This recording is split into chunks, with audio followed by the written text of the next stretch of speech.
and subscribe. On in, and don't mind these ducks. I've got some little baby ducks over here brooding. Not a big deal. They shouldn't make too much noise, hopefully. Do make sure that you wipe off your shoes when you come in. We got to keep a clean house. I got so much silver, so much gold, so many politicians under my toes. I got my side making moves from the inside. Know what's flood, crude oil, mud, Moloch's callous filled with children's blood. Bought the jury, bought the judge, got the whole White House filled with bugs. Guess I'll have to find a new best friend. Hey, Squidward! You've had it with parenting, but wait, there is a solution. Introducing Nap Time, the latest, most effective tool for child tantrum prevention. It's simple. Just douse a rag with our patented Sleepy Time formula, place it over your child's cry hole, press and hold gently for 8 to 12 seconds, and presto, no more tantrum. I was beginning to think adoption was the only way out. Then a friend of mine introduced me to Nap Time. It's never been so quiet around here. Allah! Allah! Why? Why do you give your strongest jihadists your toughest battles? Muslim brother, please hang in there. Hang in there. As the Quran says, Washubi goo, la booby boo, yabba gooby doo.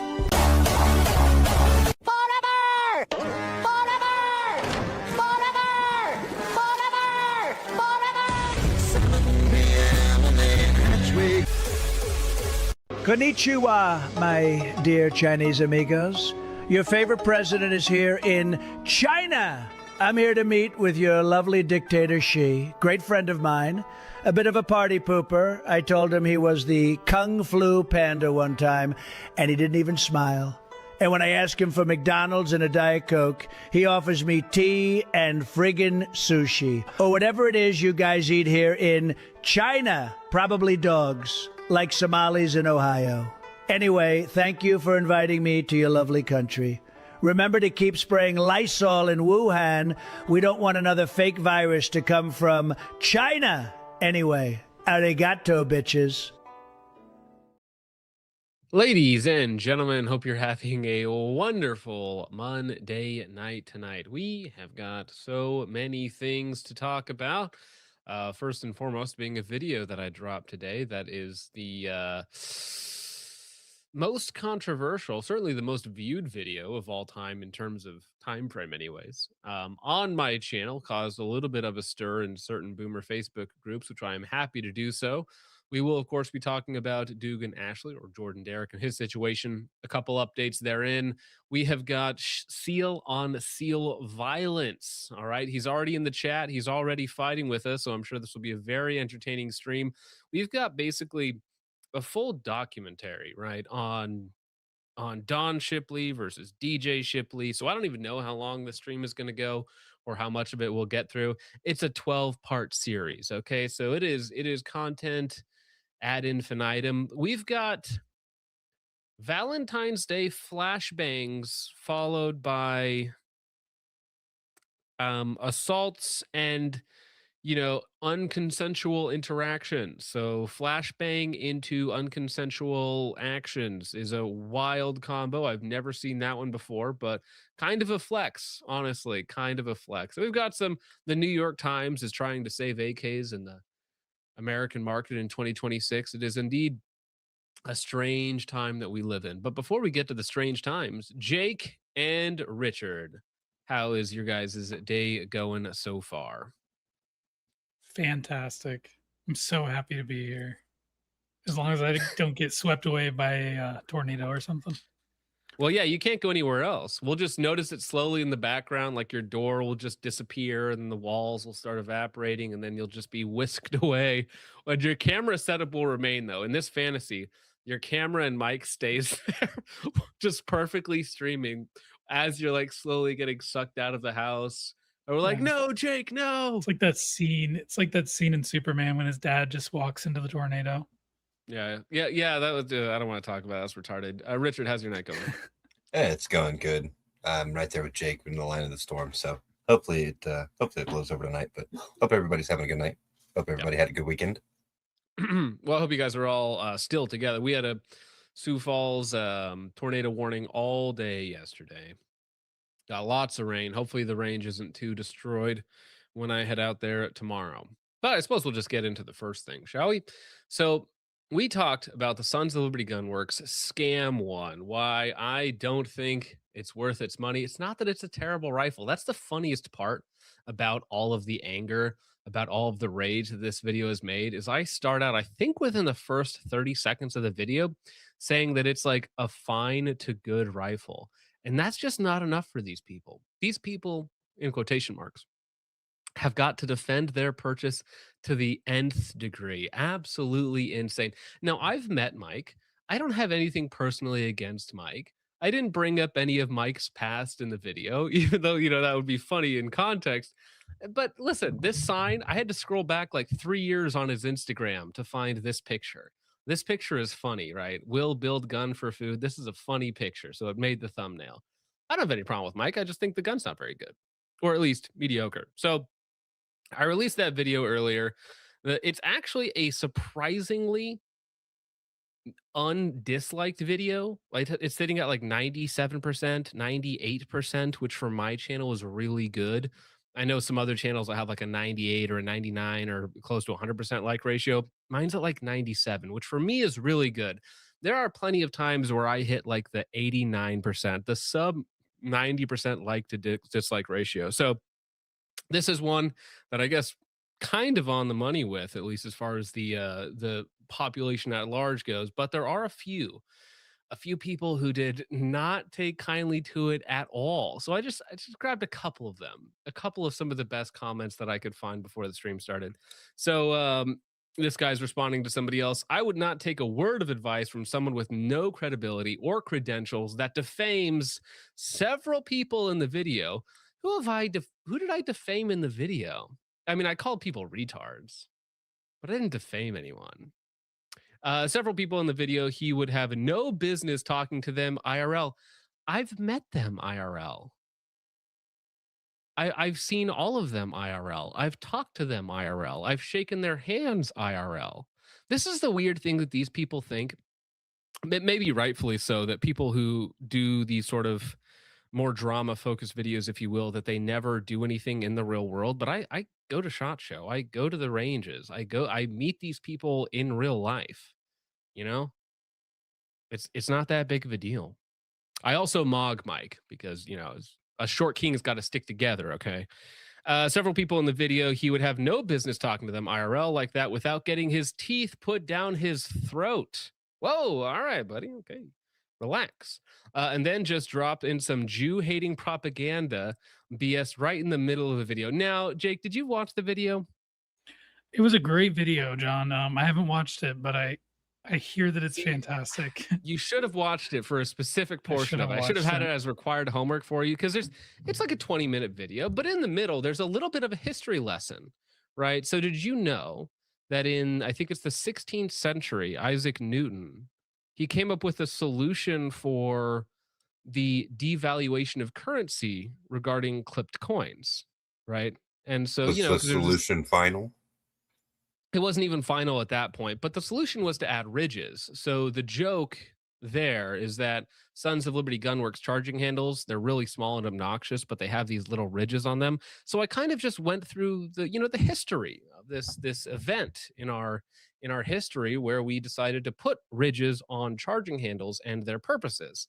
So I never mentioned Jews or anything else like that. So I'm not sure what this gentleman is referring to here. Maybe they were involved in that in some way. I'm not sure at this point. Someone's reading into it a little too much, I think. Yeah. They're kind of sensitive about these topics, I suppose. What a vile POS, morally bankrupt person this cunt is. All right, Gideon. Thanks for that, bro. Quite funny. All right. Justin Haynes says, do you honestly think us as civilians gonna get the SOCOM Mark 1? You are an effing idiot. It's not a scam. They never said we as civilians getting exactly what SOCOM has. You just thought we never in a million years did I think we but it's not their fault. You are a sad little man. You thinks he can have whatever he wants. That's not how the world is, dumbass. Go F yourself. Well, I would go if I knew where to go, but maybe this guy could help me with the wares. He seems to have a lot Yeah. of extra wares in his in his comment Yeah. here. All right. Thanks. Why do Justin, the I think PFPs look the same? No, they're different. This one's something else. I don't know what's going on there. They're really low res because I'm just screenshotting these. And Justin, then I think you wear dropped on your head as a child, and that's okay. But you should probably not be commenting on YouTube. Makes you yeah, look silly, dude, there man. were so many of them that were so angry, but the spelling was so bad. In my mind, I'm like constructing this situation where they are like rage trembling while typing with their huge, disgusting meat sausage hands on their little phone, right? And they're just trembling with so much rage that they can't hit the right buttons, right? All they can muster is to press the little send arrow, and they're like, "Grr, post." And then they had to change their pacemaker or something. But now a little update today, because this apparently, I'm not involved in any of these Facebook groups. I'm not involved in Reddit, nothing like that. Okay. I don't know what's going on out there, but apparently it was making all of the Facebook groups very mad. It was like the Knights Armament guys versus the Sons of Liberty Gunworks guys, and it was a whole internal struggle that I just happened to be a part of. Anyways, Mike Milhowski, the co-owner, not CEO, but I think co-owner, co-founder of Sons of Liberty Gunworks, the kind of the face of the company, if you will. Lol, crazy how much prices go up once someone wins the military contract. This is from today. Our normal prices haven't gone up at all. I think that's incorrect. I think the prices have gone up every year, which is normal. I raise my prices as well, so that's not a bad thing. Prices do go up over time. That's kind of how everything works, unfortunately, due to one could say currency devaluation through a digital means of clipping, perhaps. Like, currency clipping in the modern era, right? That's how you explain inflation. This isn't some arbitrary it's expensive because of the bolt material. This isn't some arbitrary price increase. Aramet is expensive, machining is difficult, heat treating is complicated, and is objectively stronger. It's overkill ammo. It's overkill unless you're shooting higher pressure ammo. Now that is referring to the $500 BCG that they sell, or they did sell, for the Mark One. However, the Mark One that they sell to civilians, the scam one, doesn't even get that bolt. So I actually don't know what he's talking about. Like the bolt that's in the standard Mark One scam one, is just standard. So it's I get that, yeah, the Aramet's a more expensive material, it's harder to machine, yada yada yada. Yeah, I'll just grant all of that, but you're not even shipping that to civilians, right, Mike? Because I mean, the other guy, what was it, Tactical Considerations? He made it seem like there was some sort of lottery system, like you might get the improved bolt, you might not. So, $3,200 here, $3,200 there. It's like you might get a good rifle, you might not. Like, is this a gotcha game? Is this Girls Frontline 2 where we're gambling for guns? All right, except the guns in Girls Frontline 2 are way more attractive. I just gotta say, okay, and they're a lot cheaper too. Wouldn't you agree, Jake? Yeah, I Okay, perfect. guess. I wasn't totally paying attention, so I hope I didn't agree to something insane. You did. I asked if the girls in Girls Frontline 2's guns are really attractive and they're a lot cheaper, and you did agree with me. So Oh my thank you, Jake. gosh, dude. Thank you, Jake. That's okay. All right. Well, let's talk about this, shall we? So, Dugan Ashley, Jordan Derrick, the GoFundMe today has hit $44,000, $44,400 just since we started streaming. Excellent job, by the way, gentlemen. Thank you very much for all of your hard work here, and to everybody who is posting it, reposting it, sharing it everywhere they go. I know some guys are literally taking this link and posting it under every single post from a big name gun tuber out there, which is exactly what you should be doing. And I'll even give credit to, people that we've had, differences with in the past, like Garantham even retweeted my post on it. So good on him, right? Getting the word out from a lot of the big guys.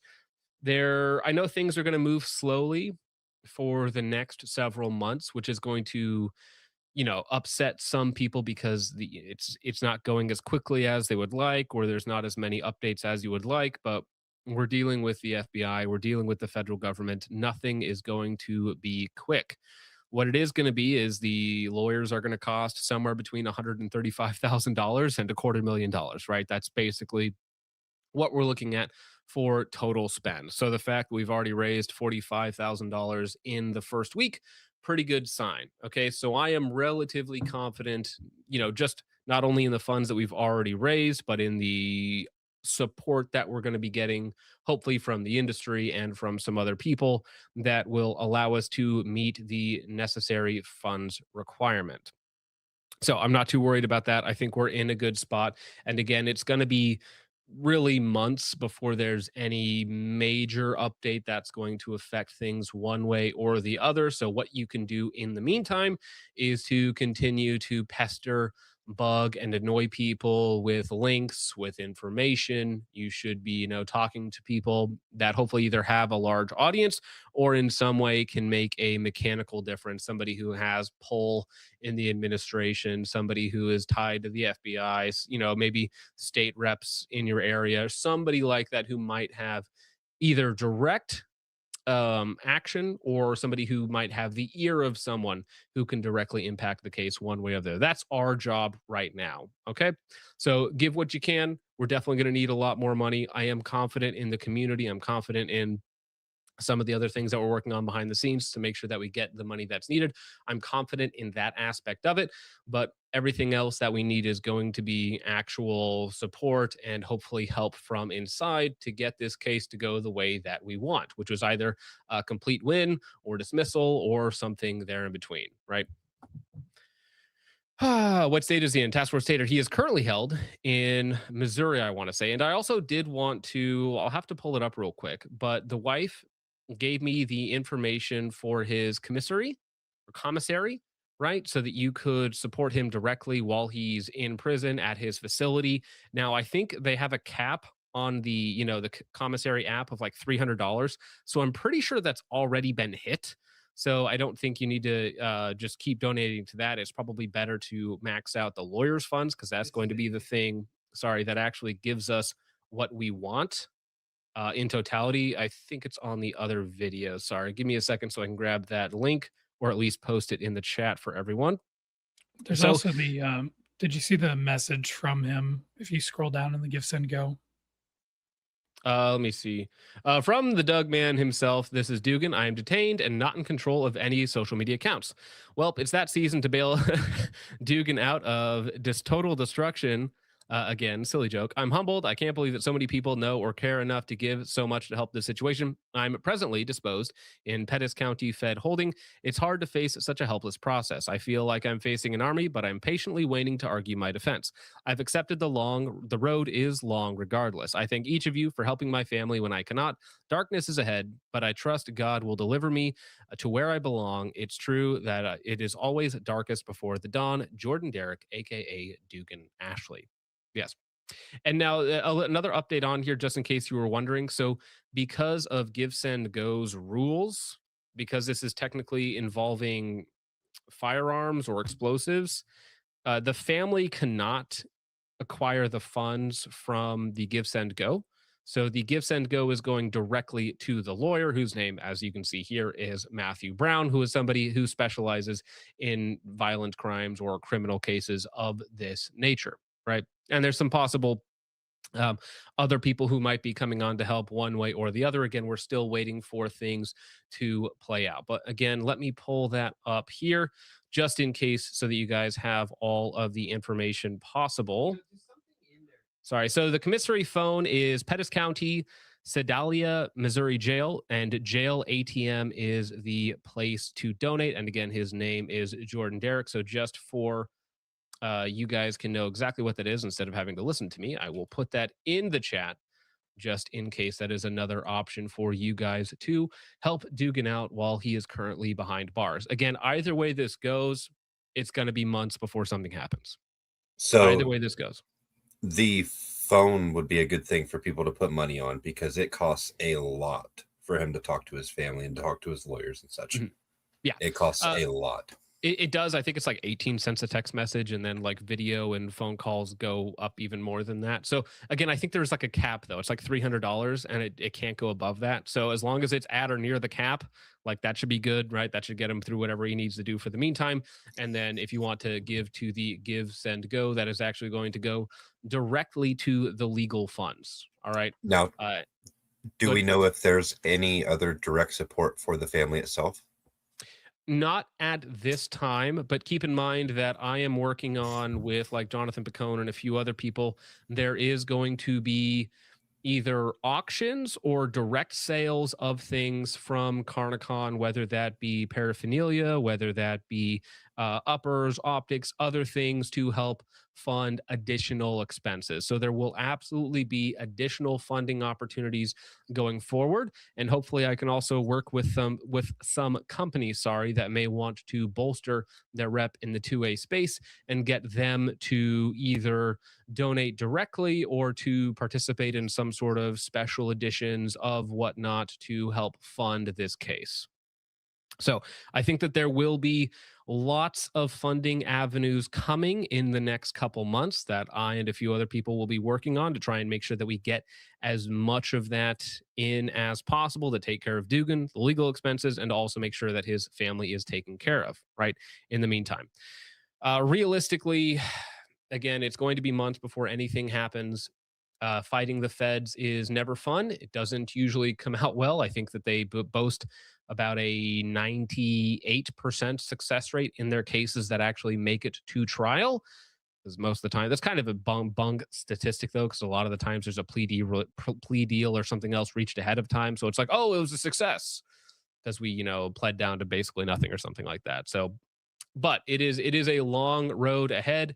And since Dugan was denied bond based on hate speech, since the judge does not seem to be inclined to listen to any of the defense's arguments in favor of Dugan, it does not, like, my predilection going into it, or my prognosis is I'm a little pessimistic, but we're always going to hope for the best. And it doesn't matter about my prognosis or my intuition. We just do everything that we can. Shut up, put up, do what you can. That's it. All right. All right. So that is the Dugan Ashley update for right now. Again, we will keep him going forward, make sure that the momentum keeps moving in that way. But there's not going to be any big updates for a while outside of maybe some fundraising opportunities. And also, of course, pray. Thank you much. All right. Now, who told me about this? Somebody told me about this in the VC before we went live. So I was not planning I believe I told you about that. Okay, it was you, Jake? I was not planning at looking at this, but Texas Gun Vault, man, some people pride themselves on being like, I say this in full context that I realize this is basically me, but smarmy contrarian, some people tend to take the opposite take just to try and own some people, I guess, but he has a negative take about Dugan's incarceration. Basically, he's just an idiot who got what he deserved. He was being big stupid. Ha ha ha. Point the finger. And man, I just don't think these people are very useful. I don't think these people are very helpful to our cause. I don't think they do a lot for us. I'm just like, I don't know. Who are you talking to in the void here? Who are you preaching to here? You're like, oh yeah, we all agree that these are bad, but if you just followed the rules, I guess we'll take a look at it because I probably have more to say.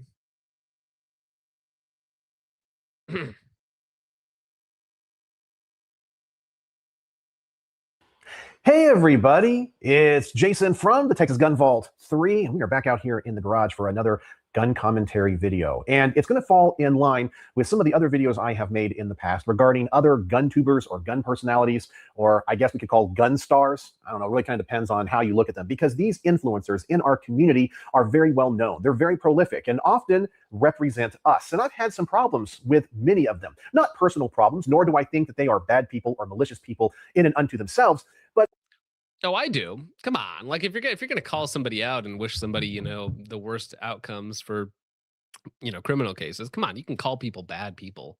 It's fine. You're not going to offend me. Texas Gun Vault is an idiot. Well, you know. The decisions that they make represent our community in a poor light, and sometimes they get into legal trouble. And one of the things I have said in so many of my videos in the past is to never have GunTube heroes. Never look at somebody on a YouTube channel like myself or somebody that is gigantic and think they are the definitive authority on firearms, or just because they are so big and popular that you have to defend them, even if what they do is wrong, illegal, or reprehensible. Because in the end, you have to look at a perspective of somebody that is outside of our community and go, how does that look? Who cares? No, you don't. Jake, when you're driving your car around or you're in your little like niche community, you really have to take into account what other people think of your community. You need to be good ambassadors, or not, or maybe that shouldn't be relevant to the conversation like at all. I mean, maybe you're making more of a practical or a tactical argument, but what if I just call you gay and walk on? Yeah, I mean, it doesn't seem to make a difference here, but I watched this video yesterday and this just made me really upset. And I think this guy looks really stupid. I know that's just an ad hominem attack, but I just think he looks stupid. Well, yeah, no, to M26's point, this is the type of dude who calls people out for not wearing COVID masks. Yeah. All right, bud. All right, but it's the same thing. Like, I'll make this analogy here. I was going to save it, but if you drive 5 miles over the speed limit, right? Okay, that's technically a crime. All right, technically a crime. If the cop pulls you over and immediately executes you, like just shoots you in the back of the head as he's walking up, this guy would be sitting on the side of the road just like, ha, shouldn't have gone 5 miles over the speed limit, buddy. Like, how hard is it to not speed? Honestly, I mean, listen, you play stupid games, you win stupid prizes. Should have followed the speed limit. Should have sucked the boot harder, man. That guy totally had it coming. And it's sad, too. I can't believe someone so stupid just got, the feds come after you for doing something stupid, and he just got what's coming to him. He just got what's coming to him. Sad to see. Anyways, I wonder what my boyfriend's making for dinner. So in the past, I have been critical of Iraq veteran 8888. He recently had his big crash 1488. Let's get the numbers right. Out. You guys have probably witnessed some of that when it comes to his Instagram posts, and we talked about some of his personal decisions, which he has publicly made light. So it's not like I'm doxing him or... I thought we didn't care about people's personal decisions. Wasn't that like, am I crazy? Wasn't that 30 seconds ago where we just talked about not caring about people's personal life? Spreading any information that he hasn't given himself, and we can talk about how maybe fame and celebrity affected his mindset. And in the past, I have been very critical of CRS Firearms. You guys know that YouTube channel because he was arrested for making the auto key card, and he was telling people that they could scratch their full auto itch. And of course, when all of that went down, by the way, his name is Matt Hoover, everybody, no, I shouldn't say everybody, a lot of people were defending him. Oh my gosh, he's creating artwork. It's his freedom of speech and so forth.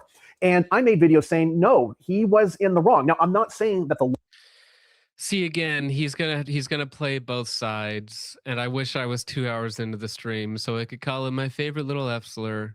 Question. But no, it's like, listen, I'm not defending what the feds did to him and how he was raped in jail and whatnot, but I'm just saying that he deserved it. I mean, he deserved us to like what are you saying here? What possible distinction are you making here? Maybe I'm being pedantic here, but did Hoover ever make any of the key cards? Didn't he just have an affiliate link video?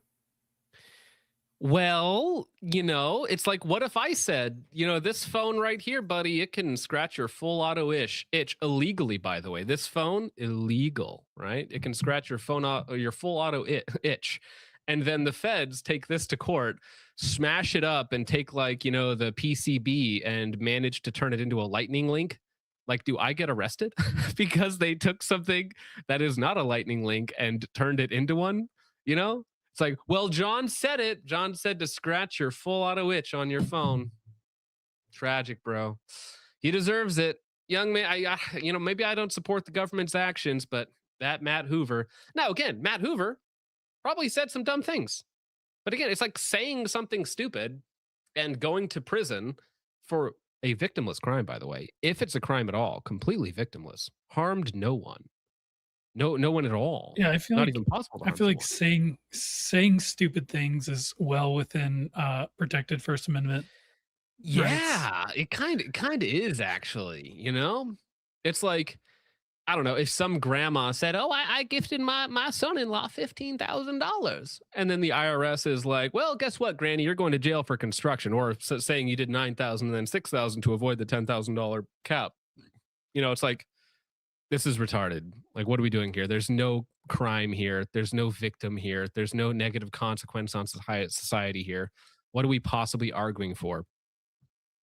It's like this is the guy that that is like, I don't know, there's so many examples you could do, but like, if somebody was like 2 minutes late to work, and this is the coworker saying, hey boss, did you make him fill out his tardy sheet yet? He was 2 minutes late to work. Did you note down that he was late? He was 2 minutes late to work again, boss. There's hall monitor behavior here, okay? Snitch behavior here, okay? All right, I don't like this guy. I'm not getting good feelings about this guy. I don't want to hang out with this guy. He's gonna tell on me for something like super minor and be like, shouldn't have done that. Damn. Laws that are on the books are right or even constitutional. But based off of the letter of the law, he broke them, and he made some very poor decisions. And in him making those poor decisions, he potentially could have gotten a lot of you in trouble. People that may have acquired one of those auto key cards or thought that what he was doing was legal and above board, procured one of them, and then ended up losing either their life because the ATF came and raided their house or whatever, or maybe they got arrested and lost their job. And so, because something bad could have happened down the line, therefore what happened to him was fine, because he did get arrested, he did get raided. Again, that seems like a distinction without a difference, because he did put his life on the line and didn't endanger anyone else, as far as we're aware. And was separated from their family because Matt Hoover could have endangered the lives of many people. You guys need to go back out, check out his case, what he did. And as I've mentioned before, I don't look at that as a freedom of speech issue or an artwork issue. It was literally flying in the face of federal law. Okay, I know it wasn't an actual drop-in autoseer, but he was essentially enticing people to take this device, whether or not it could actually be turned into a drop. Oh my gosh, but even that argument doesn't hold water, because again, if I told people my phone was an auto sear, so you should buy my phone because it's an auto sear. This is an illegal auto sear, by the way. Buy my phone, right? It doesn't actually change what it is, right? And that's kind of the defense's argument there, is like, not only could the ATF not get the thing to ever work without modifying the firearm like to basically a broken state to get it to work, but there is no evidence that anyone ever turned any of these things into a lightning link, if that was even possible to do so. It was, at the end of the day, an etching on a piece of metal. How much for the phone? Been autoseer, and enticing them, saying, hey, this is a device that can do this. If you buy it from me, you can scratch your full auto itch and so forth. And even if it could not have done that, he was lying to other people saying it could. So he was deceiving you if it really, or if you were buying it with the understanding it could be turned one day into a drop-in autoseer. So he was being dishonest and essentially stealing money from you, but he was also putting you in danger. Now, this video is not about Matt Hoover. Yeah, but they like to take him out of context too, because he also said, like, there was like 2 or 3 times where he said, scratch your full auto itch, which I agree tactically is a bad decision. I think everybody agrees tactically it's a bad decision. However, there were a million other times where he said, this is a novelty, like this is a talking piece, right? So are we going to take the 3 times where he said this one thing that was like tactically unwise, or the million times where he said this is a novelty, a talking piece, something you put up on your board and you're like, oh yeah, that's what that's a picture of right there, right? It's a novelty piece. I'll know how I think about him and what happened. And of course, there's a lot of people out there that think with their hearts and not their minds. And going back to what I was saying about GunTube heroes, it's really important that when it comes to the topic at hand, which is Dugan Ashley, you guys probably have seen his videos in the past on a YouTube channel called Carnik Con, and he has recently gotten arrested and gotten in trouble. And once again, the Big Channel Brigade, a lot of people out there are screaming. Big Channel Brigade, dog, I think it's me, CRS Firearms, and Mr. Guns and Gear. Now, I think Texas Gun Vault, you know, there's like this bald competition going on for the you know, the most alpha gun tuber, right? The most alpha bald gun tuber. It's Mr. Guns and Gear, by the way. But I think Texas Gun Vault like sees him, you know, as like his antagonist, or as his what's the word I'm looking for that one guy. That's the one you're gunning for. You know what I mean. You know what I mean. What's the word? Nemesis? Nemesis, yeah, that's one. Your rival or something like that. Okay, like he's trying Something to like take that. out the big dog, and so I don't think he likes Mr. Guns and Gear at all. His muse. No, that makes it sound very gay, but maybe that is correct. Yes, maybe Mr. Guns and Gear is his muse.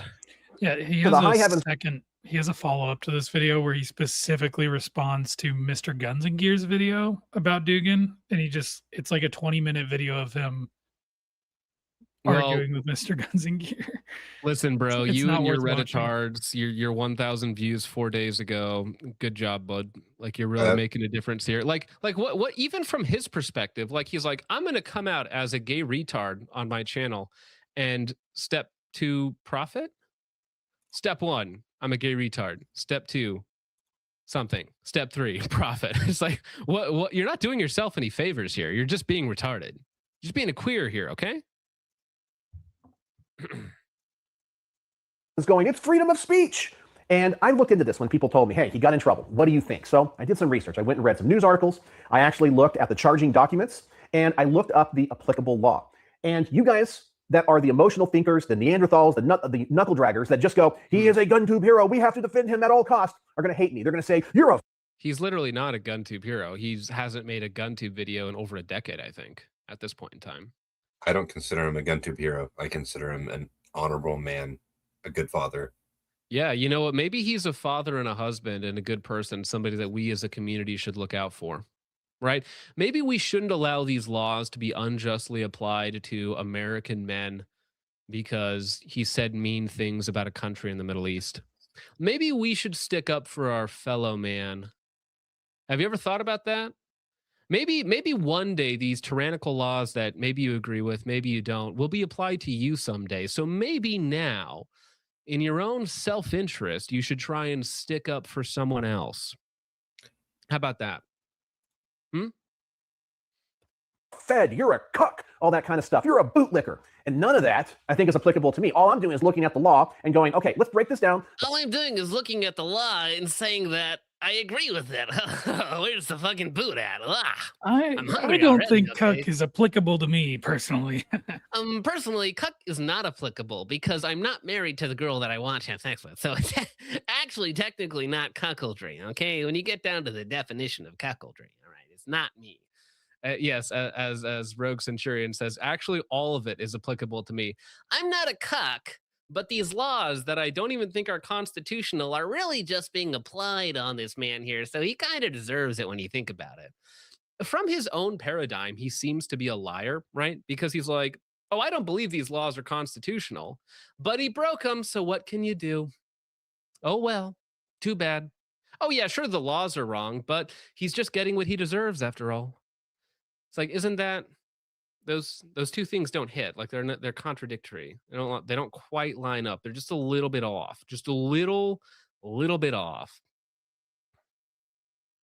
Let's take our heart out of the equation and use our head. So let's talk about Dugan Ashley. Did you want some head from him, Jake or Richard? The chrome dome, as it's known. No, thank you, Jonathan. The brain strain from the main. I don't think there's much brain. Dugan Ashley is a former YouTuber that went into retirement due to medical issues. But back in the day, he had an awesome channel. It was funny. I thought he was so creative. He was trend-setting, and he was an absolute hilarious guy. He made some of the best videos regarding... Why is he looking over at his notes? He's like, what are the 3 things about Carnik Con I should have on my trend setting? He like looks over funny. Oh, I thought they were so good. Like, I'm actually curious. Did you ever watch him back in the day, or are you just like trying to catch up in a hurry? I'm curious. I'm curious if you're just trying to jump on a trend here to show how gay you are. You know, it's like somebody just pointed out, if you were to put glasses on this guy, he is the soy Jack meme. Yes. Comparing AK-47s and AR-15s and so forth. It was all for entertainment purposes only. And to this day, I can still pull those videos up and laugh. And I was and am still a huge fan of what he created in the past. Nobody else was doing that kind of stuff. And I thought it was so funny. It was just fantastic. But he later, as I mentioned, had an illness. And I guess that's why he stopped posting to YouTube. And it was years later after his last video on Carnik Con, I was trying to do some research on whatever happened to him. Why did he stop? And then some people told me, hey, he got really sick. He started a different channel to talk about his illness. And don't quote me on this, but I want to say, kind of based off of the way he was looking, I think he had like Lou Gehrig's disease. Is it ALS? All of this information is so readily available that I think you're, again, this is the same thing with the FBI. Are you lying or are you retarded? It's the same conundrum that we just always run into. It's MS. It was known, published on many large channels for years about his struggle with MS and his, recovery to the point where he is now, at least pre-incarceration, right? Like even just one Google search would get you that, a singular one. So I don't know if I can believe you. That's what I think he had. I mean, he was looking pretty sickly. It looked like he was in pain. He was having a hard time talking. And in his videos, he was just kind of talking to his fans saying, hey, I need help. This is what's going on in my life. And by the way, there's a fly in here, and I'm sorry. I just had the garage door up and he flew in here. So if you have a fly that comes towards the camera, I'm sorry. It's kind of bothering me. But he also, in his videos, was talking about like geopolitics and things. And I started to notice he was getting into the realm of what I think are conspiracy theories. Now, I don't care, and we're not here to talk about things like Israel or Zionists or any of that, or how you feel about the Middle East. That is not the scope of this video or the scope of this channel. But that's kind of where his videos kind of went to. And the rumor is this guy beat Down syndrome. Yep. he beat it all right. Oh, geez. Damn, man, I should have put this guy front and center. We'll spend the whole video on him. Not really. We got other stuff to cover as well, but geez. It was no longer about firearms. And I was like, okay, I understand he's going through a tough time. It looks like he's dying. I think he even said he was dying. I felt very sorry for him. So I could only imagine what the mental impact of that was as he was having to process all of this. And I kind of gave him a pass, but I didn't want to watch those videos. I was like, this is just conspiracy theory nonsense. I want to hear him talk about guns or hear him talk about his. Huh. See, now I'm getting a different picture of this. So you do your AI backdrop of him to try and figure out what he had. AI gets it wrong, as it usually does. And then you're like, oh, he's into conspiracy theories and he's like anti-Zionist and he has some funny jokes here and there. Like, oh, that's one step too far for me. My boyfriend wouldn't like it if you talk about that, okay? Not in front of the yarmulke. Oh, all right. Journey in firearms, and it just wasn't that. So yes, this is me jotting down the gay notes right now. Thank you. I didn't even subscribe. I didn't follow him. And that's really the last I ever heard of him. And I was kind of wondering, recently, like, I wonder if he ever passed away. I wonder if his illness got to him, or did he have a recovery? Well, then this happened. So what exactly happened? Because right now you have some of the big channels out there all saying, you need to donate to his defense fund because it's all about freedom of speech, okay? And we're going to get to that because it looks like he's been charged with 3 things. And I know that a lot of you are fans and love his content. But just because you like somebody doesn't mean you need to defend them when they actually do something illegal, okay? So he got a lot of scrutiny because apparently I even disagree with this. Like, there are things that are technically illegal but not immoral, and so we should fight to change the laws so that those things are no longer illegal, right? So I don't do this technicality defense. I think this is gay. I think this is retarded, okay? If the man is not doing anything immoral, if he's not harming anyone, harming himself, causing no damage to the moral fabric of society like retarded degenerates do, whether or not the thing is illegal is irrelevant, right? Because if there is something that's technically quote unquote illegal, like again, cutting a barrel to 15.9 inches, if somebody did that and got arrested, I wouldn't throw my hands up in the air and be like, sorry, buddy, just go screw yourself, man. Like you broke the no-no law. Nothing I can do for you. I'm not even going to defend. I'm not even going to throw $2 your way because you broke the no-no law. And I'm just sorry, man. I'm with the feds on this one. I'm with the ATF on this one. They ought to Ruby Ridged your ass. Didn't somebody once say that we have a moral obligation to disobey unjust laws? Yeah, I mean, that could be like a part of the founding spirit of America, and part of our whole ethos, which this man is seems to be the opposite of for the most part. This would be a guy being like, guys, it's just a tax on tea. Like, listen, what you guys are doing in the harbor is illegal, okay? You guys, the redcoats are coming to get you, and there's just nothing I can do, okay? I wish I could help you, man, but you broke the law. You broke the law. I can't help you. I'm sorry. You deserve it, actually. This guy would also throw someone under the bus if they got rolled up for some reason, like picking their kid up from school and they had a firearm, technically in violation of some federal law. And This guy would probably throw them under the bus and say, well, you shouldn't have had your gun on you. Should have known better. Yeah, and it is. I've had friends like that where there was a time where somebody I knew was threatened with an extreme prison sentence, like absolutely insane for a nothing crime, like literally nothing. And I had friends who I'm not friends with anymore, essentially being like, yeah, but he deserved it because on a technical level. And I'm like his life, his family ruined for nothing, like, and you're cool with that. You're in fact not even cool with that. You're celebrating that. I kind of think you're evil. I don't even think you're licking the boot. I think your foot's in it. You know, you're supporting the system that is ruining a husband, a father, and a family because of some gay technicality. Like, I think you're an immoral coward. I think you're an awful human being.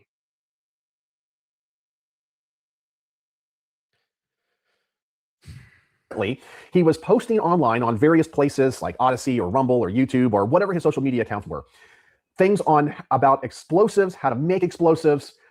He was talking about chemical reactions. And it's funny, when I was looking for some research on what exactly happened, there's a couple of YouTube channels out there that are firearms YouTube channels. Maybe you guys have seen them. And they're out there defending him, saying, well, he just had a chemistry YouTube channel. I'm sorry, he didn't have a chemistry YouTube channel. It's the same people that said Matt Hoover was creating art. No, Dugan was not creating chemistry videos, okay? Now, there were two domestic terrorist events. I believe one was in Louisiana and one was in Odessa, where people used explosives and explosive devices that essentially followed the exact instructions that Dugan put online in his videos. And that's why... You lying. Listen. All right. Dugan, right, followed... I hate even talking about this. This is so retarded. So, you know, explosives are really just recipes, right? That's what they are, okay? Dugan did not write any of these recipes. You know, didn't do that. What Dugan did was follow information that is already out there in so many different forums, in so many different venues. You can acquire this information through legal means, by the way. Okay? Dugan made a video on this, and of which these videos were found on some of these devices, allegedly, because those cases have not wrapped up, and that is what turned the feds onto him. Now, he is not arrested for that. It is very important to note, he is not arrested for the videos. He was arrested because what they're trying to prove is that he got paid for the videos and therefore is in the business of manufacturing explosives without a license. Because this guy may not know this, you're allowed to make your own explosives for personal use. You're allowed to use them for your own personal use. You're not allowed to store, transport, or sell. Dugan never did any of those three things. However, because he got paid for the videos, they're alleging that he was in the business of manufacture. The transfer of information is the third crime in there. That is a tangential thing. That is completely separate to the business, right, aspect of it. Operating without an FEL, I think it's called. Yeah. Everyone saying on that note, there's a gentleman, I can't remember what his name is, but if you search Dugan Ashley, he's one of the results. He runs a chemistry channel, kind of similar. Yep. And he mentioned that and was using the example of I'm getting a storm alarm. I'm sorry. Sounds perfect. But he was using the example of tannerite on the packaging. It literally says when you mix these two components, you become the manufacturer of these explosives. So it is legal. Otherwise, I don't know how tannerite would even be a thing. Mm-hmm. Well, yeah, there are several other channels out here that do the exact same thing. A gentleman out of Australia does explosions and fire, and the second channel is extractions and ire. He covers all of the same stuff that Dugan does, and then goes into even further detail. So what is also interesting here, so the alleged transfer intentionally to people in furtherance of a crime, right? That's the third charge on there, the most serious charge. That's the 20-year charge on Dugan's list. They are attempting to say that because he said that he knows that this information will be misused by people, which is just, again, the truth of any claim out there. Like, I know if I make a firearms video on training, somebody out there will misuse the information, right? If I teach 1 million people how to shoot better, or somebody like Lucas Botkin or Ben Steger, or any of these people that actually train high volumes of people through videos or in person, right? If that information gets misused at any point in time, is that going to come back on you? Because we all know that the information might get misused, just like anything might get misused, right? A car might get misused, a baseball bat might get misused, a gun might get misused, but we don't sue the manufacturers, we don't sue the people putting out the information, right? That's never the way that it's worked. And I even have problems with the manufacturing without a license, because again, they're claiming that because he got paid for the videos, that he is in violation of having a federal explosives license, right? I'm the same thing though. I don't have an FFL, but I get paid to shoot guns on camera. So am I operating as a unlicensed FFL? Millions of us, or at least tens of thousands of us, post videos online of us shooting guns and receive monetary support in some way, shape, or form. So are we all operating as, unlicensed FFLs because we get paid to shoot and buy firearms? Like, I buy a firearm, I go out and shoot it, I get paid for it. Does that make me an FFL? I didn't see those charges in Alec Baldwin's rap sheet. Yeah, it's funny. First of all, lower your voice. Yeah, I know, right? But that's the same argument. That's the same argument for FFLs and FELs, right? He blows up stuff on camera and gets paid, therefore he's manufacturing explosives in a business way. I shoot guns on camera and get paid for it, therefore I'm manufacturing firearms without a license, or operating as an FFL without a license because I buy and sell firearms, right? In a totally legal manner, by the way, all right? It's like this sort of law is so nebulous and vague and almost universally applicable to anyone who has ever taken any money in any way, shape, or form and put a video online. And I agree. Broken RC says, just imagine if we had the mindset of our forefathers. This guy doesn't. He doesn't. He's a gay, and we're going to be done with this. I'm not interested in anything else that this mongoloid has to say. He's a gay retard bootlicker, and he's selling his soul and credibility for 1,000 views a pop. You made $8 from this video, if it's even monetized. 8 videos. Sorry, $8. I hope it was worth it. I hope it was worth it, Texas Gun Vault. Absolutely garbage tier, meaningless nonsense. I wonder if CRS could sue him for defamation for saying that he was manufacturing machine guns.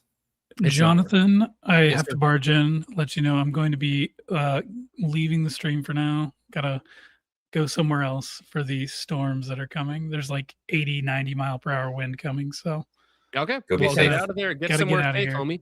Take refuge in a culvert outside of the danger zone, man. So true, so true. I'll see you guys later. All right, have a good night, Jake. Call in if you get bye. somewhere, and we'll do a storm watch live with you. Okay. All right. Peace out, Jake. All right. I think he's trying to get out of there. Sorry. Awkward pause. All right. Well, let's move on from that situation for a moment, if you will. And we're going to briefly touch on Chud phrasing.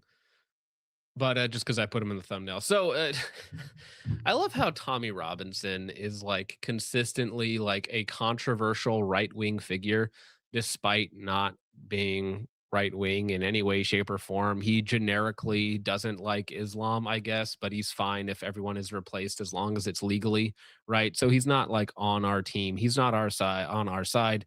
And his real name is, his real name is quite funny. Yeah, so British nationalist, again, he can't define what a British person is. Tommy Robinson calls for Chud the Builder to be prosecuted to the fullest extent of the law after the American streamer's arrest. Racism.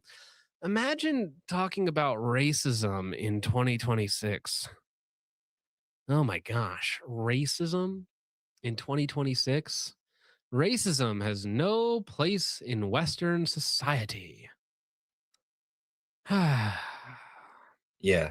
On another note, Ebola hit the U.S. because a quote-unquote American went to the Congo.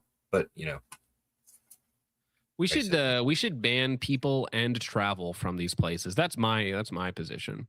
Anyways, I'm not, the black virus, the black monkey virus has hit the U.S. or whatever they're calling it now. My apologies. Thank you, Tommy Levinson or Lexley, whatever his name is. Now, what's funny is we got Alex Jones on our side, okay, in this one, and this is also a case in which Mr. Texas Gun Vault would be deep throating the boot of the nearest law enforcement officer. He's like, listen, I know it was self-defense after sucker punching, but you can't just say mean words. It's just can't do it. But Alex Jones, okay, we got Alex Jones on our side. You guys can keep Texas Gun Vault. We'll keep Alex Jones on our side. You know the truth. If the black guy who attacked Chud was successful in killing him, the judge would rule he's incompetent to stand a trial and let him walk. And again, keep in mind, that somebody who literally committed first-degree murder, the same judge let off with a $250,000 bond, but gave Chud for self-defense, or even if we take their side, the attempted murder charge, $1.25 million in bond, right? And then they're even trying to take away his funding from his GoFundMe and make sure that he can't use those funds for his bond, which is just absolutely retarded. So as far as I'm aware, he's still in jail or prison holding until he can make that bond, and they're trying to make sure that he stays in there for the duration of his trial. Because again, the fullest extent of the law will be hammered on you if you are the wrong skin color, which in this case is us white folk. So Godspeed out there to both Dugan Ashley, Jordan Derrick, and Chud the Builder, and I hope that they both get fair trials, though I don't think, or hopefully no trials, of course, but I don't think that is going to happen in the Big 2-6. All right, let's see here. Milspec Mojo.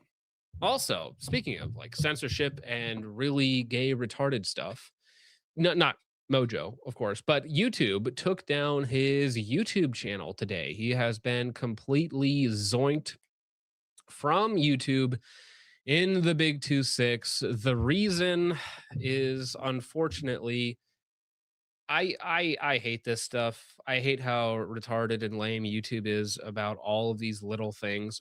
The theory is basically that he got a bunch of strikes in videos where he's like, hey, I like this product, go check them out, right?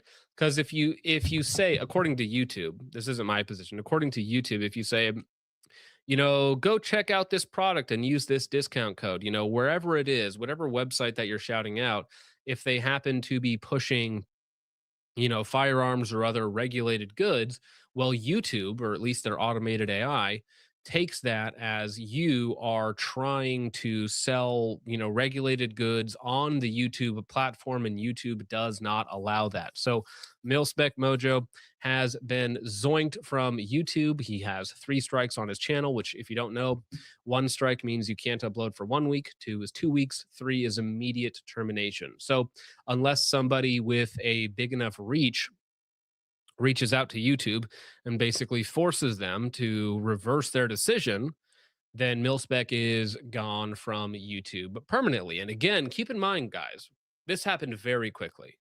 And this can happen to anyone at all. This could happen to me. They could cook up 3 violations anywhere and my channel would just be instantly deleted. This could happen to Hop, Brassfax. Anybody that's not at or above 1 million subs does not have any sort of insulation, unless you're friends with somebody who does, or you have a big enough following that can make noise. Everybody that's under 250,000 or 500,000 subs is basically, fingers crossed I don't get deleted tomorrow. Fingers crossed I don't get deleted tomorrow. Once you get between like 500,000 and 1 million, then, if you're over 1 million, I think you get a dedicated YouTube rep, and that way there you can actually kind of like work things out and talk to them. But if you're under that, it doesn't matter how much money you make them, you are instantly going to be zoinked from the platform. And that is unfortunately what has happened to Milspec Mojo, which is a complete waste, considering he's a very, very wholesome young man who also happens to be very good at shooting. All right. He's a very wholesome poster, doesn't make controversial videos, isn't edgy in any way, shape, or form. Whether you like the guy or not really relevant, but his channel certainly was not in any sort of moral violation, more of a technical, like, well, actually, you said you like these guys, so go check them out. And therefore, you are now laid dead on YouTube. Absolutely lame. All right. Chud, that is not nice at all. that is not nice at all, Chud. We don't wish that people get deplatformed. That's not our job here, Chud. That is funny though. All right, gentlemen. Well, are you ready for the documentary, Richard? Are you ready for the drama? Are you ready for the family dispute here that spans decades and a 12-part series by Don Shipley? Ready for that Don drama. The Don. All right, we're gonna get to the Don. I put him on the front page. He's been super chatting the whole stream. This isn't the real one. I'm pretty sure this isn't the real one. Would be even funnier if it was, but I don't think it's the real one. But we have Don Shipley versus DJ Shipley. Now, this drama, if you don't know, DJ Shipley of GBRS Group, right? One of the founding members of GBRS Group. This young gentleman here, this handsome young man, is the son of this handsome older man. Okay. This is father and son combo. Both of them were SEALs. All right. The son, DJ, they actually have the same name, but we call him DJ and Don just to separate them. DJ was one of the youngest SEALs of all time. SEAL Team 6 as well, I believe, and a member of DevGru, went on a lot of combat missions, did a lot of good things. And I don't take that away from him, right? The service that he did overseas, I have critiqued him on many different levels, on what he puts on YouTube or his training classes or his firearm takes, but I don't have any issues with his service history or anything that he's done in that regard, right? So just separate those things out. But this has really popped off over the last week or so, is the exploding drama between the father, the son, and the grandson that DJ himself does not acknowledge and does not financially support. Why does this matter at all to us? Well, DJ takes a lot of money from the community. You know, he's got a huge Patreon. GBRS Group is a large channel on YouTube. They have a lot of support. They sell a lot of products. So people are giving these guys a lot of money to abandon their children, which is not great. Not great. So, yes, as a Buddy McBoatface, GBRS does stand for Gay Bros Run Cigs. So let's go ahead and get it. Well, actually, we should probably start with this. We're going to start with the short just because this is going to explain a little bit more about it. I probably have another one that'll work better so we can get me and Richard on screen. Maybe this one will work. There we go. Perfect. My photo, you can't put me on the website, say my son's one of the youngest Navy SEALs. We have the exact same name. Like, I'm a Google search away from finding me. And that's where this whole digital age is going. And I can't be associated. And that's all it took. And I watched him twist and turn. And really, it was jealousy and it was money. Like, he used me as his number one market. So the son here, this is a while ago, the son is accusing his father of using DJ's name to sell classes, to sell training courses, and to make money off of. So the son is claiming that the dad is using him for money. While at the same time, the dad is raising his grandson, DJ's son, without financial support from DJ. So this, like, I need a whiteboard behind me to explain what's going on. Okay, so we got Don the father, DJ the son, the grandson. The middle guy, DJ, is claiming the father is using him for money, while the father, Don, is supporting and raising the grandson without financial support from the middle guy, DJ, right? This is what is actually mechanically going on here is very complex, and everybody's accusing everybody else of being a lying scumbag. So I have a question here. And this is also a question for chat. Were any of you guys even aware of DJ? I was well aware of Don for years. He was all over my YouTube. Task Force Tater's point, as he says, Don was big on YouTube until he had his first channel taken down for going after some, because what Don does usually is going after like stolen valor. Yeah, that's his thing. He had his original channel taken down, and then he has a second channel, which is back up to like 150, 200,000 subs. Let me check. His second channel, sorry, my apologies, is up to 350,000 subscribers. So he was big on his first channel and is also big, not as big yet, on his second channel now. So that's Don has been around for a while. Wasn't DJ one of the guys who had his face blurred for quite a while? Well, remember in the beginning of GBRS, they did not show their face.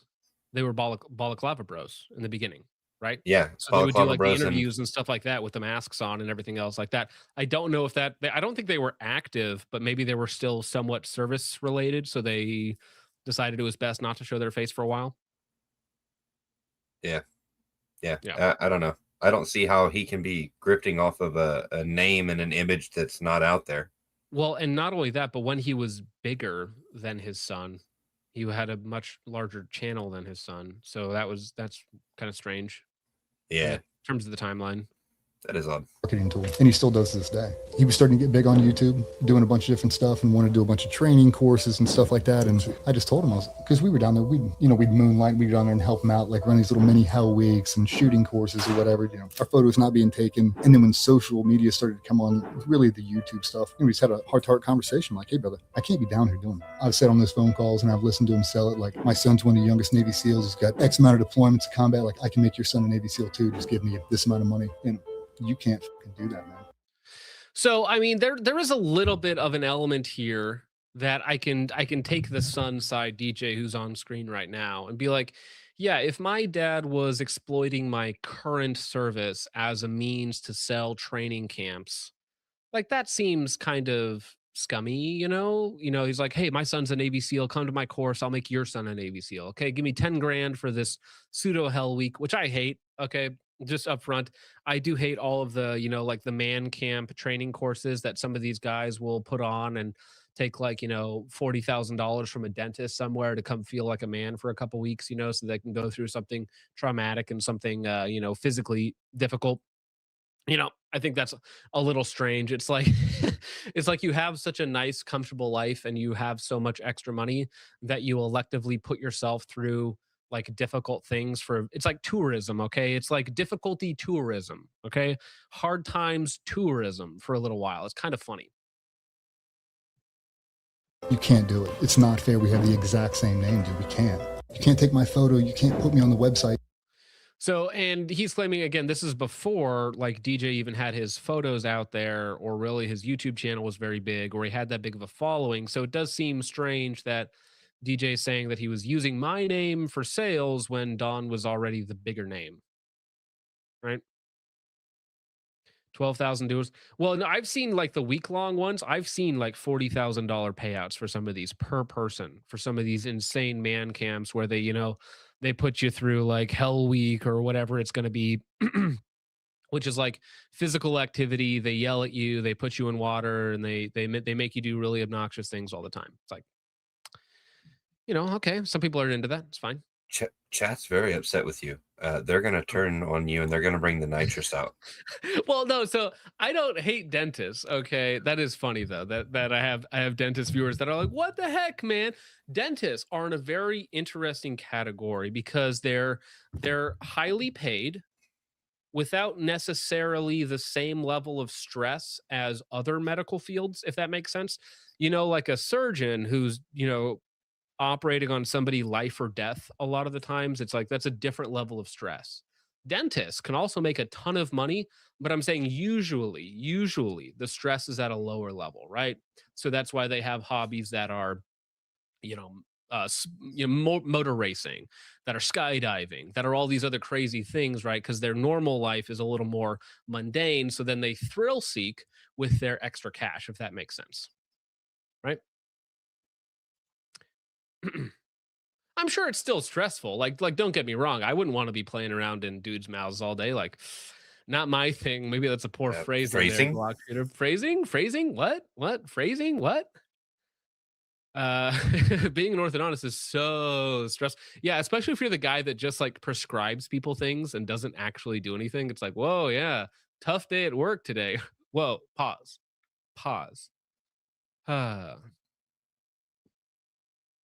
Anyways, so this is Don's video. Again, the father of DJ, the grandfather of his son, going through. This is part one. Okay.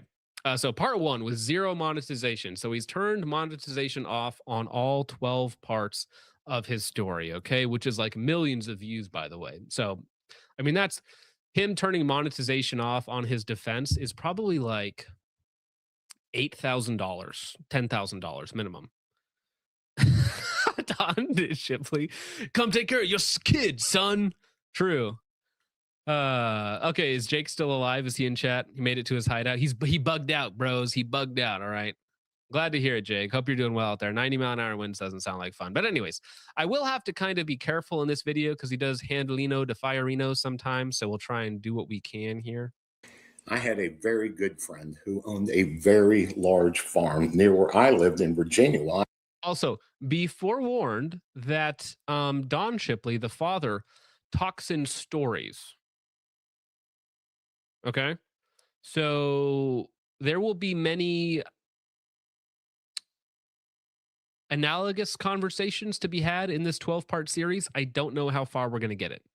I was still on active duty in the Navy. And on this very large, beautiful farm was a very small junkyard. And one of the vehicles in that junkyard was an old school 70s box-style van. And it had a ladder in the back that went up to the roof. So I got my little young son, got him up that ladder, got the gun up, and then I climbed up and laid right down next to him, overlooking the windshield of this thing. And within no time, I see this deer out of the corner of my eye. It's going to come right in front of him. It's going to come right 25 yards. Here it comes. And I lean over to him and I say, DJ, shoot that deer. Shoot. Nothing. This gun is like in the hands of a skilled surgeon. There's just nothing. It's just as steady as it can be. He said, I don't see it. I said, it's right in front of you. It stopped right in front of us.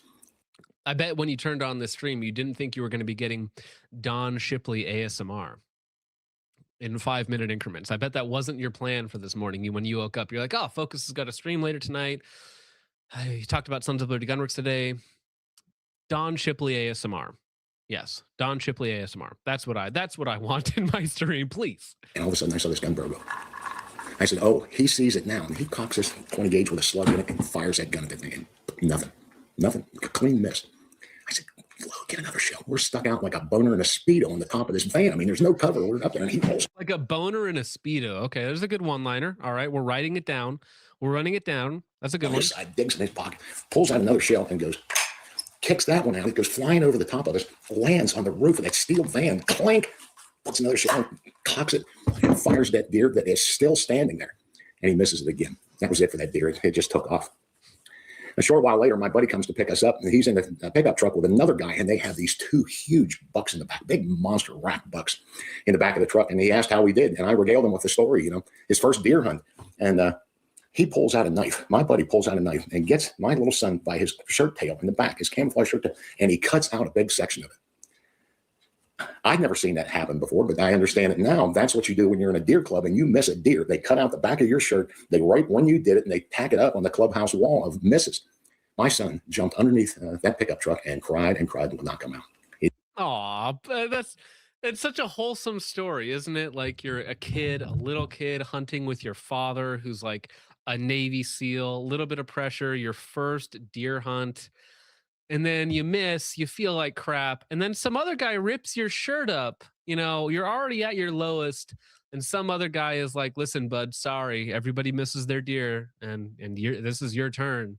Just takes a chunk out of your shirt and pins it up on the wall. Like it's a wholesome, learning experience. Okay. But I'm sure he felt like crap in the meantime. We had a very similar thing at hunting camp in Michigan. It wasn't shirt tails, but it was a $5 bill. You had to pull a $5 bill out of your wallet, sign it, put the date, and it would get tacked on the wall over the door. And you had to leave it there to where you looked at it every single time when you walked out the door to go hunting. Yeah, no, I think to Led's point, I think that is like a good learning experience because it's not, you could say it's psychologically damaging or some gay term, but it's like, no, that's how you get stronger. That's how you get better, consequences for mistakes in a non-permanent fashion. It's good. It's good. I've done that. And I wrote, DJ Shipley missed his first deer Thursday, October 21st, 1993. DJ scared, dad proud, deer happy. That's scared. Very wholesome. Yeah, he spelled scared. Well, yeah, close enough. It technically is scared. I don't know what word that is, but it technically does sound like scared. Now, that's funny because that was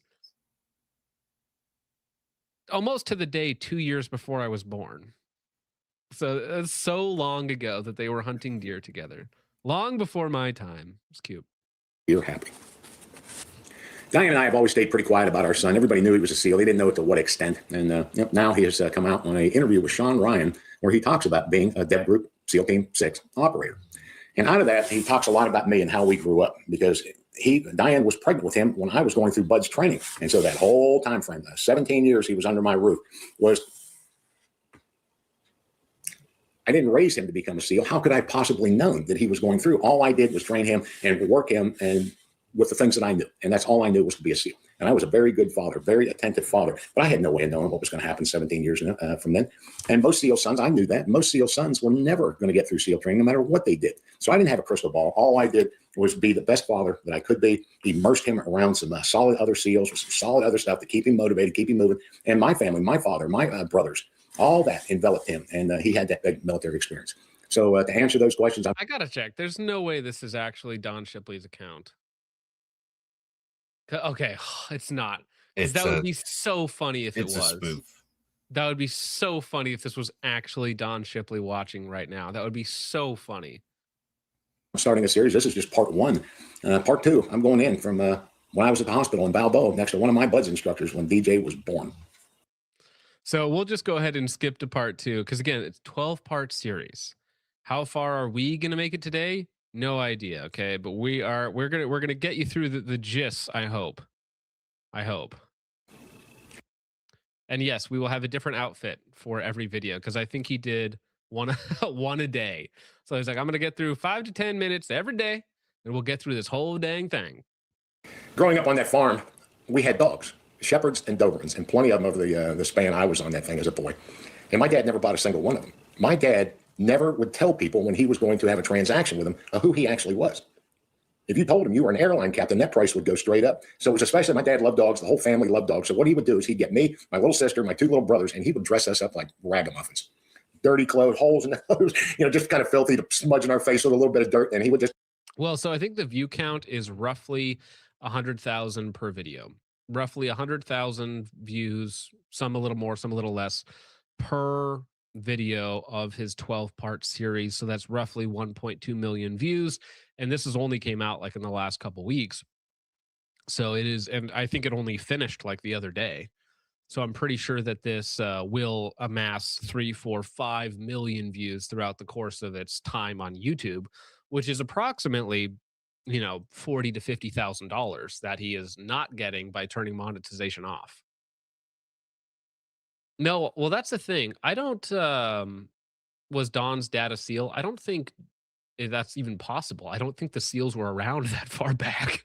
DJ learned how to grift from his dad. I mean, maybe that's another take, but I mean, at least Don is actually taking care of the grandson. So, I mean, that lends a little bit of credence to the whole story, at least from my side. Just tell us, when you see that dog, you go wrap up with that dog. You love that dog like nobody's business. And we would. He put us all in the truck, this broken old piece of shit truck, him looking like shit, too. We'd wheel up to this guy selling this beautiful dog, and we would get out and just latch onto that dog and just make this huge deal over the dog. It wasn't hard. You weren't really faking anything like that, but it was more of a production. And my dad would go, geez, that's a lot of money. He'd go, that dog will never see inside of a kennel. It'll never see a chain. It'll never see a collar. It's got free run of all that amazing property. That guy would always just give him the dog. Give him the dog. We'd load the dog up and we'd go. He was so clever about not disclosing. I'm going to try and skip a little bit just because, well, actually, it's about to get to the most watched part. So I'm going to imagine that's over here. So, geez. In any kind of the business transactions that he was an airline captain. I learned a lot from him. Man's the yapaholic. I just see 3 generations of grift. Wait, the baby or the grandfather? The grandpa who was taking him in to get free dogs that he could afford to buy. Mm-hmm. Maybe this is a lineage of grifting, okay? And Don is actually the middle child in this role. Maybe. To explain how I raised my son, you really have to look back at how I was raised, how my relationship with my father was, and then it related to that. And the earliest memories I have of my father are going on alerts with him as when he was a fighter pilot. They would have these 24-hour alert things, and I'd go up there with him as a little boy. And I would live with the pilots. I would sleep with the pilots. I would eat with the pilots. And one of his favorite stories was one of his buddies getting him the next morning and going, Don, you got to stop that kid from throwing darts. I remember it. They had a dartboard in there, and I couldn't sleep, so I'd get up, and I would just be out in the ready room, and I would be thunking darts at this dartboard while those guys were trying to sleep. Thunk, thunk. And he'd hook me up with one of his friends, and we would sit in the center of the runway, so on the edge of the runway in the center. And as the jets would come in, these old jets. Okay, let's see. Is he going to talk about Dawn in this one? I forget. Or DJ, I should say. I don't know. Okay, let's click on the most replayed, and then we'll skip to part 3. Maybe part 3. In Maryland, and he sold that farm. And we moved here. And if my dad hadn't sold that farm, I don't think I'd have spent a single day in the Navy. I think I'd be right there, right now, fat, dumb, happy, and doing what I love to do the most, was be around the animals, that farm, and all that stuff. But we moved down here, and that became a thing between me and my dad. Now I didn't have anything to really do. It was a big estate, a beautiful property. It was not a farm anymore. There was some room to run around. This is true. All boomers are spiritually Jesus. Yes. Or sorry, Jesus. Spiritually Jewish. My apologies. Yes. I could still hunt, but it was not the same. Now all my friends, back there, everything that I loved was only the last 3 have the juicy parts. Okay, fine. We're going to skip to that. Not that these stories aren't, wholesome and entertaining in their own right, if you want to listen to Don talk about this. Okay, but let's see. Part 10, 11, and 12. Okay, fine. We're skipping to the good parts. As much as such a thing exists. I'm on my 3rd deployment with Blackwater, and the paychecks were good, and we saved every penny of that money. And I was just doing the same thing I was in the Navy, just deploying all the time. So I told Diane when I was over there, you need to start buying some rental property. And there was a section of Norfolk, very close to the base, very close. They were old World War II officer housing, 2 and 3 bedroom houses that were nice. And she paid $40,000 for our first one. And when she got inside and she got up in the garage attic, it was box after box after box of gay pornography, hardcore gay pornography, paperbacks, magazines. I'm sorry. Where did I just jump to? Am I in another universe? We were talking about how your father was an airline pilot and this other stuff, and then my 3rd deployment with Blackwater, gay pornography. It's like, whoa, airline pilot in the Navy. What? Sorry, Don. What? Say again. Not beating those Navy allegations. What? Run that back 30 seconds. Yeah, let's go back for a second. Sorry. What? I was just about to take a bathroom break, but this is getting good. Yeah, that was all right. All right. I mean, he said the last 3 had spicy stuff in them, and he did not specify what type of spicy stuff. So there we go. Close to the base, very close to the airport, and they were old World War II officer housing, 2 and 3 bedroom houses that were nice. And she paid $40,000 for our first one. And when she got inside and she got up in the garage attic, it was box after box after box of gay pornography, hardcore gay pornography, paperbacks, magazines, you name it. It was up there. The old owner died, she bought property. So Diane does not want the Norfolk City trash. 1940s gay porn stash. What? Officers not beating the allegations either, right? All right. Guys, to think that that's hers. So she didn't put it out for the trash guys to pick up the rest of the stuff they're cleaning up. She brings it home to our little farm in Chesapeake. She douses all of it with gasoline and lights that shit on fire. Well, anybody that's ever burnt a book or a magazine knows that shit is hard to burn. That actually is like another Holocaust when you think about it. Okay.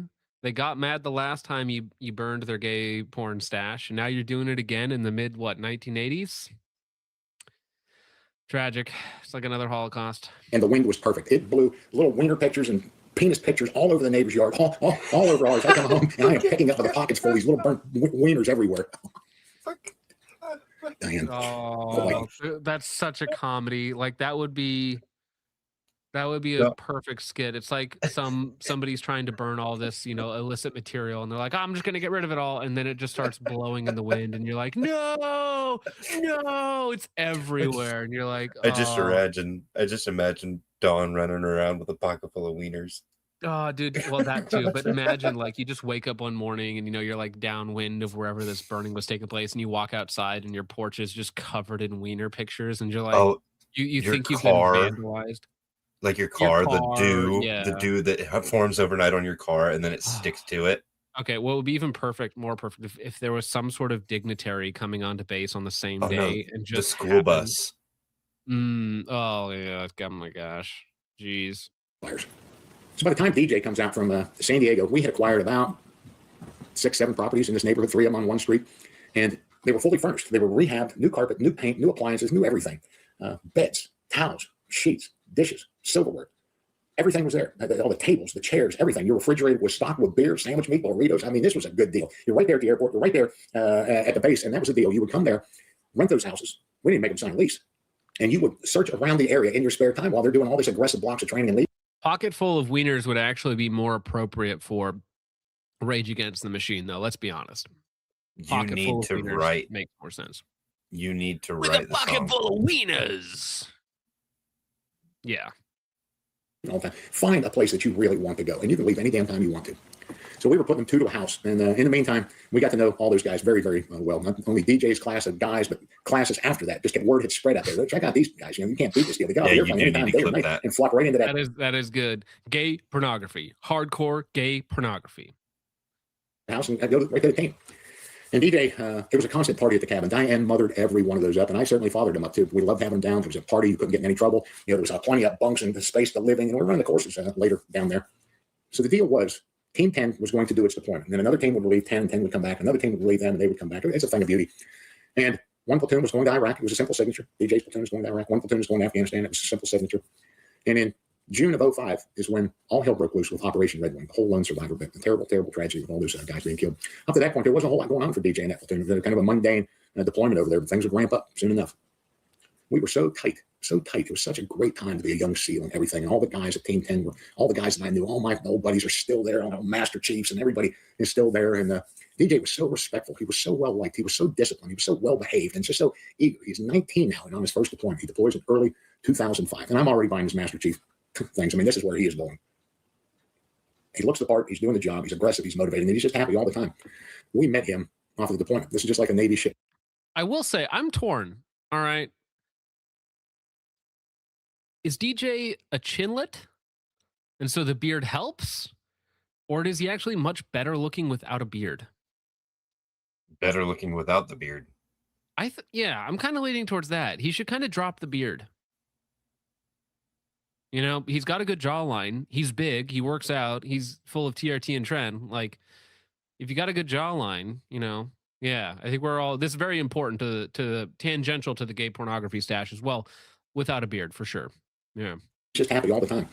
We met him off of the deployment. This is just like a Navy ship pulling in with all the folks that are out there greeting the ship, or any of the, you know, the Army or Marine commands that are coming home. All the wives are out there. But it was surprising that Mommy and Daddy are up there with you. And we were just a welcome sight. You know, everybody knew how close we were. It was beautiful. And he has formed up in his second platoon, and they're just always down at the cabin. We're always doing something. We're always taking them out to sushi or doing something with all the guys. We just love them all and had just a fantastic time. And DJ deploys again. All in all, he turned 19, 21, and 22 on combat deployments to Iraq with SEAL Team 10. And his second one. 19 years old. Can you imagine? Like, when I was 19 years old, what was I doing? I was like community college and tutoring special needs kids in like a school that was about to lose funding if it didn't raise its grade average, right? That's what I was doing at 19 years old. And then you have other guys that are in like a SEAL team in an elite in an elite unit, like, you know, smoking dudes halfway across the planet for Israel, right? What a crazy just dichotomy of life, I suppose. Jeez. What were you doing at 19, Richard? Horrible things. Horrible jail. things. You're like, I was in prison from 19 to 31. No. I stayed out of prison. Luckily, but there was times where it was questionable. No, I was drinking a lot, partying a lot, wasting my life away, and just doing horrible things.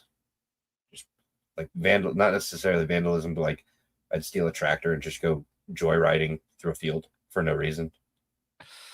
Well, dude, not to keep hitting on dentists, but Doc the Ogtist says my 19-year-old is currently playing Xbox. Sounds like a dentist's son, not gonna lie, man. He had a good upbringing because you had good money, huh? And now he's hanging out, relaxing, playing Xbox. All right, no, I get it. It's fine. It's fine.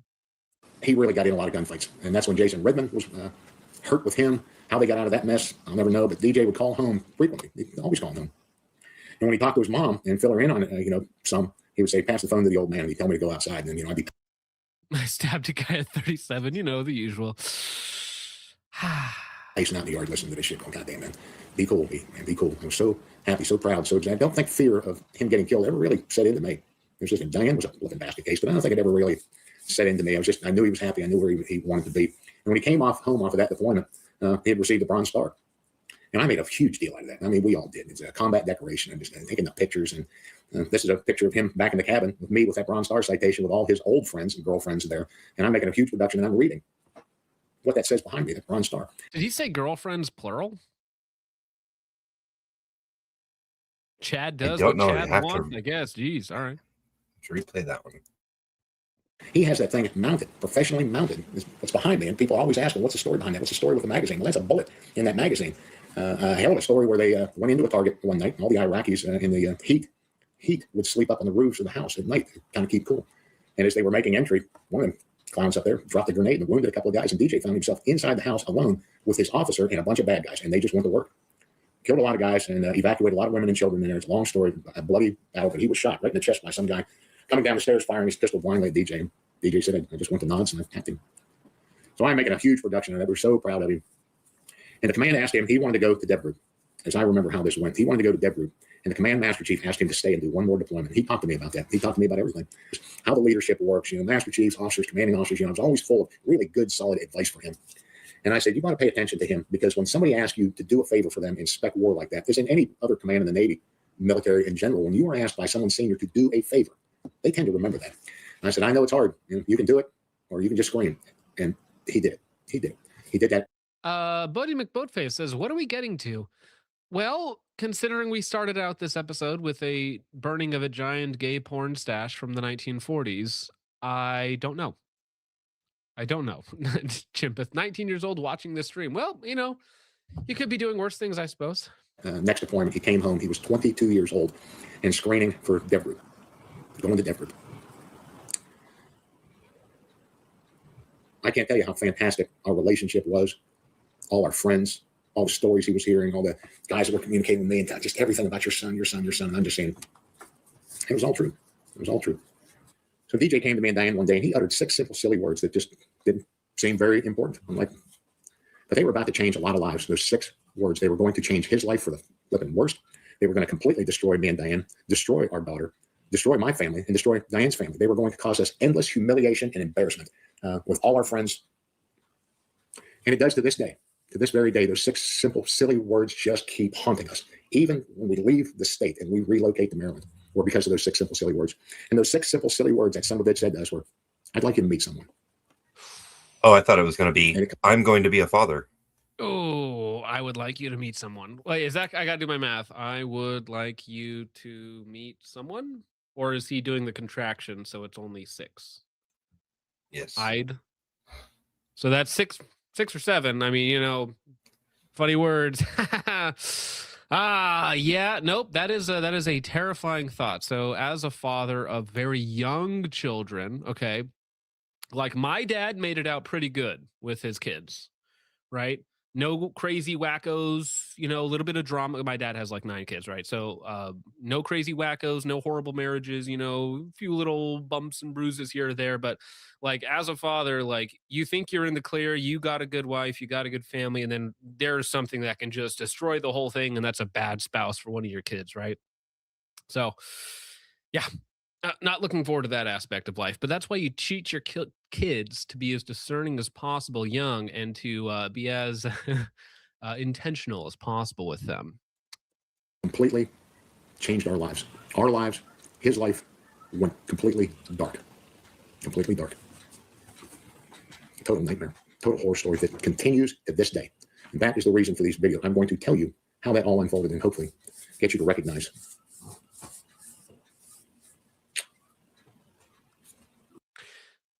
I don't know how relevant the gay porn stash December 2009 DJ.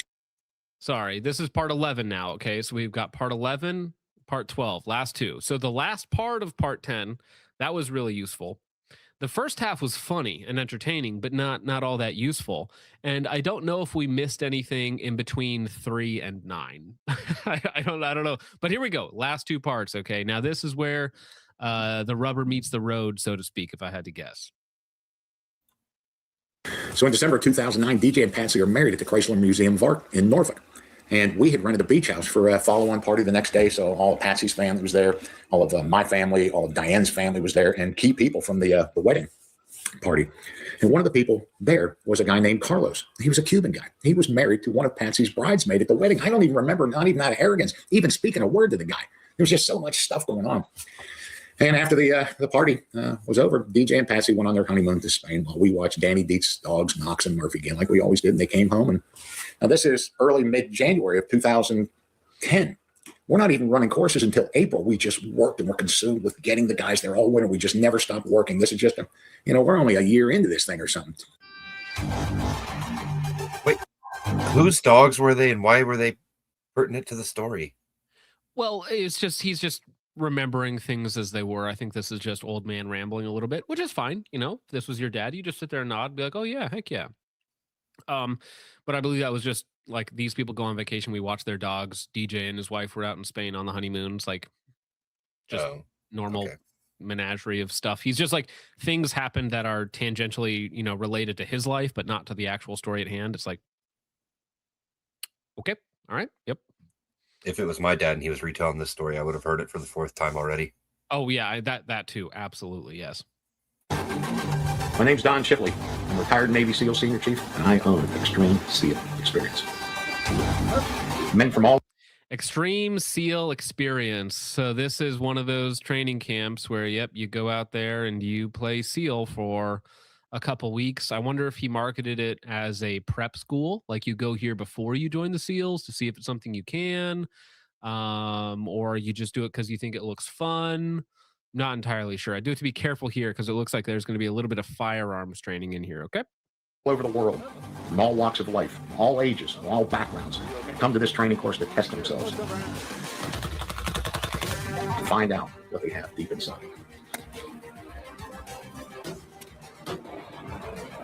Using all veteran Navy SEAL instructors, we teach these men their capabilities. We teach them their limitations.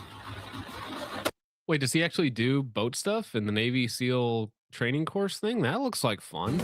Okay.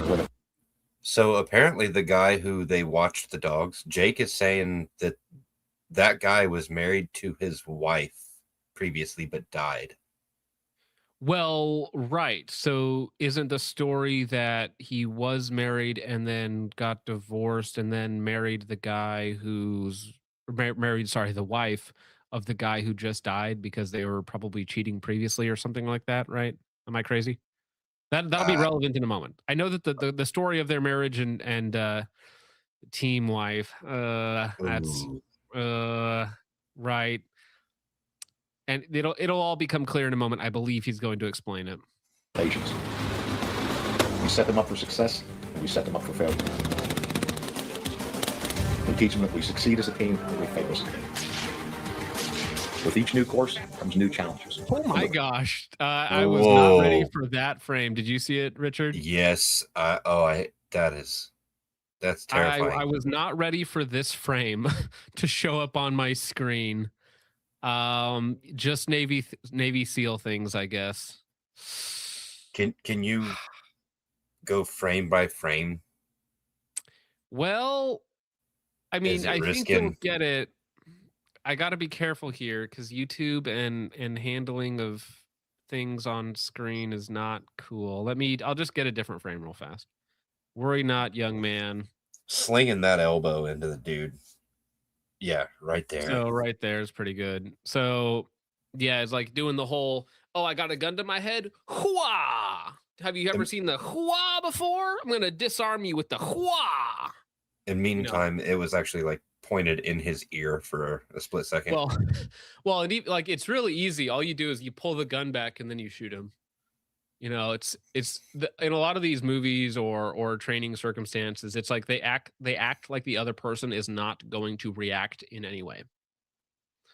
Yeah. So it's like, I don't know if this is useful stuff. Like maybe in some super niche scenario, it's like, how do I survive somebody pointing a gun at my head? It's like, well, don't get into that situation in the first place. But all right.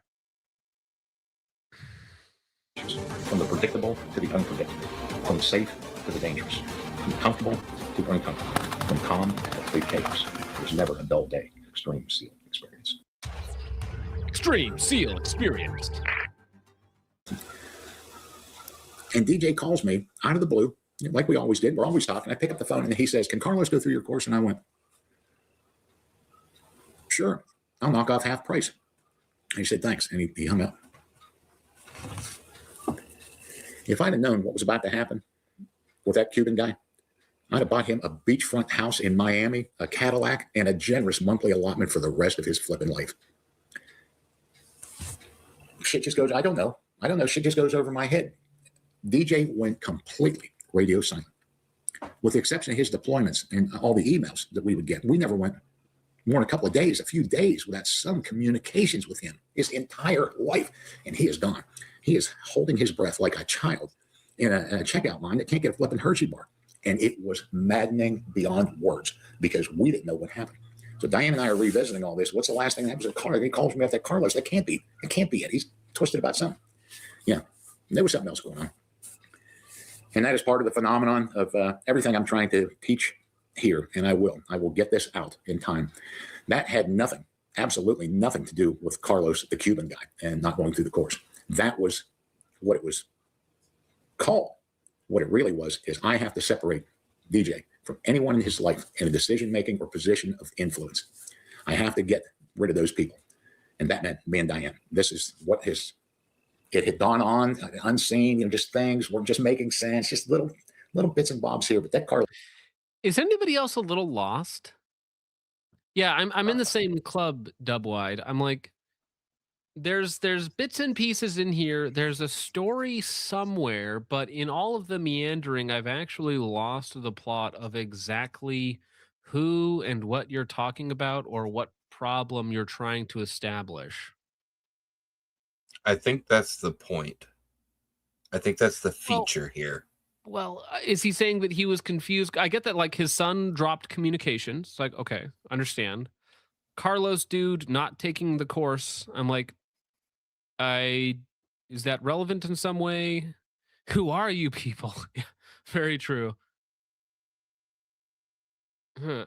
It's confusing. Apparently DJ, sorry, is my computer shutting down? I can't click on this comment. There we go.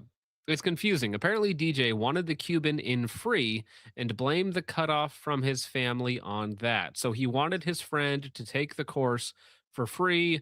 Don Shipley says no. And then he's like, well, I'm cutting off my family because of not fronting him the entrance fee. Old man core, correct.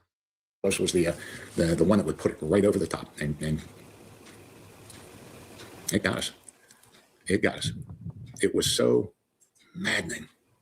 And when something is that maddening, that frustrating, that you just go nuts, you start to say and do anything to get that person to respond to you. Regrettably, that's what you do.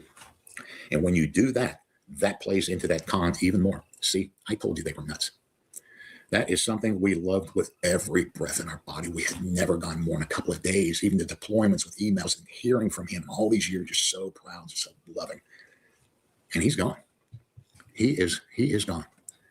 And I'll be glad to share with you the events, how all that happened, and what ultimately it was all about. Next time. Okay. Well, glad we have one more episode to go. This is it, guys. The final episode. Mommy and Daddy Speak. All right. So 14 minutes. Let's see. This one has 109,000 views. I bet it'll be 110 soon. Richard, your bets on if we'll actually get the full story in its entirety in an understandable fashion throughout this video. Yes or no? How long is the video? 15 minutes. No. No. Okay. I'm also leaning in that direction. Lebanon. Hey, me too. I'm Lebanese. My mom too. We left before the Civil War, but I'm an only child. My mom is a single parent. Again, what does this have to do? This random street interview from TikTok? Yeah, season 2. Let's get season 2. Dude, imagine ending on a cliffhanger and being like, coming in August 2027, season 2 of My Son, DJ Shipley. I had a father. Let me tell you something. When you lose a father, you become a man. But when you lose a mother, you become an orphan. My mom died in the beginning of the pandemic, and I've been an orphan since then. And I never had a father and never felt the difference. So if you didn't grow up having a relationship with a father, what are your values as a father, basically? Well, look, there are two schools of life. Some tell you if you have been abused, you're going to do the same thing in the future. And the other school says if you learned what you were missing, you would make sure you would never miss it. And that's what I made sure for my kids. They would never miss a father. So I coached them when they played baseball for 10 years. I'm always present. I worked hard, but I was always there on the weekend, the trips and all that. And they remember me as always being there. So to me, my reaction was like, don't do what was done to you. The series of videos that I made, I shot them in January of 2022 and put them together. Just like Question. I'm wondering if that was Don's way of trying to convince himself that he's been a wonderful father the whole time and that he couldn't have possibly done anything better. Well, so this is a thing that boomers do, right? They will not take responsibility or accountability for anything bad that they have done. And so, like, I'm sure you've had this conversation with people where, like, you try and tell them, like, hey, that wasn't the best. And then they immediately play the victim and they go defensive. Like that one clip of, I think, Paul Heyman, I'm the abuser. I'm the bad guy. It was always my fault. You know, they start doing that routine and you're like, listen, I just, you know, there's just little problems here and there. It's not that big of a deal. Yeah, you know? I have that talk. So he made those videos back in 2022 and he sat on them for 4 years. Jeez. And then he just released them in last couple weeks. That's insane. Dick Cheney, stop it. Get some help. I don't know if that's going to pull up, but stop it. But they never saw the light of day on YouTube or any other website. Now, they were for my private membership website, videos.extremesaleexperience, and it was because of the overwhelming number. Oh, so he posted them privately, so like his members could see them. So that's where people knew about the drama from. Interesting. Okay. My subscribers, who we depend on to eat, bringing this stuff up that they had saw DJ and he said this about us and he said that about us and you want to know the truth. And I was just getting overwhelmed by the whole thing. And so I put them up and hoped that he would stop. And he has not. He's only escalated more and more with these because he doesn't think I'll retort. He'd be wrong about that. Why don't you do me a favor, put your dad on your back. There you go. Now, we're going to do the interview. We'll see how smart you are. Why is your dad on your back? Because he's been carrying me for 17 years. That's right. He's been carrying him for 17 years. It's about time you do. Has he been a good boy? He's been a very good boy to you, Chief. Yeah. And what do you do? I'm an insurance broker. We're an insurance broker. What are you aspiring to do? I'm not 100% sure that. Is he already getting too heavy? No, I'm good. Okay. And how was school? Well, insurance broker, not a dentist. What are you at? Well, insurance broker, also similar genre, right? You make a lot of money, low stress, usually speaking, right? Also, I saw somebody gifted a flow state. I don't know if you understand this, Richard, but I do not understand what the gifts are. They pop up on screen and they do wacky things, but I have no idea what these things actually are. Like, what do they do? They don't even pop up on screen for me. It's like I just see Bob Person, Volbus Persona sent a flow state for 200 joules. Thank you for that. I don't know what that means. PNW Minuteman sent sparkles for 2 joules. Yeah, I see it. Zanico sent a high five for 100 joules. Okay. Thank you. I don't know what the joules are. Are joules like pennies? Is that like the bits on Twitch? Is that what it is? So it's like it's like $1 dono or $2 dono, but instead of like making me read something, it just pops up on screen for other people. That would make sense. I think the joules are ridgeless coins. Right. Yes. No, don't have ridges yet. Gold coin for 10 joules. Thank you. Flowers for 30 joules. Send press F for 10 joules. Okay. All right. Sorry. Now it's getting distracting. Yeah. Volpersona says, sorry, guys. Well, I feel bad because people donate or send those, but they don't pop up in StreamYard, so I have no way to see them. What are you, Cecil B. DeMille? Why don't you just fucking stand still? Bro, who just dropped an Unk Alert in chat? That's funny. Unk Alert. Yep. See that?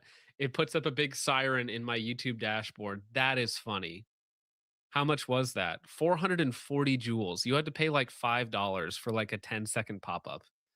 50 joules are $1. You mean that was $10? Dillweed, that was $10 to get that Unk Alert? That's funny, but it doesn't even pop up on screen. If it popped up on YouTube, like on the screen, that would be worth it because that would be funny, right? People could troll with that. But that was $10 for like 10 seconds. I'm sorry. You got free gems. Okay, well, if you get free ones, okay, that's good. If you get free ones, that's good. over there. Get the making the chief nervous. Yeah, making me nervous here. And good, you guys did really well. Both of you. Thank you. Excellent. And we'll miss you more. I'd like to say something, if it's okay, Chief. Yeah. Before James heads off to college, this was a special opportunity for us to bond in a very special way. It's something he and I are going to hold for a very, very long time. And I'd like to thank you for that. Jake sent a girl power. Now I have to read these because people are actually donating like real money. So I have to read them before they disappear. So thank you for the girl power, Jake. Appreciate that. Don, really appreciate it, Chief. Yeah, no problem here. I enjoyed doing it.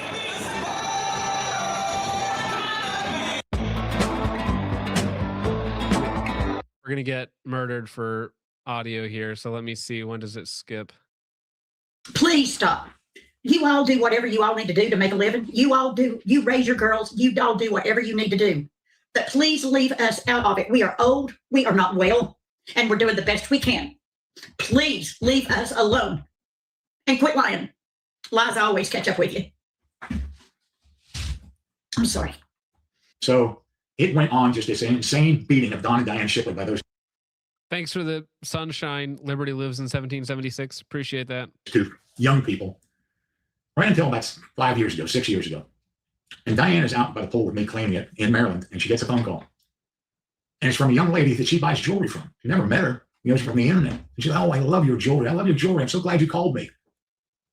And then Diane started in on her about how precious and beautiful her son was. On a roll, flattering her about how beautiful that little boy was. And then she said, that's your grandson. Thank you for the stay hydrated, Jake, as we're interrupting Don's emotional pleas about figuring out he has a grandson for the first time. On a roll, flattering her about how beautiful that little boy was. And then she said, that's your grandson. That's how it went. The whole wedding shit over that was to get me away from them, and money, it was all money related, you know, so yeah. And now we've got a grandson. When Patsy found out that we found out, Patsy threatened Diane. She hadn't heard from her in all those years. Do you have anything to do with that little boy? If you have anything to do with that evil woman, see how this is all going on? You'll never see your grandkids. Ever, ever, never, never. Well, we already had. You can't take anything more from them. What kind of person deprives the grandchildren out of their grandparents? So because the grandchild, the grandson, is DJ's, but not his wife's, right?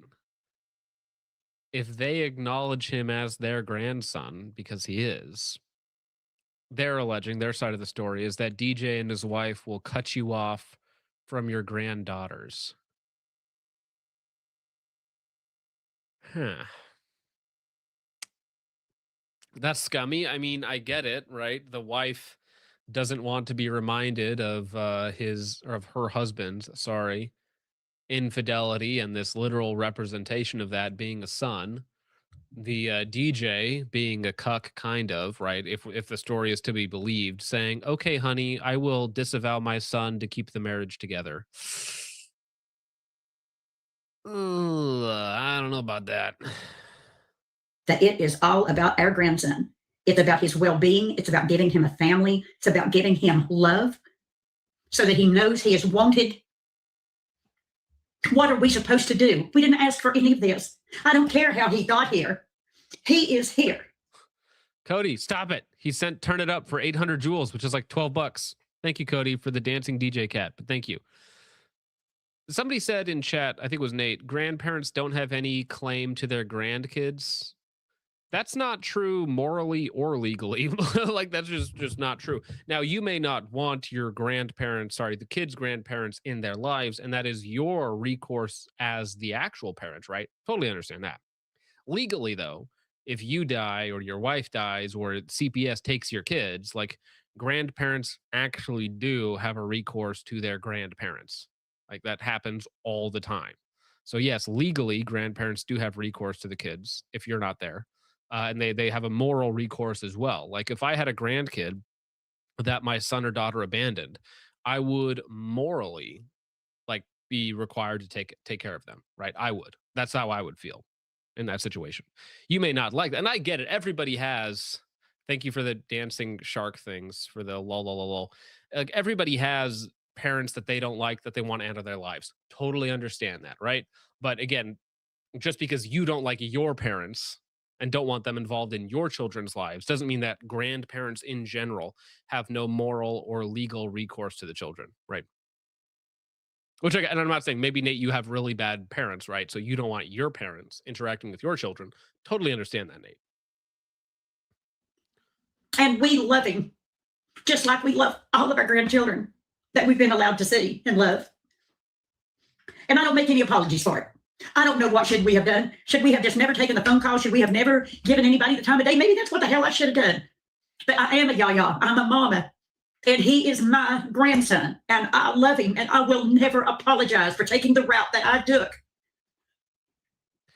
I mean, if their story is bad freeze frame, if their story is to be believed, if you found out you had an illegitimate grandson from your son and that your son and his wife had abandoned him, like, I think most good people would feel some sort of duty to protect their grandson in some way, right? Even if it's, you know, a bastard, so to speak, they would feel some recourse to the grandson and some sort of moral requirement to take care of them, right? More so than just the, you know, average orphan on the street. I think so. Not sorry. It's like looking in a mirror. He has a rack in his bedroom right in there with all of his swords, just like He-Man in the back of his shirt. Thank you, Lightspore, for the sunshine, by the way. I appreciate it. He's so close with my granddaughter. They're just like two peas in a pod. And she came running in the other day and she said, "Oh, he's fell off the bed. He's hurt his neck." And I walked back there and all I could see was him little feet. Yeah, Nate. So I totally agree with you, right? So in the parents are the stewards of the children, right? So, but in the hypothetical where the parents are not taking care of the children, like the grandparents, I would argue, have not only a right, but in a lot of cases, a duty to try and help out the grandson or the grandchild, right? So regardless, but the flip side of that is I know a lot of people who do not want their parents involved in their children's lives because they were not good to them, but don't want them to hang around their children. You know, I understand that. Sticking out from underneath the bed, and he said, "Draw your weapons." It just, you know, how am I supposed to be sorry for that? I think that God has a bigger plan. And I don't think that God's plan was for me to turn my back on that little boy. I'm glad he's here. Do you see anything wrong with this picture? Yes, someone's missing. And that person is my father. But isn't this guy actually gay? I don't know if he's actually gay or not, but I know that he was on several different types of steroids. Oh, well, TRT, yeah, no, he's a big HRT. fitness influencer, but I thought the joke was that he's actually gay. He so may him be. not having a father actually checks out. Yeah, that's what I thought. He's actually gay without a father. Many such cases, by the way. What are these random clips, dude? I don't know. But this guy is actually gay. This is how Don's mind works. someone is not in your life doesn't mean that your life is screwed. If anything, their absence can teach you some of the most important lessons. My dad wasn't there to teach me how to be a man, but you know what? I figured it out. And now you take it up the ass. I don't know how well you figured it out. I feel like fatherless homes are a big problem. I don't know, bro. I don't know. You may have to work a little harder, but trust me. It also means you'll come out stronger. And if I can do it, so can you.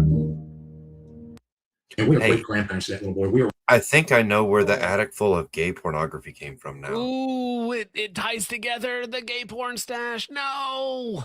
Oh. And I mean, like in multiple ways, he takes stuff in places he shouldn't, right? Whether it's injections or inseminations.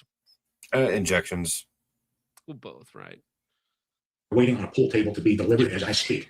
Yeah, dude, that multicam, you're right. That did feel like a gay ad, didn't it? Just like a little gay ad break from YouTube, but no, Don put that into his video. Lol, thank you, Anonymous, for the 440 jewels. I hate that I have to monitor another thing now, but thank you for that. You guys are ruining the chat for everyone. Thank you. Appreciate that. Because he loves shooting pool. I take him into all the biker bars and he shoots a game of pool and they all fawn over him. You know who else used to love pool? DJ. He loved it. He'd watch The Hustler with my father over and over and over again. And he is doing everything in his power to destroy that little boy. Everything. And DJ's deadbeat dead. Absolute deadbeat dead. He pays his child support. And then he takes it away from her in the form of attorneys that she has to pay for. Wait. Hold on. That's not. No, that's. I mean, I understand That's if the he's court. like, yeah, but I understand if I'm trying to steel man Don's position here. Is he What legally fulfills his requirements to pay the child support, but then should he also be paying the lawyer fees?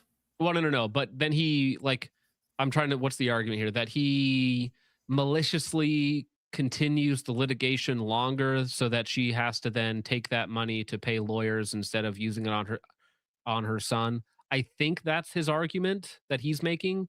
That Don's making. Sorry. From DJ's side, he's like, well, no, I legally fulfilled my child support. And then I'm also in a separate litigation with her about recourse to the child or whatever else she's fighting, right? So because listen, women are crazy, okay? Was it the Ashley chick? Who was the last girl that Elon Musk impregnated? That was like a right-wing e-girl. So, and then she asks for like $500,000 a month. Was that what it was? Yeah. Or something like that? But they found text messages and other DMs between her and her friends where she explicitly was seeking him out and trying to get close to him for this very reason. Well, and again, specifically to take money from him. So get pregnant by the richest man in the world. Step 2, profit, right? That is a woman's path to success. Get married or get pregnant from somebody. Step 2, success. Like your path to, you're literally laying down for your path to success, okay, for women in a lot of cases, okay? Living life on easy mode. She's a single mom with all that stuff, and it's hard to watch what he does to her. He has turned his attacks onto her. If you want to meet DJ, he's in Virginia Beach up there at the courthouse probably as we speak. He's got her back in court, trying to cheat her out of $300 in child support payments. And not because that's... Wait, is his child support only $300 a month? Who cares? Like, that's such a little... did he misspeak and did he mean $3,000 or $300? If this is life on easy mode, yes. $300 is nothing. I wonder if he meant $300 per pay period, because that's like $1,200 a month. $300 a week, $1,200 a month. I mean, that's something, but that's not enough to live on. Like, that's not even rent for a small apartment in a lot of places.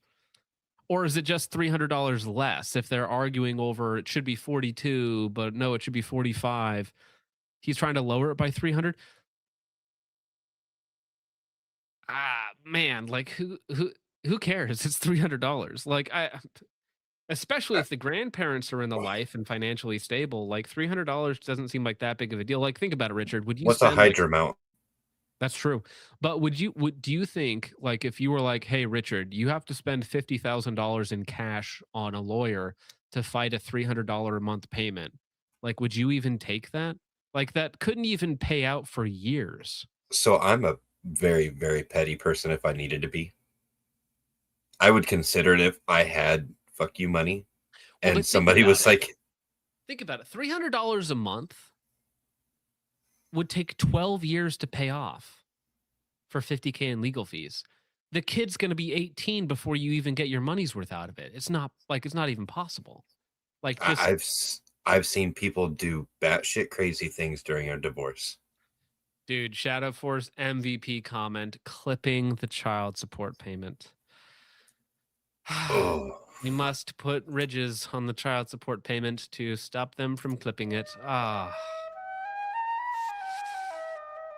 Well, I get it. It has to be personal. Like, they have to just hate each other.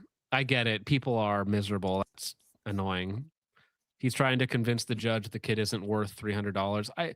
Maybe it's based off of his earnings. Like, well, she says my earnings are $185K a year when they're actually $160. I think he makes like $500,000 a year. Because I mean, they get GBRS, the YouTube channel is super successful. The Patreon is super successful. The business is relatively successful. He gets paid $250,000 a year from SIG. It's like he's making money, right? So there's not a problem to just take care, morally from DJ's perspective, like, just take care of the kid. Like, even if you don't acknowledge him, like, whatnot, the bare minimum is to send him, like, whatever the minimum legal amount is per month. It's because he needs to hurt her. Patsy is putting him up to this. Take her back in there. Because she's a single mother, she runs a small business, and she is insanely distracted by these frequent appearances in court. So DJ can hurt her again. And by doing that, he hurts that little boy. It is just a shit show beyond words. And so in that respect, he's an abusive father. Well, he's never going to be in there. He's abusive to the father and the mother. That's got to be some kind of abuse there. I mean, Don, that's probably a little too far. Again, it's such a messy, gross situation because I'm sure Don and his wife, DJ, sorry, and his wife, like, this is a very tenuous situation for them because DJ can't acknowledge his bastard son because then it puts out his children that he has with his wife. So she's obviously, in the middle of all this. Women just suck. The general rule is women suck. If you interact with fewer of them in a sexual manner, you will have less issues in life. Okay? So all women are crazy. All women can ruin your life. So just interact with fewer of them to lower your risk. Preferably one, right? Preferably just one. That's all you need. Ridged for her treasure. Gosh, you guys are good. Ridged for her treasure. Damn. And he abuses his senior citizen mother. Disabled senior citizen. Hindsight, are you actually looking at ads? So for you guys that don't know, I have ads turned off on the live streams. They're on manual mode. If you're watching an ad, I am not getting any revenue from that. I am on the back end of YouTube right now on the dashboard, and there are no ads. It is on manual mode only. I have to manually press the ads button, which I never press. You guys should not watch ads during a live stream. If you are watching on mobile, go to your Brave browser. If you're on mobile, go to either Brave browser or DuckDuckGo browser. You can download the Duck player and watch for free, no ads, and sometimes it'll even clip out the in segment ad reads if you get a good one. Yeah, because again, guys, I used to have them on the minimum amount, but then I just turned them off because you guys are so generous with super chats that I don't run ads on my YouTube live streams while they're live. I think during the upload, the VOD, if you watch them later, there are ads, but there should not be ads on the actual live stream itself. Again, TV and mobile might be different. YouTube might automatically force them into that. But so I do know that YouTube apparently shows preferential treatment to TVs, and the ads that they choose for the TVs are different than the ads that they'll choose for mobile. Yeah, I never watch on TV, so I don't know how it is on there. And he beats the wings off of her every chance he gets. He's the most horrible son of a bitch out there. And it's all from that little boy.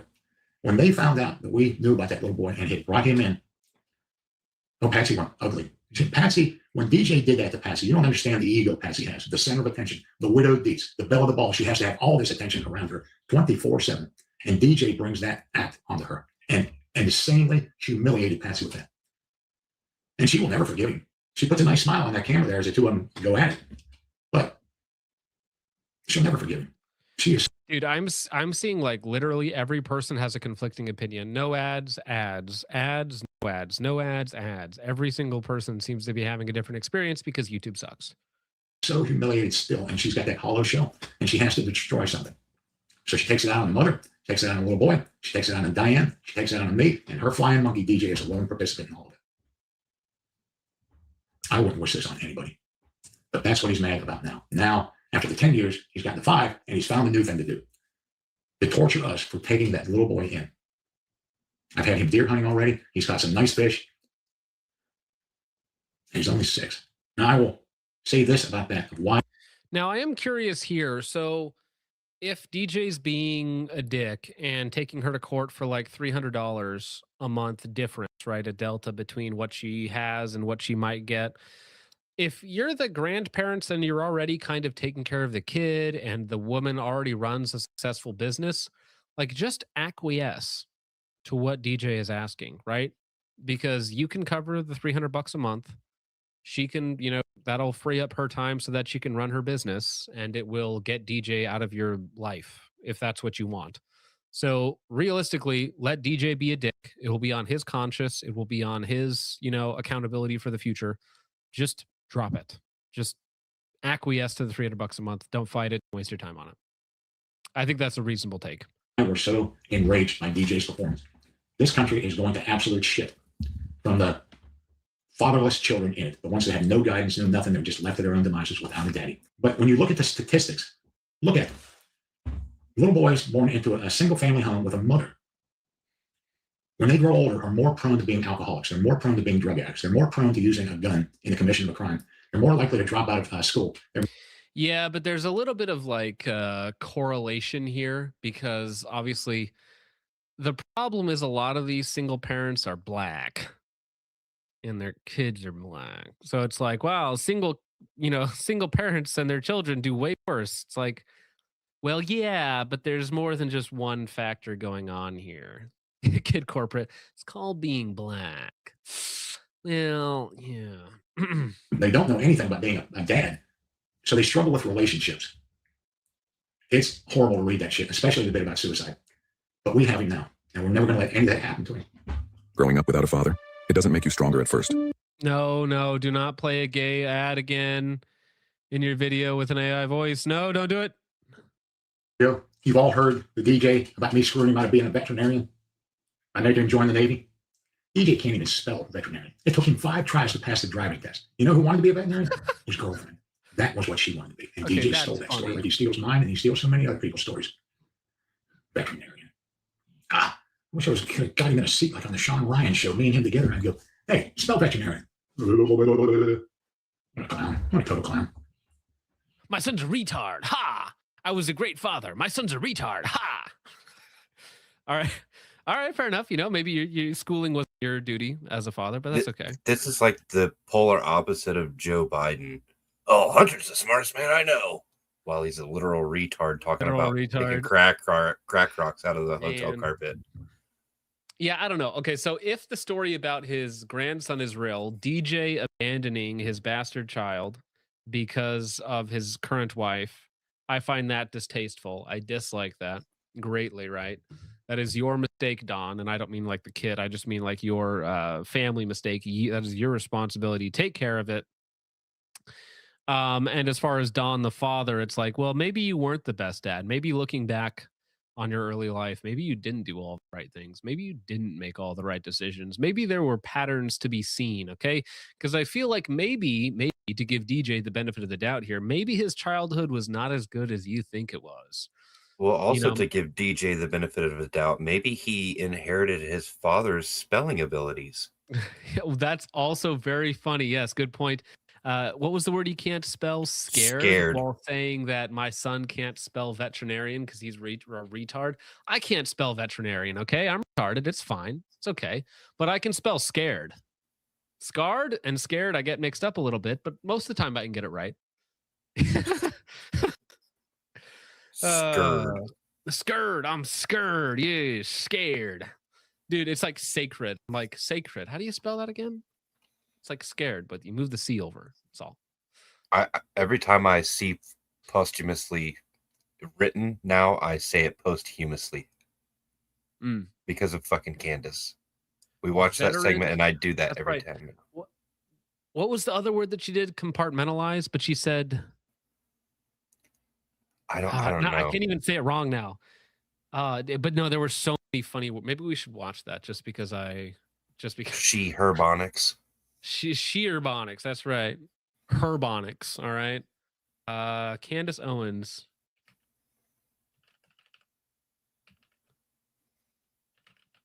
Can't speak. Let's see. Surely there's got to be a good compilation here. Contextualize. Is that one of the ones? Here we go. There we go. Here we go. Sorry for the Black Queen jump scare. Their new push is just that I'm stupid. It is a biennial joint military operation. Sex slave was hired by music mogul. Candace is dumb. She's really stupid. I am so very disappointed in Kash Patel, Dan Bongino, and Pam Bondi, who all made these grandiose promises. I am saying this in its true denitive meaning. She mispronounced the word. There has been so much toxicity given all the toxicity. That's just black speak, okay? Toxicity, sorry, I can't even say it wrong. Toxicity there, discussing their toxicity. We're going to go scroll through 300 episodes. The toxicity of our city. A CEO and a chairman has to compartmentalize. That's it. Compartmentalize. Yes. Not compartmentalize. Compartmentalize. That's the one. That's the one. Thank you, Candace. Appreciate that. Very much. Very much. You don't get to ask those questions. What's wrong with you, Mom? Why are you so scared? That one does it to me every time. All right. Well, gentlemen, thank you for hanging out for the very useful DJ Don drama, 3 generations of children in the mix. Okay, but we're going to get to your guys' super chats, and then I still have a lot of stories to get to. So I don't know how long we'll be here, but I'm guessing it will be a while. On Rumble to start, Glock Shooter for 10 says, for the charging handle ridges and Dugan clip in your Scam 1 video had me cracking up. Thank you very much, Glock Shooter. That is very based of you. Thank you. I'm glad that you guys are enjoying the video. Actually, let me go check real fast. Again, I think it's outperforming the next closest video by almost double. That's right. So in the same time frame, the next closest video has 27,000 views, and currently this one is on 57,000 views. So it's more than double the next closest video. And I did not expect this a simple video about a Mark 1. You know, it's literally nothing special. And it's the most popular video I've ever released. So, all right. Thank you very much for that. What'd you say, Richard? Never mind. McLeod for 5 says, Harold has long talked about being an ambassador, willingly making it easy for the enemy to demonize and dismiss you, reverses progress made. Silencers being used for Hearing Pro is a great example. Well, I disagree. 100%. Well, think about it. Like, we had the biggest NFA win ever in terms of removing the actual tax portion of the tax stamp. Yeah, there's still NFA items, but we didn't do that through begging and pleading and saying, look, there's safety tools. It's about safety. It's not scary. It's like saying modern sporting rifle rather than AR. It's like, no, weapons are meant to kill people. All right. Like, we should have guns to kill tyrants. Sorry, I'm pulling Candace right there. We should have guns to kill tyrants, right? That's their original founder's intent. Okay, we should form militias. All right, that's the original founder's intent. I don't want to have this cucked attitude where we have to like cater to people who hate us. I think that's lame. But thank you for the 5, McLeod. Baseball Goons for kid. tyrants. Goons for tyrants. Goons for tyrants. That's right. Baseball Kid gifted 1 subscription to Focus Trip. Appreciate that. Sorry, Jake, but it's time for Big Toe Money. Hope you're doing well in that hidey hole you're hiding in. Baseball Kid for 20 says, for that 30-second clip, Big Toe Money, 30-second Big Toe Money. P.S. Jake is upset you still haven't played the full OG song from the Jade mix-up. Go ahead and play it for Jake and I as well. You want the full OG 20-second clip, or do you want the one where he's on stage dancing? Baseball Kid, if you're still around, tell me if you want the one where he's on stage dancing, because I find that one very funny as well, personally. All right, Jake's dog. Funny, this is a song of the summer shit. You know it's funny. Walk on stage with no shoes on. All I need is feet, boy, I'm too gone. Hey, Jake Money, Big Toe Money. This is a song of the summer shit. You know it's funny. Walk on stage with no shoes on. All I need is feet, boy, I'm too gone. My feet feel good. Your feet where they should. Y'all just sitting in the grass with a cigarette. Jake Money, Big Toe Money. That's a bigger check. Walking in, everybody's. Thank you. Oh, Jared on Rumble for 2 says, turns out I was tardy and homosexual tonight, was on a date. Oh, congratulations. Hope it went well. And we'll have to watch both the first and last parts sometime. Christ is king. God is good. Everyone pray for Dugan and his family. Thank you very much, oh, Jared. I appreciate that very much. Good, sir. All right, over on Ko-Fi, I saw that we had one come in earlier. And Josh Howard for 3 says, this Niger gay AF. I agree. Thank you. Thank you, Joshua Howard. Appreciate that, sir. I don't know if that's how you pronounce that. The Lightspore for 2 says, totally nice day, or totally nice dentist. I think it's totally nice dentist. We have a lot of dentists in the chat, okay? And they don't like being made fun of, the dentists in chat. Thank you, Lightspore. James Tallarico, gay, but became a YouTube channel member. Probably not the James Tallarico, but a very fruity politician. Thank you, sir. Don Shipley for 5 says, my name better not come out of this young man's mouth. Well, it's all right. You got a pocket full of penises, sir. I think you'll be all right. Thank you, Don. Don for another 2 says, WTF is my pick doing on here? Arr, angry rage, dude. I need a 12-part series on this stream, okay? Thank you, Don.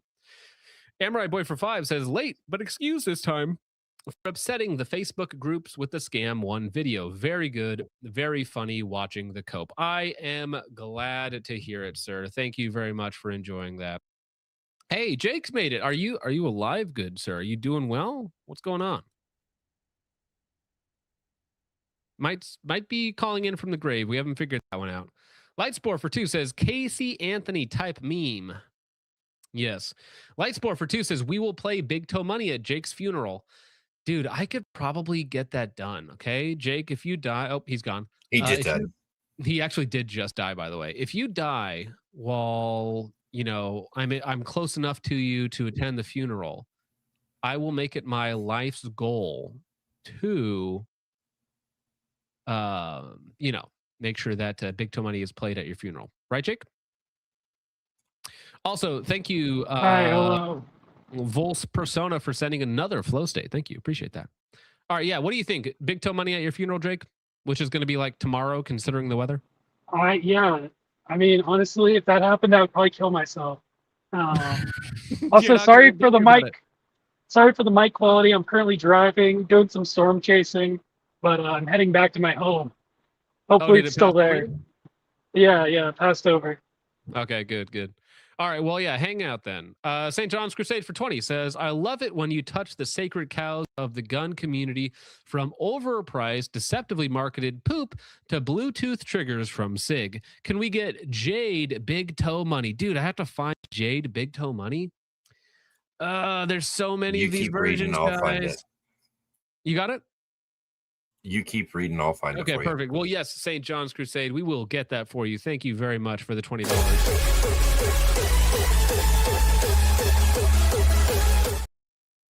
Polly B for $20 says, look at ye, John. Shit stirring on Maine. Based and better way 2A is big gay pilled.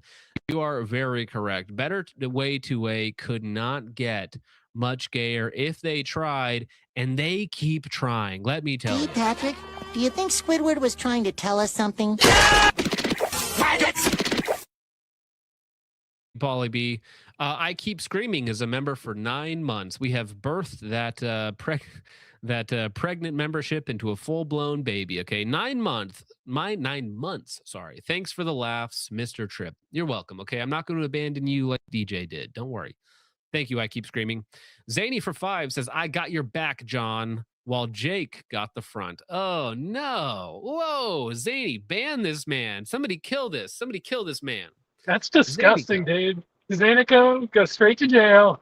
Bro, Jake, are you doxing yourself live? All right, guys. Triangulate his position. Get the house, the street signs. Nope, stop shaking it. I can't see anything, Jake. Also, if you could crash or maybe get into a police chase live, that'd be awesome. St. John's Crusade for 2. So boomer coded to threaten someone over a brand. Listen, these people are like deranged. Like all they have in their life is some overpriced piece of garbage. Lightsport for 2 says Geisley sells a near clone URGI upper. Yes, but they don't charge $3,000 for it, and it also still has the URGI BCGs, or sorry, the REB, yeah, REBCGs. So that's the one you want. Thank you, Lightsport. Everyday American for 5 says no one who actually likes firearms is going to buy a Mark 1 at $3,200. Only the shills say it's good, especially when the URGI, KS1, and LMT spec war exist. Well, real Everyday American, what's funny is the URGI is not that's not the Geisley product I would buy. The KS1 and LMT are also not things I would recommend. The Super Duty is the Geisley you want. You don't want the URGI just because it's a clone build of a government platform. You don't want the URGI. I get that it looks like the thing and it has the off color, but just get the Super Duty. The Super Duty is legitimately better, right? I do not buy the URGI. I don't recommend the URGI. Not that it's bad. Okay, it's fine. It's good.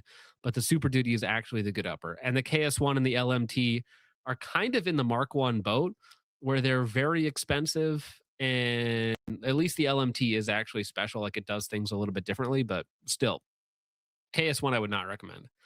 CM Scar for 5, or remember for 1 month, says send prayers for my pop who's back in the hospital. We will do that, Scar. Prayers for you and your father right now. That is never fun to go through that stuff, bro. Thank you, Scar. John Shipley back. Speaking of the chat's dad, says, I hope you don't do a fundraiser like this when my dumbass son gets arrested someday. I'm sorry, Don. I'll try to make sure I moderate my support for your son. Boondocks Balloon Knot for 10 says, Ben recently did a video on GunTube. I feel like in the past year, I've unsubscribed from nearly every channel. Just a perpetual stream of shilling, NDAs, and trying to sell you tactical shit. Well, listen, here's the thing. Like, GunTube is not dead. A lot of these channels are dead. A lot of these channels suck. But people love good content, okay? So like that video that I put up today, I see Veracity Solutions in chat, who does get paid to talk positively about Sons of Liberty Gunworks. Hope you're doing well out there. But again, I think a lot of these channels are dead. All right, GunTube's not. GunTube loves good content. So you feed them something that's honest and truthful and goes against the grain, they're going to eat that up. Guaranteed. Authenticity is the currency of the future. Okay. Thank you, Boondock. Appreciate that. Finally found Jade Toe money. Oh, you it did? Took okay. that long. But Oh, thank goodness. I'm so happy. You are so welcome, Jake. You are so welcome. Let's see if I can figure out how to do this. I think I can. Oh, maybe not. Oh, yeah, there we go. Is that working? No, that's me. What? Okay. Try now. Get it? You got to share No. window audio. That's unshare it. Share it again with window audio. Watching Richard try to figure out how to use technology is like watching Don Shipley make a YouTube video. Horrible. Dude, hopefully we don't get the gay ads. That's what I'm hoping for. This is horrible. Let me try this again.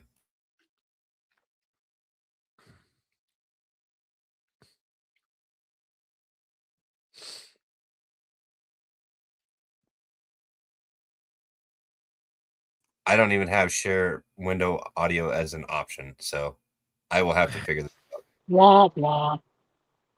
All right. Anyways, back to the stream. Central Stands Defense for 5 says, FYI, sorry, they read all the mail and listen to phone calls. Don't be dumb. In regards to sending stuff to Dugan. Yeah, you shouldn't Fed post your messages to Dugan. That'd be really stupid. Thank you, Central Stands Defense. Emery Boy for 2 says, the Texas Gun Vault V3 says, sounds like Mort from Family Guy. Well, you know, if he wasn't such a fag. Don Shipley for 5 says, what does a baldy like this Texas Gun Vault know about guns? It takes a full head of hair to be a gun expert. That is true. Don does have a impressive, there it is, impressive head of hair for an old man.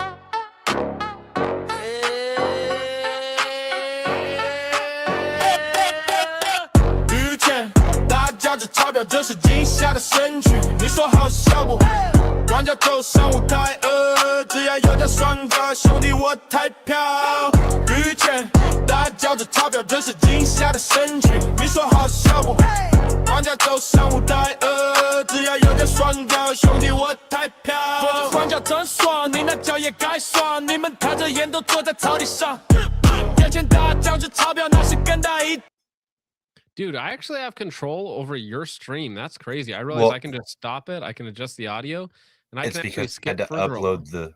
had to upload the video itself. I couldn't just share my screen because you I could. see. I didn't realize So- they had that feature on StreamYards. That's cool. Yeah, Good to know. yeah. I Heck had to yeah. actually upload the video itself, so that's why you have control over it, and that's why they can hear it. Because otherwise, I don't have the control to put the audio through on your end. There you go. All right. Well, thank you for that very much. Don Shipley for another 5 says, if saying stupid things was illegal, GBRS would be in prison. Dun, dun, dun. Thank you, Don. Amurai Boy for 10 says, CRS was poking the ATF and was railroaded. His actions were an example of what not to do. If you're making public YouTube videos and have an FFL, that being said, he did not deserve what they gave to him. Yes, 2 things can be true, okay? You can make a video that's like unwise. You can say things that are unwise. I don't believe that should carry a prison sentence. Okay? And I believe that it is our job as Americans and as fellow human beings to attempt to change those laws. Okay, we don't just bend over or lay down and take it. We say, no, maybe things shouldn't be this way. Maybe we should work to change them so that another good family man does not get railroaded in the same way. But no, I agree with what you're saying, I'm right, boy. Cicero for 2 says this guy sounds and looks like a Disney adult in reference to Texas gun vault. Thank you. Andy Ray for 5 says, doesn't he have an upside down pineapple in the background? You're supposed to eat those. Nissan Altima Queen. There we go, dude. I know these people. I can show you another Nissan Altima Queen right here. It feels a little fake and gay. Gotta tell you guys, it feels a little fake and gay, and there will be no fakeness and no gayness. Tay Pew 4 people and Source gave him probation. Thank you, Nissan Altima Queen. Don Shipley for 2. Baldies can't be trusted. True. Very true. Low T and such. It's a good point.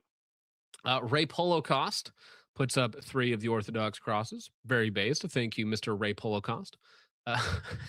Thank you. Paulie B for another 2 says RE Texas Gun Vault Soylenial IPA physiognomy.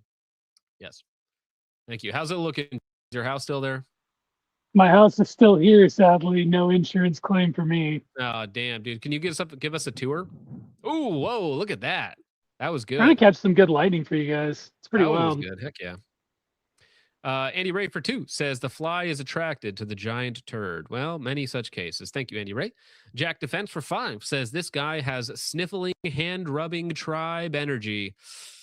Well, it doesn't seem too wrong. Not too wrong. Thank you, Jack Defense. Everyday American for 10 says too many people are willingly volunteer feds. I think that's one of the biggest issues in the Second Amendment. Everyone yells mass non-compliance, but would turn in their neighbor over a vert grip on a braced Mark 18. I think that is a very large issue as well. Like people just, it's difficult to argue positively for mass compliance in a public setting, right? Because if I said, oh yeah, you guys all need to put your braces away and put stocks on your pistols and, go make silencers in your bedroom right now. Well, then you get fed jacketed, right? It's like, well, John's a federal agent because he's recommending people commit crimes to go to prison. So you can't publicly recommend people do that because then now you're a fed or trying to get people in trouble. So you're in a very rock and a hard place when it comes to that. However, what everybody can do is just stop caring about what the other guy does. Okay. If you just stop being a little snitch, stop being a little hall monitor, you just shut up and do your job and maintain your own personal security, I think we'll be in a better spot. Okay. So I don't worry about what Richard has in his closet other than the dead bodies. But as far as what's on the firearms in those closets, I don't care. I don't care, dog. All right? It's fine. I keep the bodies in the basement, not in the closet. Come on. Sorry. My closet's too small. I also don't care about those. Richard can keep those secrets. We don't call those people anyways. Dillwheat for 5 says this is a guy that would get bit in a zombie movie and not tell anyone. Oh, that's good. No, I'm fine, guys. Let me in. I'm totally chill. That weird zombie thing did not bite me, and I'm not totally hiding it from you guys and about to turn like a bitch. Thank you, Dillweed. Randy Reviews It for 10 says waiting for Texas Gun Vault to get picked up in a Chris Hansen thing. I'm not making that claim. Funny, but I'm not making that claim. Also, great Sons of Liberty Gunworks video, John. Thank you very much, Randy Reviews It. I appreciate that. I thought it was a good script. Don 5 says, Ben Steger, is that the guy that always licking his ear pro before he sticks it in? Pause. Texas Gun Vault guy would like that. Oh, my gosh. I should have read ahead. Damn it. You made the joke for me. Thank you, Don. Nissan Altima Queen says, my Altima solve racism. Well, I mean, it could solve a few things, okay? I call it my problem solver. Wallamander for 2 says, any thoughts on Timber Creek Gray Man handguards?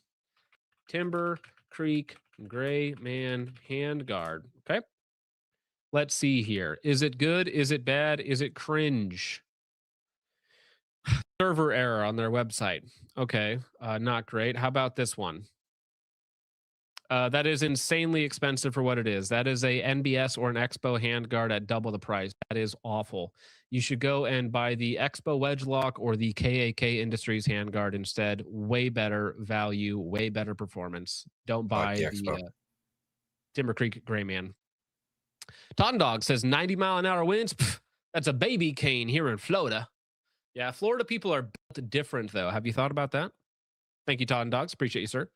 Macador for 5 says, gun question. What do you think of the Kimber 2K11 local gun store? A couple at a good price. It is a good 2011 for a good price. Okay. Now, for some of you guys who are into polymer framed guns and you think a Glock is expensive, okay, cover your ears.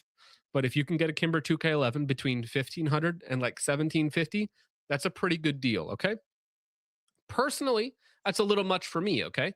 Like the two most expensive handguns that I bought is a Shadow 2 for 14, but it had like a million accessories with it. So I was like, okay, that's a good deal. It had like $900 of magazines, right? And then the Fusion Firearms 2011, which was $1,150, but that's also a Glock magazine compatible firearm. So for that one, I'm like, okay, I don't got to buy, when you're looking at a 2011 and you're looking at $100 magazines and you're like, well, I'm going to buy 8 of them. Well, that puts your $1,700 gun to a $2,500 gun. Rather, with my Glock Fed 2011, it's like, well, it just is the price of the gun because I have 37 Glock mags laying around, But thank you, Macadora. It is a good 2011. Just be prepared to spend a lot of money on the gun and mags. Nissan 5 says, if the YNs had dads like Don, we wouldn't have to lock up shampoo. Yeah, that's always my favorite thing when there's somebody doing like tourism in a hood Walmart and they're like, why are all the black products locked up, but all the sunscreen is left out, huh? Why don't they lock up the sunscreen, man? Is you racist? It's because nobody's stealing the sunscreen. Just saying. Thank you, Nissan Altima. Appreciate that. St. John's Crusade says the Father, the Son, and the Holy Ghost. True. The first family, you could say. Thank you, St. John's Crusade. Stratagem Branch for 5 says they were all leaving service. DJ stayed masked until the Sean Ryan interview where he confessed. Okay, I didn't know he was masked that late because I didn't follow them early on. But yeah, I know in the earlier videos they were balaclavaed up. What's up, Richard? Yeah, he was hiding his identity for quite a while, even after he was on camera and talking. And there was a few people who were guesstimating that it might be Don's son, but that's what I did too. Mm-hmm. Amrite Boy for 2 says dentists have the highest offing themselves rate. Well, listen, if you spent a lot of time in people's mouths, maybe you wouldn't. I don't know. That's weird. Weird sentence, I don't know. I'm gonna drop that. I'm gonna not pick it up. Don Shipley for 5 says, come take care of your kids, son. That's right. Don Shipley for another 5 says, I'm old. My spelling sucks. That's why I named him DJ. Hard to screw that up. Aw, that's good. That's good. Thank you, DJ. Appreciate that. Lightspore for 2 says, I'm sorry. Hardcore what now? Yeah, no, you heard him right. Gay hardcore pornography in the officer's attic. Don't ask how that got there. Don Shipley for 2 says, there's my wife right where they belong. All right, Don. Still a horn dog at that age, huh? Modern Frontier Project for 5 says, gaslight, gatekeep, girl boss. These dudes will stand for nothing and somehow never face the consequences of it. Yes, always gaslight, gatekeep, girl boss. Thank you, MFP. Appreciate you, sirs. Hope you guys are doing well out there. Man, this is really good for 2. Says 3 jewels, sunflower seed. All right. Something. Vintage Welfare for 5 says, what's the drama? I'm so confused with these random clips and talking about nothing of substance. Perhaps better to stay out of the loop and unbothered. True. Just think of it as like a content randomizer for old man ramblings, right? If you don't want to know, don't ask. It's fine. Just watch the ads, watch the pretty colors, and then move on. Oh, let me get rid of this homie, kick that guy from the studio, and then bring this guy in because we have a wild Jake back in studio with us. How's it going? I'm back. Oh, there we go. We have your gritty voice in HD. Just Let's go. Polly B for 2 says grandparents have no claims to kids. Sounds Jewish. Yeah, I think he means in terms of like parenting, not in terms of like legal or moral recourse. Polly B for 5 says shill, Apple sells, sucks to suck, Android Chads, Vanced, YouTube APK, ad-free YouTube app. There's a bunch out there. Find one that works on your device. Yeah, listen, I will like crawl over glass to never watch an ad on anything. If I'm watching an advertisement, like I'm taking it out on the nearest homeless person. Okay, that's what I'm doing. Thank you, Polly B. Crimpin Ain't Easy 2069 for 5 says, isn't the Sons of Liberty Gunworks charging handle just a private label Geisley supercharging handle with less machining? No, I think they're different because I know, is it Icon Tactical that makes the handguard receiver set lower for them? And then their BCG is like from somewhere. And then the barrel, I've heard the SPR barrel is from Proof, but I'm not sure about that. So again, Sons of Liberty Gunworks, as far as I'm aware, they don't make anything in-house. They just kind of hang, you know? It's like, fine, it's an assembler. That's fine. There's no problem with that. You know, you're assembling parts. You're doing a good job. You're doing the good designing and whatnot. The hand guard is good. The contract BCG is good. Contract barrel is better. So it's like, you know, it's fine. I don't mind that you don't make anything in-house, but you know, they don't really, you know, tell people that all that much. But thank you, Kryptonite Easy. Appreciate that. Volpersona for 5 says nothing. Drops 5 on the table, walks away. Lightsport for 2 says Jake driving ASMR. Yeah, I figured you guys would like that. You know, it was very good.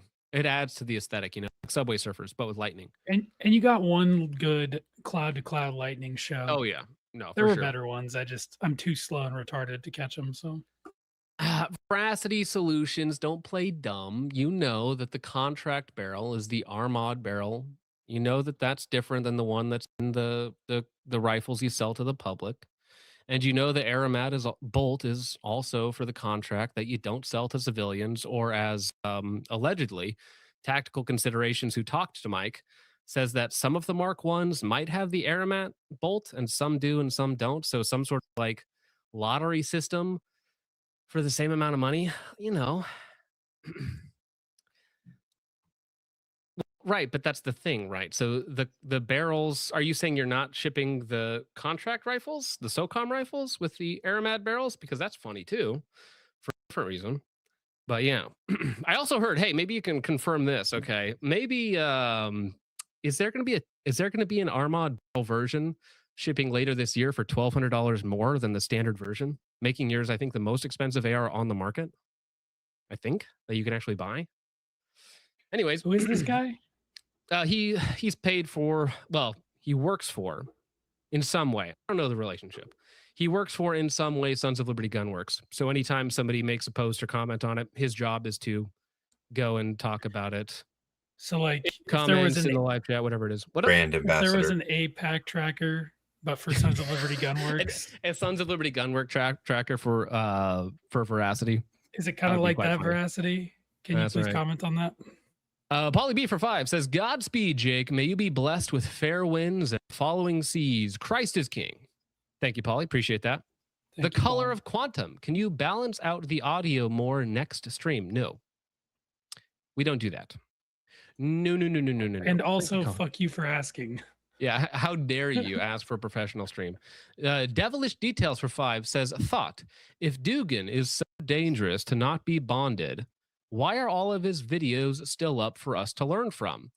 Well, that's the thing. The videos don't actually violate law or YouTube's policies. The fact that he got paid on a separate platform for the YouTube videos, not the YouTube videos themselves, is the manufacturing violation. And I suppose maybe one of the videos where he says that he knows bad people use this information that already exists out there, I suppose maybe that one would violate YouTube standards. But again, obviously YouTube doesn't interpret it the same way that the federal government does. Unfortunately, the FBI has the weight of law behind them, and YouTube does not. So YouTube's policies are somewhat irrelevant. The what was that? The thumb fat guy. What was his name again? Texas Gun Vault. His argument about like how he was doing all this illegal stuff. I would love to hear his response in light of the hearing information. Because is he just going to stick to his same guns that he had beforehand and say, well, yeah, it's obviously illegal? Or is he going to kind of come to his senses? Because with CRS, the first video he put out, it wasn't as favorable. He put out another video after the hearing and he was like, this is all made up, basically. So I would love to see that kind of, you know, follow through. I know he loves his research. I would love to see that follow through from Texas Gun Vault to maybe not look like a total asshole on the internet and maybe say something true for once. But I have a feeling he's not going to do that. So I'm curious as well. I really just want to ask him one question. What do you think about hate speech? You know, do you think hate speech is real? Is it in the room with us, Texas Vault? What do you think about that? Thank you, Devilish Details. I appreciate that, sir. The JJ the Noticer for 5 says, late and gay, to be honest. Finally sent the Foyd to the bed so I can listen and paint my Black Templars. Christ is king. That's very based, all right? Very based in Warhammer Pill. Thank you, JJ the Noticer. Appreciate that. Everyday American for 5 says, any thoughts on Griffin Armaments uppers? I think they look cool, but not so for sure on the actual function. It appears they finally added anti-rotation on the rail. So yes, in my video on the Griffin Armament rail, I was like, you know, it has the clamps on the bottom. I think they have the 4 screw clamps and then 1 set screw on the side for anti-walk, but nothing that actually stops the rail from rotating. So it's a little pinch on the bottom and then a little set screw on the side, just 1 set screw on the side. And I think they finally updated that to where it actually like has anti-rotation capabilities, which is not difficult to do. So that's better. But also Griffin Armament says a lot of the same things that Sons of Liberty Gunworks does. So it's like, oh, we have suppressor optimized ports on the Griffin. And it's like, no, it's just the standard size, somewhere between, you know, 067 and 069. It's not suppressor optimized. It's like, it's the same thing. I know it's funny number, Jake. It's like, nope, that's the same thing. And it's like ultra rigid barrel. And it's like, well, you mean a heavy barrel. So yeah, it does do that on the 11.5. It's like, okay, sure. And then it's like a mediocre hand guard and a fine upper receiver. And I forget what their bolt is. Like, so I can't say what it is off the top of my head, but they charge like Geisley prices for them. And I'm like, you don't have the REBCG. You don't have, the taper profile barrel. So I'm like, not really that interested. Sorry. Like, it's not good for the money, I would say. They're lowers, though. The ambi lowers. It's an option.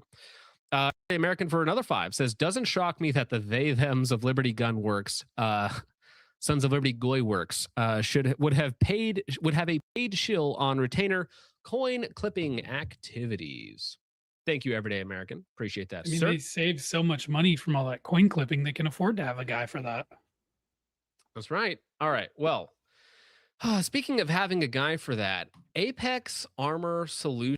Oh, sorry, you're still on. How do I get rid of you? Unrelated image. Unrelated image. That'll be funny for the clip. Speaking of unrelated people, Apex Armor Solutions, an industry leading supplier of military grade body armor.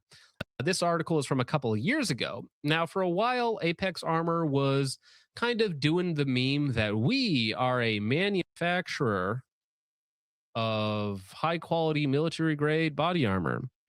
What they meant to say is we are a drop shipper of body armor that we do not manufacture. We just buy from somebody else, and then it gets shipped to you. Which, listen, okay, as long as you're upfront with things, with people, and you're charging a good price, like it's not a problem. It's not a problem. You know, as long as you're open and the price is good and the service is good and the shipping's fine, it's like, it's not a problem. Okay. It's okay. But when you're lying to your people and saying that you're manufacturing them in-house and they're so good and they follow all these, NIJ restrictions, and then they don't, and they're drop shipped China, it's like, that's not good. That's not good John, at all. People are saying your audio is going in and out. Only Sounds one guy fine said on that. my end, If it's but- one person, I ignore it. My audio Okay. levels haven't changed.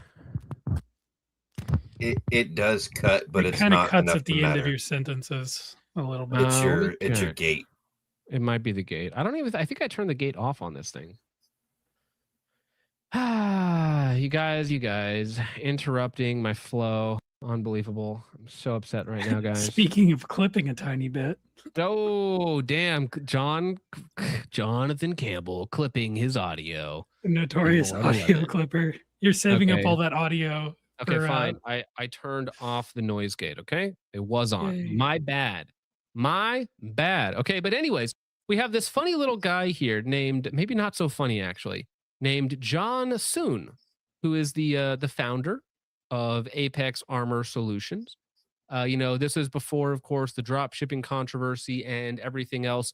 Jake, have you read this article yet, or the complaint, I should say?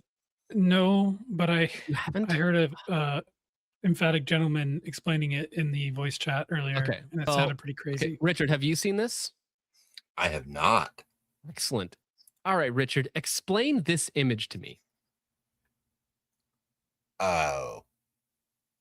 Oh no. This is a I'd real rather image, not. by the way. I'm sorry, what? This is a real image, by the way.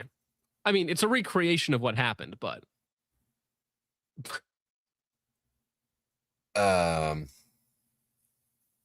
I just have questions.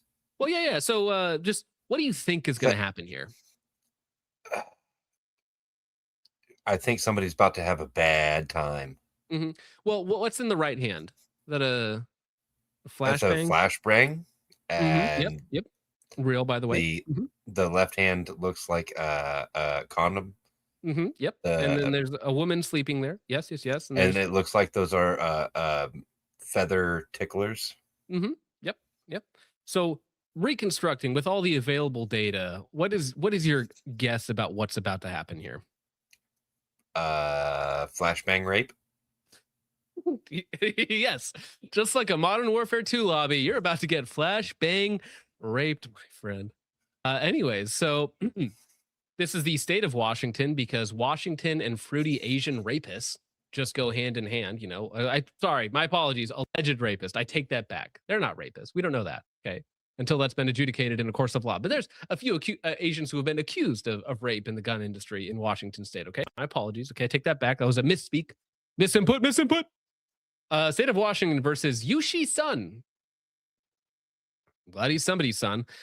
Anyways, let's get to the counts. Okay. So now this Yushi Sun is John's son, is the owner of Apex Armor Solutions, right? A drop shipping Chinese person, drop shipping from China. Okay. And he's accused of, again, this image. Okay. We're about to put all of this image, commit it to memory. We're about to put this image in context. All right. The defendant, Yushi Sun, in King County, Washington, on or about March 17, 2026, forcible compulsion, rape, did engage in sexual intercourse with another person named AP under the circumstances where the defendant or an accessory used or threatened to use a deadly weapon or what appeared to be a deadly weapon, to it, a firearm. So count one, rape in the first degree with a firearm. All right. Interesting. Count two, assault in the second degree. The defendant, Yushi Sun, in King County, Washington, on or about March 17, 2026, did intentionally assault AP with a deadly weapon, to it, a handgun. All right. Count number three. That defendant, Yushi Sun, in King County, Washington, on or about February 14th. That is Valentine's, by the way. On Valentine's Day 2026, with criminal negligence, did cause bodily harm to AP, a human being. Thank you for specifying that AP is indeed a human being. Yes. By means of weapon or other instrument or thing likely to produce bodily harm, to it, a flashbang. Yep. You know what I got my girlfriend for Valentine's Day? A flashbang. This is going to put us in the mood. We're going to break down that door. You know, I got the bolts out of the way. We're breaching. Flashbang is out. She's on the bed. We have got her. All right. We have got her. Yes. Again, count three. February 14, 2026, with criminal negligence, did cause bodily harm to AP, a human being, by means of a weapon or other instrument or thing likely to produce bodily harm, to it, a flashbang. That's pretty it's pretty crazy. I actually heard of this one before. They call it the Helen Keller. Wait, no. Helen Keller is immune to flashbangs. They well, I mean, literally don't work it on puts them. the It turns them- individual in the state of Helen Keller like disability. Yeah. Actually, that's a good point. She was flashbanged after being flashbanged. Right? Was this That's her? accurate. Oh, what happened to it? Did my computer? I mean, was shut? it after or before? Does it specify? Well, I mean, technically they're on different dates. Okay, so the raping took place later, but she was flashbanged intentionally on Valentine's Day. Again, allegedly, this is currently going through the court system, but it's such a yes. This image is in fact real, at least spiritually speaking. All right, Flashbang on Valentine's Day. Wife goals. I mean, listen, okay, people have to do crazy things, you know, and sometimes, you know, I guess it just gets boring after a while and you got to spice things up. But I don't know. I've never thought of destructive devices as a means of spicing up my relationship, you know? Yeah. Brings meaning to fire in the hole. Oh my gosh. Oh my gosh. Yeah. Post-coital. Post-coital? Is it coital or coitus? I thought it was coitus. Post-coitus flashbang. I think Asians are evil, John. Well, here's the thing. So this is like right after the whole Jason Wong encounter again, which not a rapist, you know, according to the court system, right? So he was acquitted of that. Good job. But you know, it just seems like there's a lot of allegations floating around there about the destructive device FFL SOT guys in Washington State. Okay, there's some weird circle that they're all a part of. Seems like they're all degenerates. Did in one he way or also another. get acquitted of the rupees? No, well, that's why he lost his. So you can say that. No, Jason Wong did smuggle roofies into the country. You know, to do. I mean, why he did that is anyone's guess, of course. But no, he lost his bar license for that. He was convicted of that, or at least had a plea deal with that in some way. So no, he did actually do that. So okay, just wanted to clarify. So yep, that is I don't know if Apex Armor not in a good spot after all the controversy, after lying to their customers, after misdirecting them, after failing to ship product to them because they weren't shipping it at all right. It was somebody else doing all the shipping.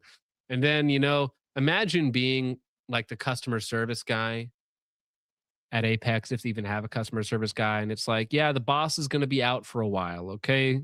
You see, after he flashbang raped his girlfriend wife, you know, it's he's going through the court system, okay? So you're gonna have to hold it down while boss is out of town for a little while. You got that? And the customer service guy is just deadpan, like, no, I quit. I'm done. I'm not working here. No, thank you. Going through a bit of a hard time. Harder is better. Speaking of former Washington people, Been waiting to slip that in. Phrasing. I'm sorry, what? Well, listen, guys, we're already at the 3-hour mark. Do you guys want to go to 4 hours? Are you guys done? I can't. Why not? I gotta go to bed. I gotta be up in 4 hours. We're gonna blitz through some other stories and a little bit of rage bait for all you homies that are still hanging out. There's still like 600 people watching on YouTube alone. We're 3 hours into a stream, so I think we'll keep it going. Well, Richard, you guys enjoy. Well, thank you very much, Richard. What do you got? Anything do you want to shout out before you get out of here, sir? I do have a couple of videos in the works. I've got a couple songs in the works right now, but they are still not quite finished up yet. So hopefully within the next couple weeks here, those will be up. I think next weekend I'm going to do a fishing stream out on the boat, see how that works. Okay. So if you guys want to come hang out, I really appreciate it. So thanks for letting me hang out tonight, guys. Let me find your channel real fast. Richard's Headspace, where you can go I do check fishing out all of streams that and content. Fire and more wholesome stuff. Yeah, So, less I really rage appreciate baity, more everything. fish baity. You know what I'm saying? He's a real master baiter over there. Indeed I am. Indeed I am. So all right. I love you guys. Have a good night. Have a good night, sir. Appreciate you. Bye. Bye. All right, I dropped a link for his channel in the YouTube chat, in the Rumble chat. Check it out if so inclined, ladies and gentlemen. Okay, now we have a couple new gun stories. I know gun industry news 3 hours into a focus trip stream, like snooze fest. No one cares. Columbia Firearms Manufacturer. Not usually, no. Not unless they're being used in commission of a crime. Okay, that's usually the only time we see a firearm on the show. By a specific group of people. Which we'll get into, unfortunately, okay? I hope you had a good night because it's about to get worse. Columbus Firearms Manufacturer set for $13 million expansion, adds 35 new jobs, all right? And this is because HK USA, they are investing in their facilities here in the state to pump out more firearms that people asked for, like the CC9, right? Have you ever seen a CC9 in the wild?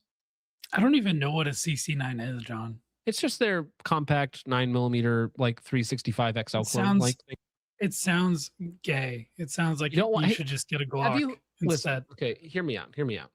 I'm thinking of a slim 1.5 stack 9mm handgun, maybe like a 4-inch barrel, maybe like a 15-round magazine. Do you think that's? I think this is a niche market that really could use some more competition. Right? What are you thinking? Possibilities? I mean, aren't there already like slimline Glocks and SIG models that Yeah, fit I that know market? every other manufacturer makes one, but I think it's time for Yeah. us to make one as well. Yeah, and it'll Right? be like $1,000 more than the other competitors. Well, I mean, it is the most expensive one in the segment, so I mean, there is that. So that's what it's got going. You got to differentiate yourself somehow. So you might as well make Hey, it just the man. most expensive one. I know at least a couple people who would run out to buy one of these and probably never shoot it, but they'll swear it's the best thing ever. Many such cases.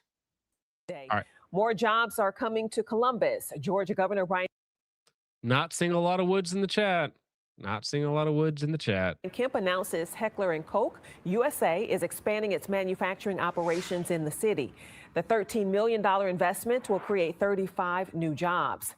The company, known for manufacturing firearms for military, law enforcement, and sporting use, has operated in Columbus since 2005.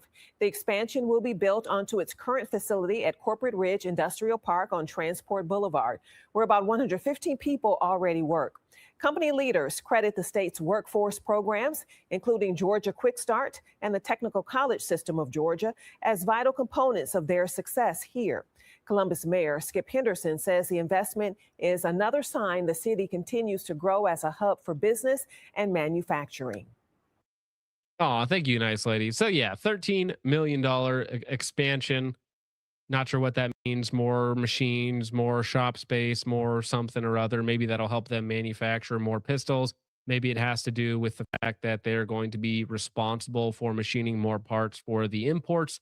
You never know, right? So it could be good, HK fans. It could know that you're going to get new products. Well, we already have like the new SP7 and other things coming from the USA side of things. So hopefully this will help them to fulfill your degenerate HK desires. Now, on the other side of the things, we have basically the exact same story in reverse from Ruger. So Ruger, who is currently losing the proxy fight between Beretta, or at least it's settled for now, with Beretta, I think, having a couple seats on the board and 25% share of the company. Ruger is moving out of Connecticut. I don't know why they're there in the first place, to North Carolina, where they will get viciously stabbed on trains. But that's okay because they're planning on cutting 100 jobs anyways. You know, I really thought that was like a trailer park, that picture. Right? You're like, oh, you live here? Ruger's like, what? It looks like what's a wrong? really old, like middle school in some impoverished town with too many black people. Yeah, Traveler's correct. Yeah, 13 mil is like 2 CNC machines. Yeah, it's like, whoa, a big expansion there, bro. You're getting exciting. Firearms manufacturer Sturm and Ruger & Co. Said its corporate headquarters moved from Connecticut to North Carolina at the start of this year, while the company also recently carried out roughly 100 manufacturing-related layoffs as part of a broader restructuring effort, which is interesting. Not a good sign, okay? You're laying off 100 people. Maybe you have 100 people you didn't need. Maybe that's fair.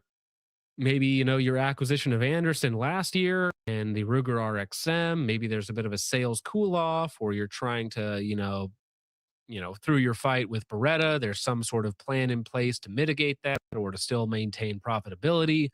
I would worry about that at this point in time, because I know that a lot of times companies think that simply dropping dead weight of people is the fastest way to cut costs, because it is, but it also is a good way to set yourself up for failure, because you're going to lose a lot of experience, you're going to lose a lot of manpower or man intel, and you're going to have to retrain people for those jobs. So for instance, if things get a little spicy wicey in 2026, right, and say Republicans lose the House and the Senate, and we have a complete lame duck presidency, and Democrats start pushing forward, laws that'll never pass because we have, still have the presidency for the time being.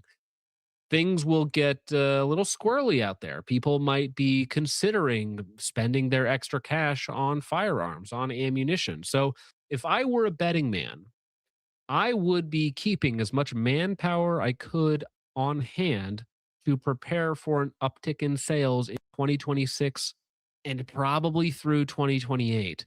Because if it's ramping up and it looks bad for Republicans, for red boys, even though we don't like the Republican Party here all that much. But generically speaking, it will put the fear, okay, in people that they're going to come for your gun rights, that they're going to take your gun rights, and that will drive panic sales. Yeah. So, laying off jobs, I'm sorry, phrasing, laying people off, it might be quick and efficient in the moment, but if you don't have people to make the stuff when the sales are coming in, you're going to be even worse off than you were before, right? Because now you're trying to play catch up with the market rather than being prepared. Ruger is restructuring as an AI company. Yeah, they have a new 60 square mile facility in the desert somewhere that takes 1 billion gallons of water a year. They're actually going to put it. They're actually going to put it right next to Hot Coco's house. That's a good idea. I specifically lobbied for that. You're welcome, Hot Cocoa. Okay. Let's see here. Now we have an archive of an article from the New York Times. Okay. The unlikely savior of the AK market. Okay. Listen, gents out there, they're fighting for you. You, gay furry in the chat. They're fighting for your rights to own an AK. Okay. They have your back. They have your behind. They're looking out for you. Okay, to try and save you from the collapse of the AK market. That's right. New York Times is coming to your rescue. Okay. All right. So this is an article by Thomas Gibbons Neff featuring Jim Fuller talking about the AK market. The family of AK-47 type rifles, which have appeared in nearly every conflict zone since their proliferation in the mid-20th century, is perhaps the most recognizable firearm silhouette in history. But civilian versions, once ubiquitous, are disappearing from shelves in the United States. All of a sudden, there was nothing, said Jim Fuller, a gunsmith who is considered one of the godfathers of the AK market in the United States and a go-to source for custom rifles. The collapse of the AK market shows how the buying habits of the country's large community of firearms enthusiasts can be shaped by geopolitical forces. That the causes of the firearms disappearance include tariffs, sanctions, rising ammunition prices related to Russia's invasion of Ukraine, and the soaring popularity of the AR-15. I don't know if that's correct, like that last part, soaring popularity of the AR-15. The AR has always been insanely popular. What really supported the AK market, especially in early days, outside of like the last 7 or 8 years, has been the cheapness of it. It's been the price tag, right? When you can get Romanian parts kits for like $200, when you could get AKs for dirt cheap, when you could get a wide variety of AKs in the US for not much money, when the ammo was cheap, right? Pre-COVID, 7.62x39 was cheap ammo. 140 for a spam can, right? It's like, why not? Well, I got to shoot an AK, but I'll do it because the ammo's so cheap, right? Yeah, I think cheap ammo and cheap guns and communist faggots that's generally the reasons why AKs were popular. And when I say popular, I mean only among massive faggots. Normal people have always used AR-15s because they're normal guns and they're good. Well, they're good guns, right? Which is the important thing. So, I mean, the Russia invasion of Ukraine had something to do with it, but that was already 2 years post-COVID. So all that ammo surplus was gone from the US. It was gone. It was all bought up. Okay. The days of, 15 cents around, 20 cents around, 7.62x39 was gone long before the Russia-Ukraine invasion or Russia-Ukraine war. So I don't know how much that has to play. Now, it certainly didn't help because then, of course, you have import sanctions on Russian ammunition. So that was kind of the double whammy. Once all the ammo is gone, it never got replenished because they had to, be creative in their sources. The AK shape may still be iconic, but its new cost is unappealing to many gun buyers. An AK or Avtomat Kalashnikova, which cost a couple of $100s in the 1980s, can now go for 5 times more. Nope. Try again. Like a generic bare bones AK is about $1,000. You can find a Wasser 10 for like 800, 700, but the going rate for a lot of AKs is about $1,000. Well, you have to remember they're probably comparing a PSA to the AKs that they're talking about in this article, which are Jim Fuller AKs. Well, that's So the thing, because Jim Fuller Yeah. AKs are like $3,000. yeah, so that's pretty close, I think, for like a PSA Well, to a Fuller. You're talking about like 15 to 20x the cost, not 5. Overseas split the firearms difference. well, yeah, and it's now considered by many to be a boutique item. That's true. They're now like, oh, these are like novel, these are interesting, these are different. And it's like, no, these were garbage rods like 10 years ago. You couldn't sell these 10 years ago, okay? Because they were known as like bad guns. And now a Wasser is looked at as like, oh wow, that's a solid parts kit right there. That's a good set of internals right there. When back in the day, it was like, oh, this is like bottom of the barrel parts, right? Overseas firearm manufacturers that applied AK parts and rifles are now more focused on arming Europeans fearful of the approaching invasion from Moscow, rather than on supplying the Americans who once made up a larger portion of their customer base. Again, some of the ammunition is being diverted to Ukraine, sure, but a lot of that is also that we're not able to get Russian ammo anymore.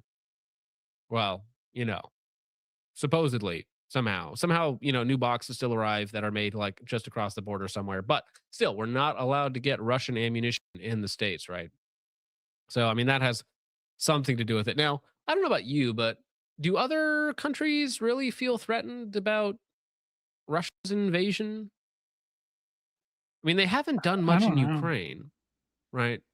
Well, They've- depending on who you ask, Russia's losing the war very Well, badly. They're not losing. They've gained about 20% of Ukraine, right? That's what they No, currently they're hold. totally losing, John. You just don't. You're not looking at it the right way. I mean, Okay? yeah, they hold more land than what they started with. Okay, so they definitely, but yeah. Correct me if I'm wrong. Poland's a NATO country, aren't they? Poland is NATO. Yeah, I Yeah, think there are Poland is some NATO. small former Soviet countries that are worried There potentially, might be, but I don't even some know. non-NATO countries would be worried because if they attacked Poland, it would be Article 5.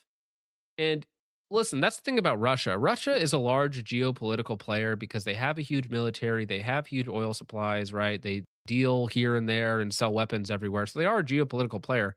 But in an outright war, I don't think they matter all that much. I don't think there's going to be a hot World War III in that sense where, Modern Warfare 3 style, they attempt to take over not only the USA, but also attack all of Europe at the exact same time. I think that's fiction land. I think that's silly land. Yeah, I Mm. tend to agree. The Modern Warfare 2 timeline is not real. Yeah, It unfortunately. can't hurt you. It goes hard, but it's unfortunately not real. So here is Mr. Jim Fuller. He somehow has looked like an old man for like 30 years now. He's got that old man vibe. And here are his very, very expensive AK builds. I mean, they're cool stuff, right? He's got a lot of cool things. I'm sure he's, very good at what he does. This looks like child labor laws should be invoked there. Those are his Ukrainian brides that he brought over. Actually, I'm not marrying you. You're going to be working for me. Well, yes. A Russian or Ukrainian mail order brides, because Jeffrey Epstein seemed to really like Ukrainian brides for some reason. Don't look into that. But anyways, it's like, oh, they come here and they think they're going to be like, abused or whatnot. And then he's like, all right, you stand here and you put these links together. He's like, finally, I have someone to link ammo. I don't have to do this anymore. And it's like, imagine that your lot in life. You think you're going to be the victim of some horrible sex trafficking. And you're like, all right, sit here at your station and I need you to learn how to rivet. Are you excited? This is going to be a riveting job for you. And you're like, please put me back in the cage. I don't want to do this anymore. To me, sir. Please send me back to Donetsk. Send me to the front. This is both good.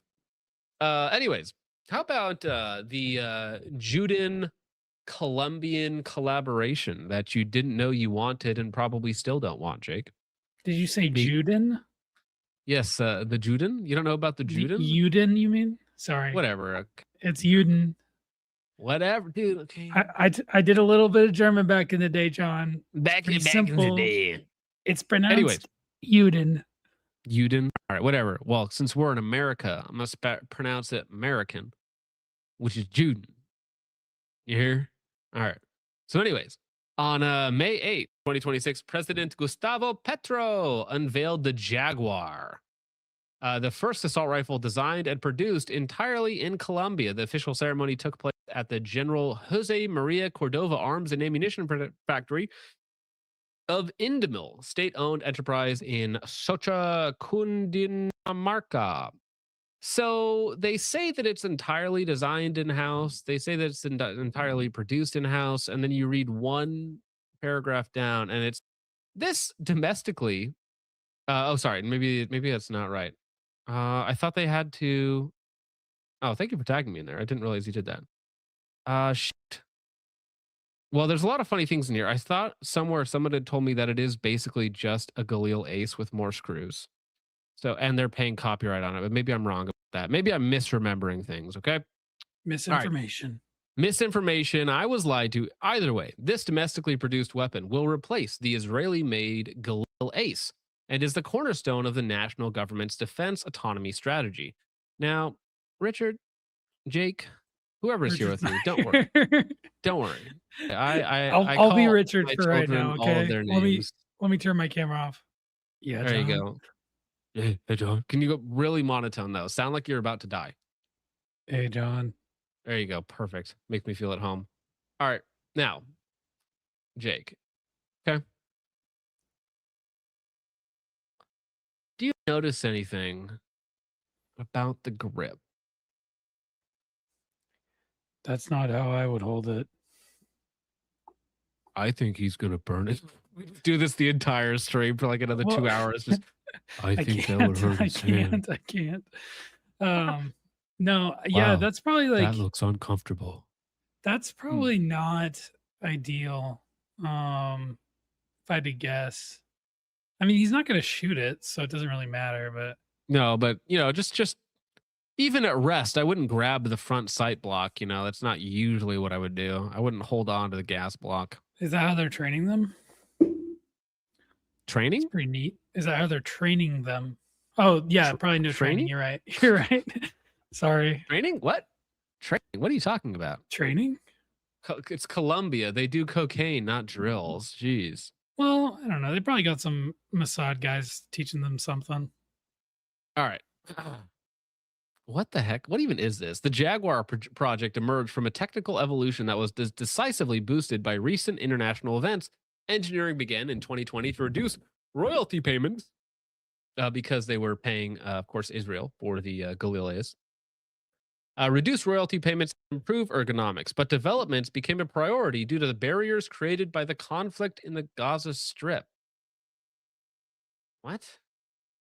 Why are there barriers to development because of the conflict in the Gaza Strip? I thought you were in Colombia. Because those dirty Muslims are they're raining on their parade. They're coming in with their paragliders and they're messing everything up. And so they can't get their Galils. That's The why. Goy have taken our Galils. It's another Holocaust. If Colombia stops paying our royalties, how am I supposed to get my gay porn stash? This is the worst.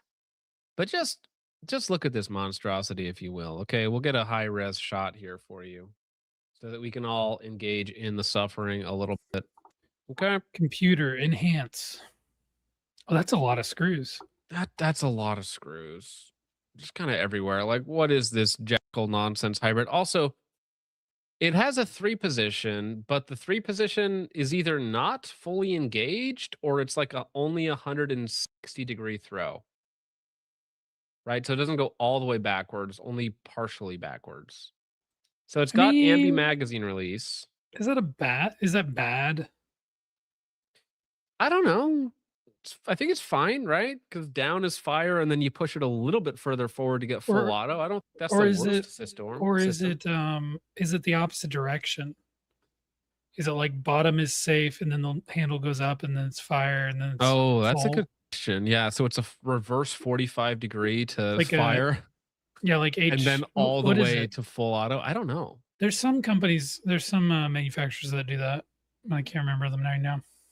Well, I like how they're like, we need a gun that's more ergonomic, that's lighter weight. So we're going to have maybe a polar lower and just throw as many screws and, hardware store hardware at it as we can to solve this, complex geometrical issue. All right, we got holding it. Yep. Underil. Not very pretty. Not very pretty. I wonder what the internals are based off of, because I see what looks like I don't know, like a 516 or an 816 adjustable gas plug on the front that has like 2 or 3 positions, kind of like a PWS as well. But I don't know, man. I feel like I feel like all these little foreign militaries, they just come up with some like weird little rifle. And it's like, it doesn't actually matter. It's like India, they have their own service weapon. It doesn't even matter. They're like they don't do anything. Yeah, they don't do anything. It's all just kind of like fake, As far as I'm concerned, Colombia is not even a real place. I couldn't point to it on a map, so you're right. Couldn't point to it on a map. Not real. And I love how they're like, we need to cut weight and make it ergonomic. So they have multiple built-in sling QD points. 1, 2, 3. Not QD like QD inserts, but like hook QD. So you can hook your sling on it in 1, 2, 3 places on each side of the upper receiver. And I'm actually interested because it looks really plastic. So I'm curious what is and is not plastic. Like, is the lower plastic? It looks plastic. Is the lower handguard plastic, and then only the upper receiver is aluminum? And it still has, if you look at it, it's got standard AR-15 charging handle in the back. So it doesn't even have the side charger that most of these things come with. When they get away from the AR platform, usually the first thing they drop is the charging handle, right? Yeah, kind of looks like once again, I think I said this last stream, it looks like a Battlefield 6 gun. Looks like some it looks weird like generic firearm number 6. Yeah. Like legally distinct. We're not infringing on any copyrights here. Yes, here's legally distinct firearm number 4. I mean, I seems like it would work. It's obviously an internal recoil system because we have a folding stock. So it's like the Bren BT we have at home, maybe? Question mark. Oh well, for a company hopped up on coke, it's not too bad. It at least looks mostly functional. Now, speaking of things that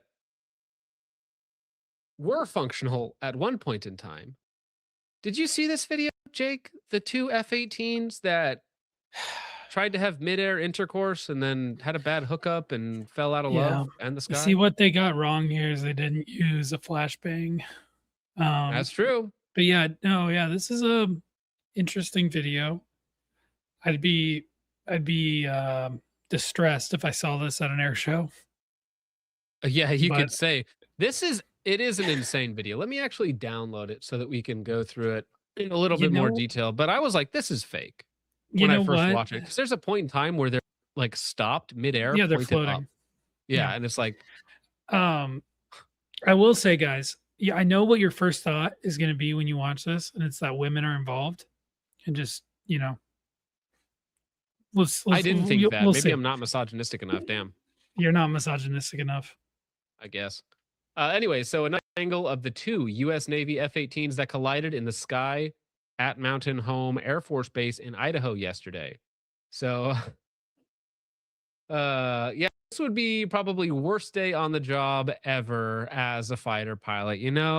You're like, you made it, okay? You're the best of the best, okay? You are flying a fighter jet for the U.S. military. You didn't make the F-35, the Fat Amy's, or the F-22s, but still, okay?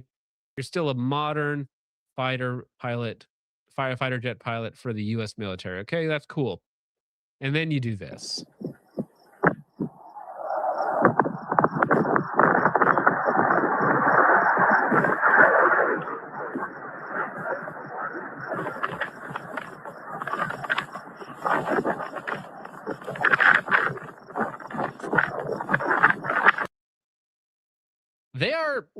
They're obviously still moving forward, right? They're not actually paused, but there is a brief moment in time where it looks like they have actually come to a complete standstill while pointing up I mean, both. Well, it is insane that it's both possible. airframes held together.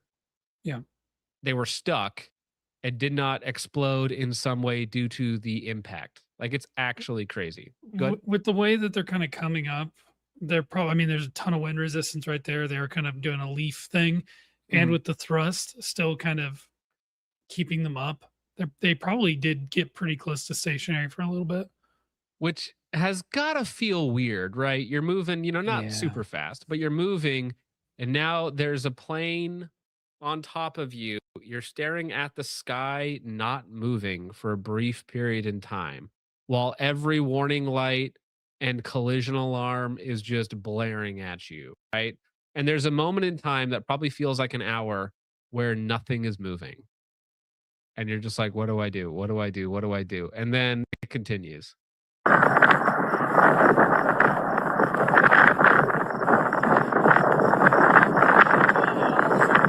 Oh shit. Oh no. Oh shit. Oh no. Okay, we got 4 parachutes.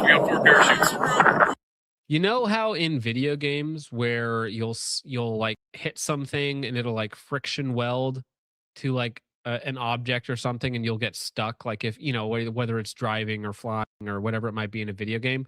Like, that's what looks like happened here. Like, they got somehow, I think, like the tails and the top, I forget what they're called, but they get perfectly like wedged together, and so they're just like perfectly stuck together without breaking apart. Yeah.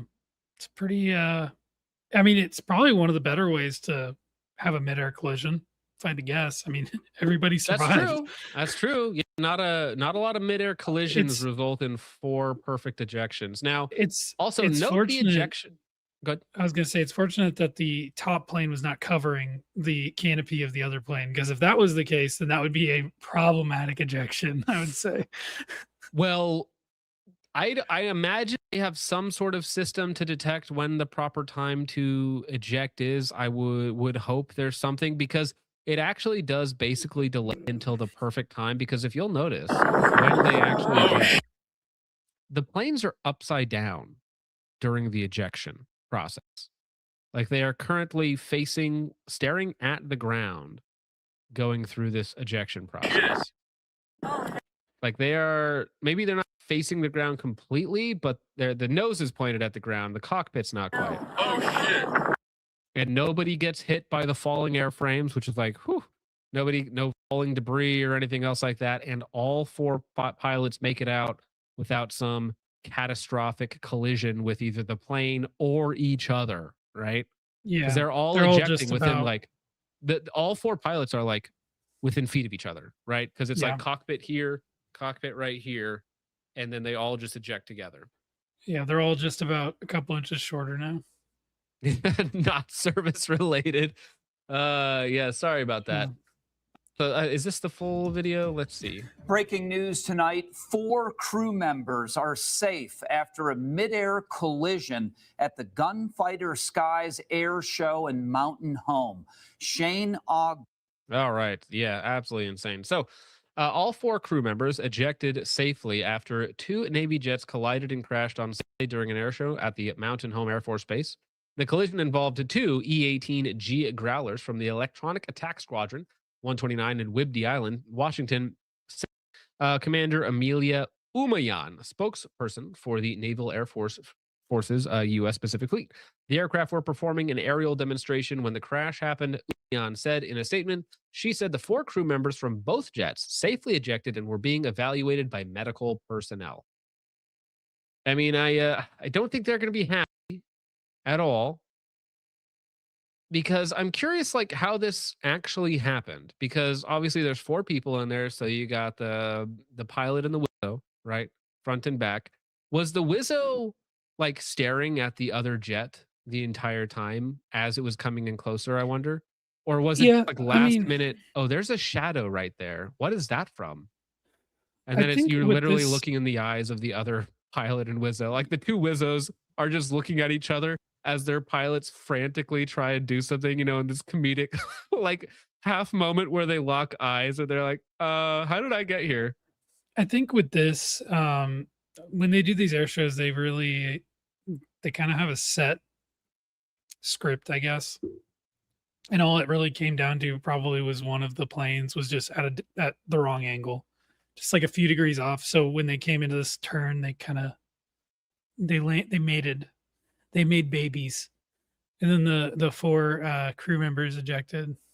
It's a beautiful 2 became 4. It's a beautiful beautiful picture.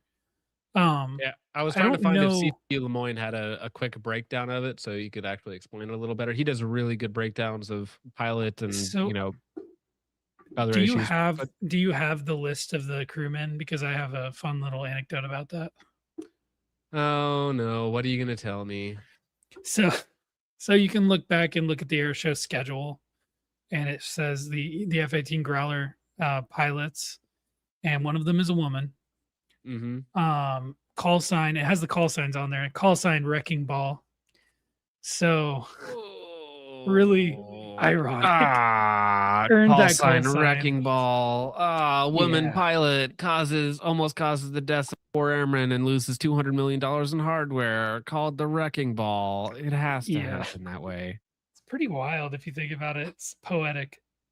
Well, you know what's funny is this is the second most costly loss of airframes in the whole war time frame. Anyways, is when who shot down? Was it UAE that shot down 3 of our F-18s? I think it was friendly Kuwait, fire. maybe. It was Kuwait. Yeah, we lost 3 F-18s in Kuwait friendly fire, and then in the U.S. we lose 2 due to collision. Fortunately, again, F-18s, very safe ejection history, okay? 5 for 5, okay? That is 5 pilots and 5 Wizzos successfully ejected from our last 5 friendly fire incidents, essentially. I think some of the ones in Kuwait were F-15s. Oh, wait, but you're right. be I think they wrong. were the new EX variants, weren't they? Yeah. Yeah. Either way, they're but all like... these are specifically the electronic warfare ones. These are what they were using during the Maduro raid. It was a big deal. They were talking about how they flew over and jammed all the signals and stuff. Yeah, they turned the radar signal off, which is funny because everybody was buying those Chinese radar systems right before the Iran war, and then during the Iran war, they were like, "Oh yeah, these things don't work when they're actively being jammed by these F-18s." That they just kind of sit there and do the electronic warfare stuff. Yeah. I don't know how military insurance works. Rest assured, you will be paying for it.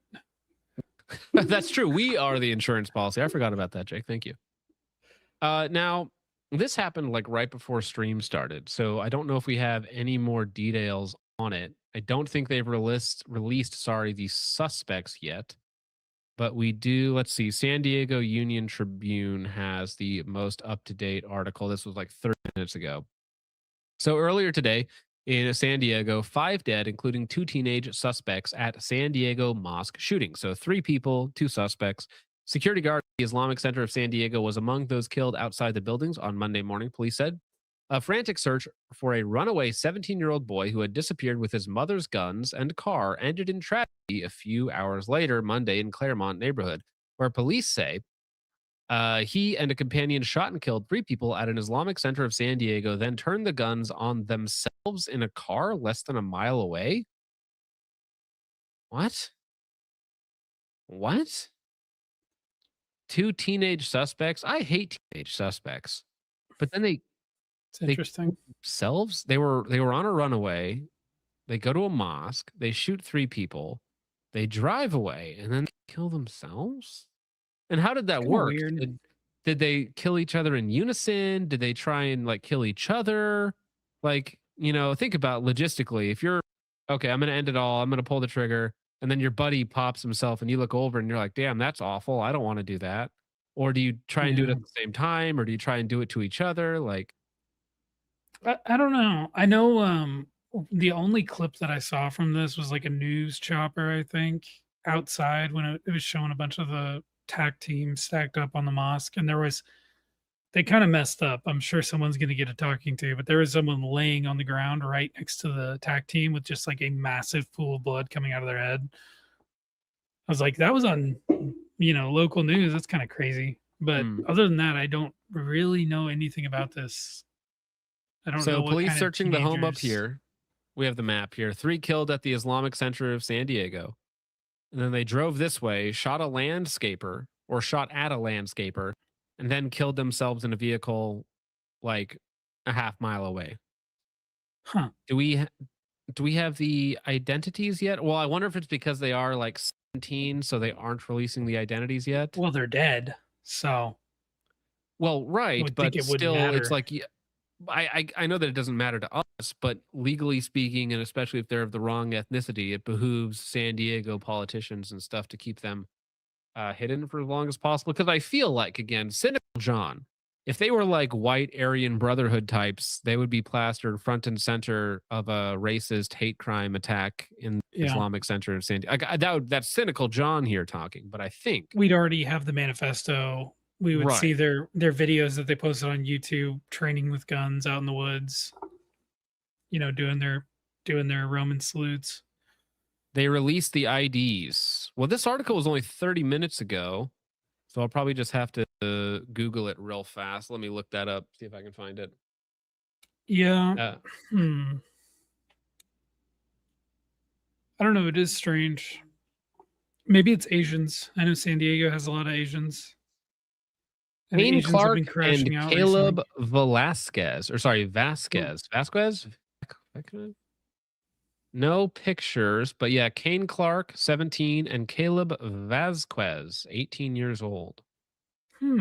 Suspect in Monday's shooting at Islamic Center, San Diego. The suspects killed 3 people, including a security guard, before killing themselves. What a weird series of events. I'm sure we'll get some kind of writings or ramblings out of Yeah, this. I mean, really, just for my own, my racist radar, I'm just trying to, get a picture of them to see if they match my mental picture of them that I have in my head, right? Trying to see how close my radar is.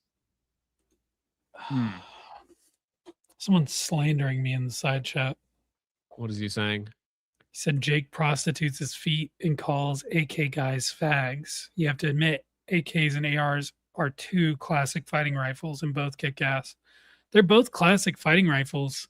I don't prostitute my feet, actually. Other people do that for me.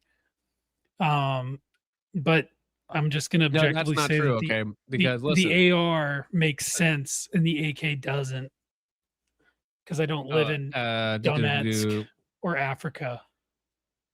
Crack Viking, thank you very much for tagging me on X. See.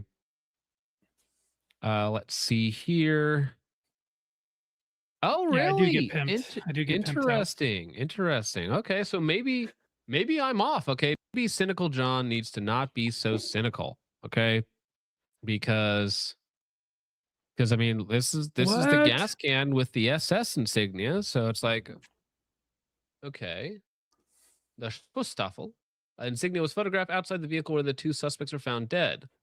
So no way, you're telling me Vasquez? We got another brown white supremacist. We got another brown white supremacist. Why are all these people like, I'm gonna save the white race is Mexican? Huh.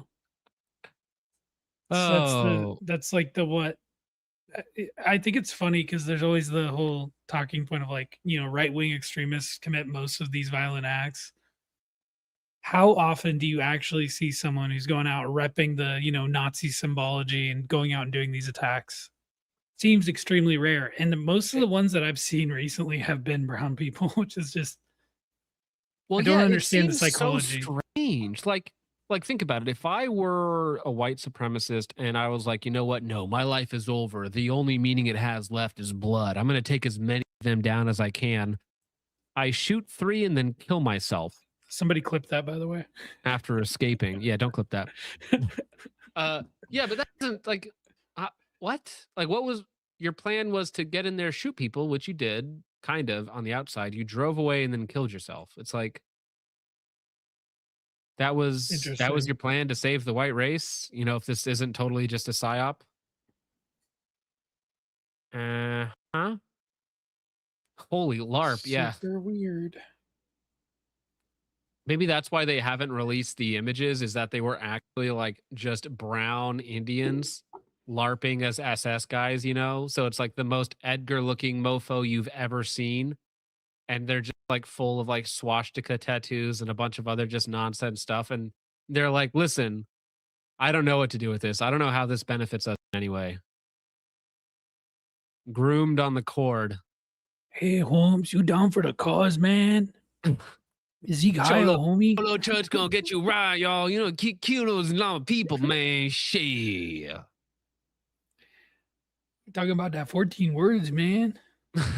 I feel that, homie. Dude, that would be such, in another world, that'd be such a funny skit, right? Right? The think if I do this, they're mestizo gonna give me an Nazi Encarta LARPing. pass? Well, actually, that has to be a Key and Peele skit, right? At some point, one of them is Probably. just like an out and I out think so. Nazi, and it's just a total joke the entire time. 14, Has to be it. 14 hombres. 14 hombres, man. Oh, shit. All right. 14 essays. Hell yeah, dude. We gotta save the gringos, man, huh? Thanks, I guess. I don't need your help though. All right. Well, let's get into some real rage bait, if you will. My gosh. Every day I'm like, I don't know, man. Let me I guess. think I'm Let me done just guess, with this John. place. Black man rapes and murders white person, or black woman murders her children. Well, you're right. Yep. Police in Northport, Alabama, say Randall DeJourney, 44, was caught abusing the corpse of Karen Hollis, 23, a woman who went missing 8 days earlier. DeJourney has only been charged with abuse of a corpse and being given a $15,000 cash bond. So what's his argument? Like, I just found it? Is that what his argument is? I just found it and nobody else is using this, so I thought I might as well, you know? Shit, man, I've been a couple minutes and I had some, dude. Shit. A missing woman, 23, found dead 8 days after vanishing in Alabama. Man accused of abusing her corpse. Excuse me? Karen Halls, 23, was reported missing on May 8th. Her family and friends located her remains in Greene County, Alabama, Saturday, May 16th. Randall DeJourney, again, there's his face, is being held on $15,000 cash bond. You know, something tells me, Jake, that if you happen to look like if Chud the Builder looked like this guy, I just don't feel like he would have gotten a $1.5 million bond. What if Dugan looked like this guy? He wouldn't even be arrested, dude. What are you talking about? Never would have talked to him. Not relevant. No. This kind of stuff bothers me so much more now that Dugan's being held right now without bond. Like, well, again, Dugan is public, right? We know him. We've seen him for years, but you have to remember this happens every day to good people, and it is not publicized, right? So Yeah. Dugan, in a way, is like a symbol of the system, right? The system will send 40 vehicles and an AMRAP to point guns at you and your children with a FBI HRT squad waiting outside in case you do anything wrong to kill you. Okay? Well, this man rapes a corpse and gets a $15,000 bond. Okay? The system will come down with the full weight of the law unless you look like this guy. If you're a white male, you will suffer the full extent of the law. They will not play fair. They will play dirty. They will use any clip they can. They will lie about you in any way that they can. If you are black, you're literally too retarded to, like, it's like a little pat on the head, little retard. You're too stupid to pay for your crimes, right? That is just the way that it is. I wish it wasn't that way, but the evidence is piling up. Yeah. If you're a white guy, you should have known better. Yeah, okay. Yeah, so that's the thing. I want to, like, you know, Clockwork Orange style, peel back Texas Gun Vault's eyes and look at this and be like, you think the system cares? You think we should care about what the system does to our people?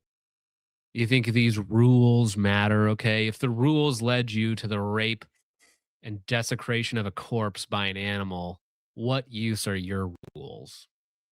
Maybe I'm not interested in playing by your rules.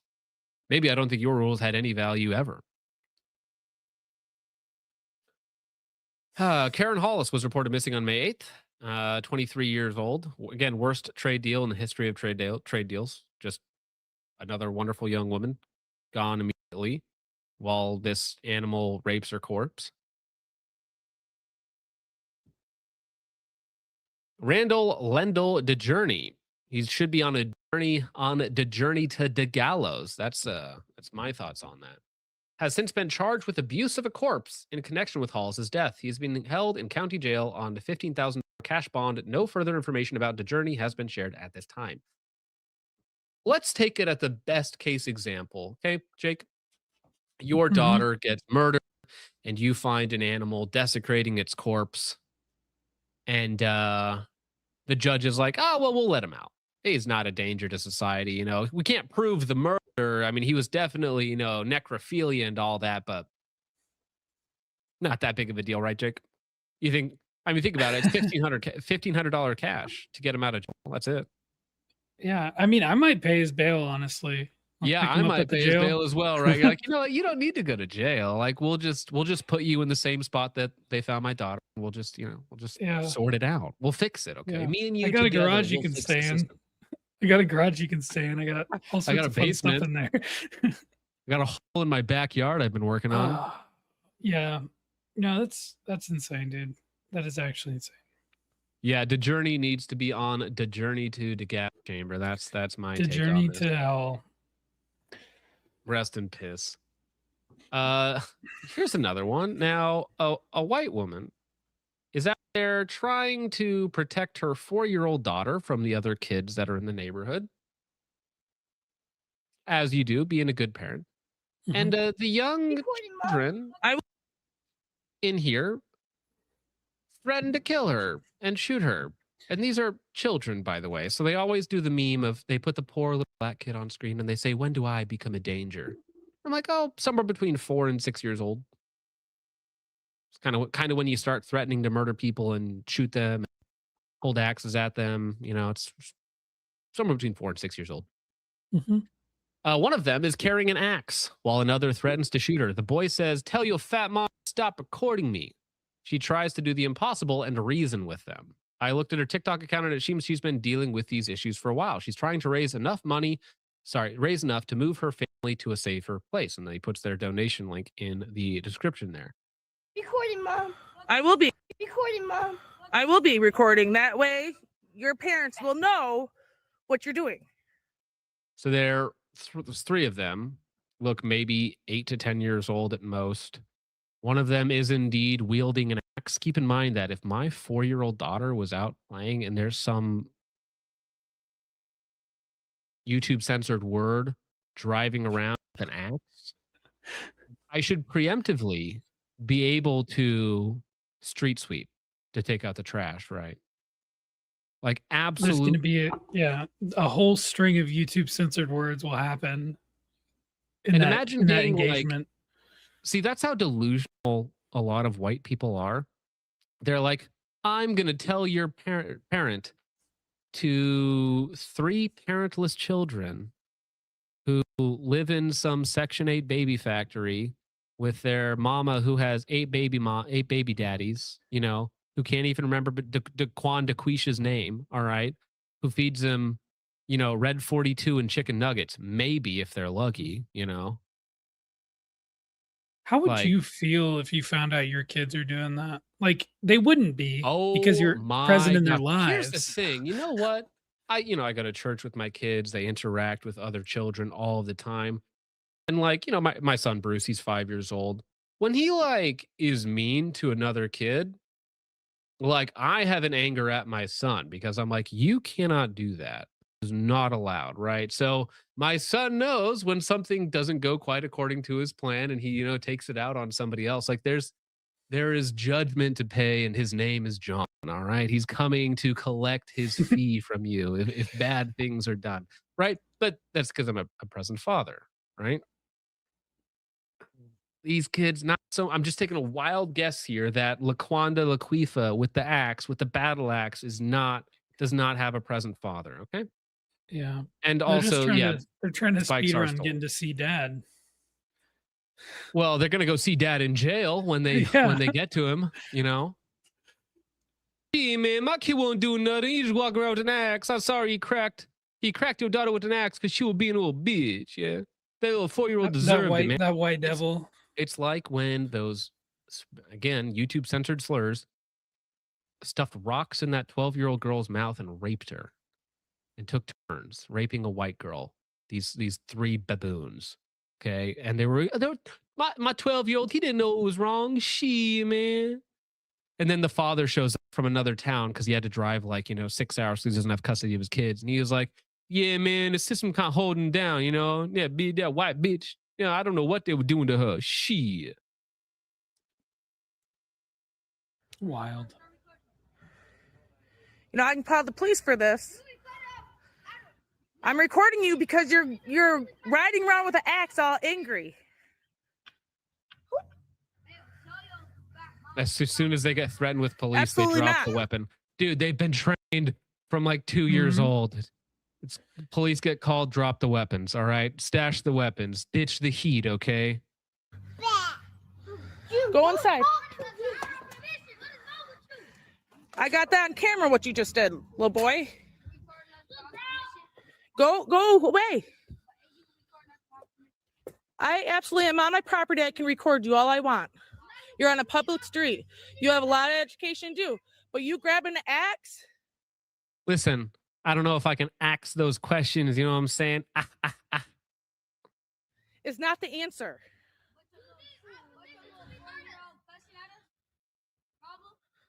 You're the one. No. You have a lot to learn. You just grabbed an axe, try to ride on over here. It's not happening, little boy. No. It's really hard to hear what they're saying. That is dangerous. That is a weapon. That is a weapon. Go inside, kids, now. Go inside. I'm recording you guys. Don't climb the screen door, June. Go inside. Man, I mean, obviously, I don't know what this woman has done to be put in this situation, but to be what appears to be a single mom, oh, geez, with 3 small children and living in that neighborhood, that is absolutely hell. That is absolute hell.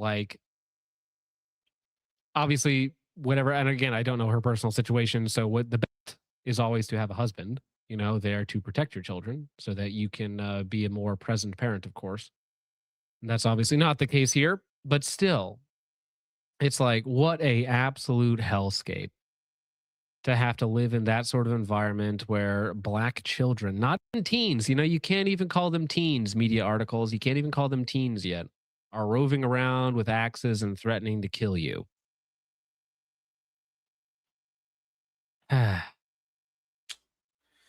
Love to see it.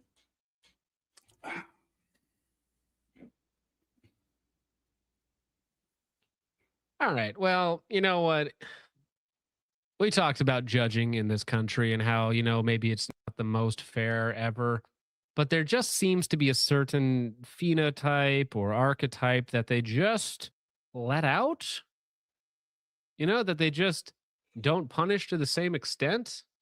And it seems like really, if we want to fix this country in any meaningful way, I don't actually even really care about, Senate and Congress and whatnot. Imagine if every judge in this country actually just applied the law equally. I think that actually probably affects more people on a day-to-day basis than anything else. Jake, imagine if all of the criminals in your area just got convicted of crimes and put away or not let out to commit more crimes. It's sure, the laws could be crappy in your area or gun rights might be bad depending on where you are. But I feel like just not having murderers, rapists, and pedophiles walking around is the better solution to all of this. Am I crazy? No, I don't think you're crazy. I think we probably not lock them up. I think a lot of these people should be given the death penalty.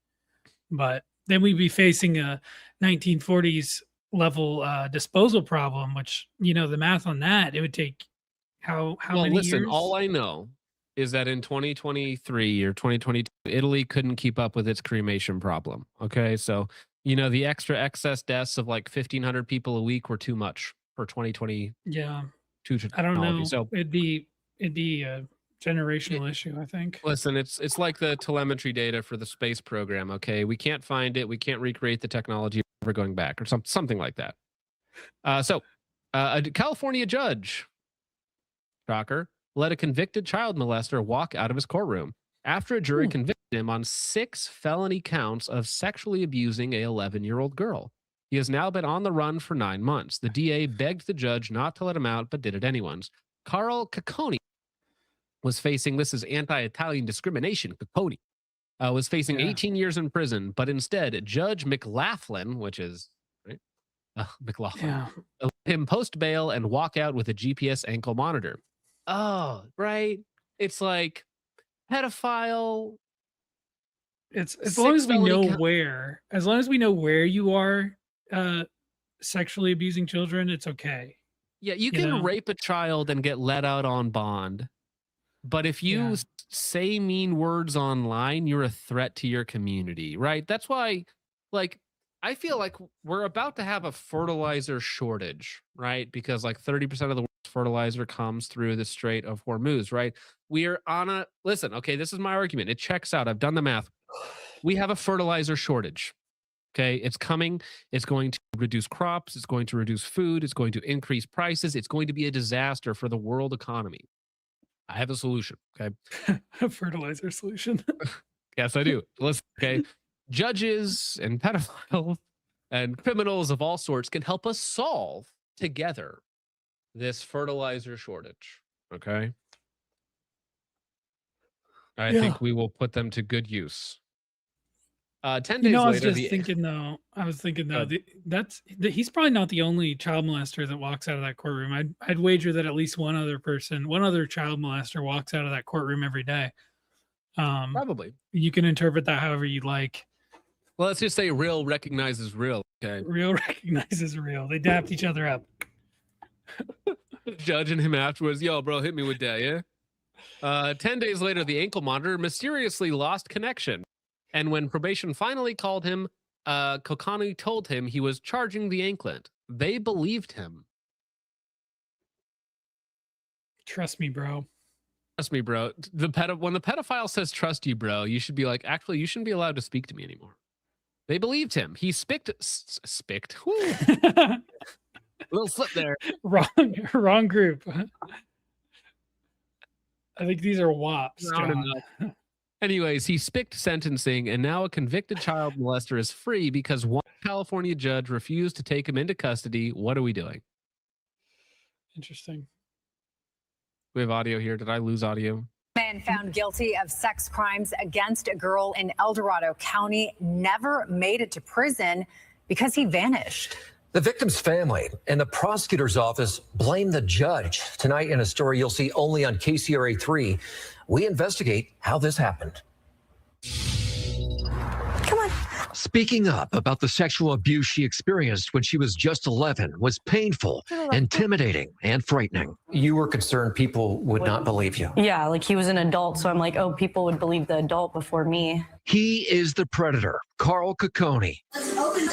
Seen here in home video from Christmas 2015, a month before she told her mom what he did to her. He's a monster in that he took away my innocence. This past summer, Cacconi finally went on trial for those sex crimes inside this Lake Tahoe courthouse. The jury returned a verdict in July on 6 felony counts of lewd and lascivious acts on a child. They believed you. Yes, they believed me. What was the feeling you got when you heard he was guilty on all counts? Even though it was one of the hardest things that I'd have to go through, it was definitely like, it felt like a big sense of relief just off my shoulders. He is supposed to be in prison right now. Mm-hmm. Why isn't he? That's the big question is, where is he? You know, he just disappeared. Instead of immediately arresting Cacconi, El Dorado County Judge Michael McLaughlin let him walk out of this courthouse, told to return for sentencing 1 month later, where he faced a potential 18 years. Cacconi never showed up. He's just a free guy now? It angers me because we were So, Jake, sorry I was distracted there, but I just received the most hilarious word imaginable. Okay. And the plot thickens. What All of word? my presumptions about this guy ap- apparently are correct. Really? So this guy is allegedly an active swinger, which means he is literally a cock. Where did this come from? Just a little birdie just fed me some information. It's Little fine. Don't birdie. worry about it. But this is so funny. What another little layer to this boot sucking, cock sucking faggot, right? What another like.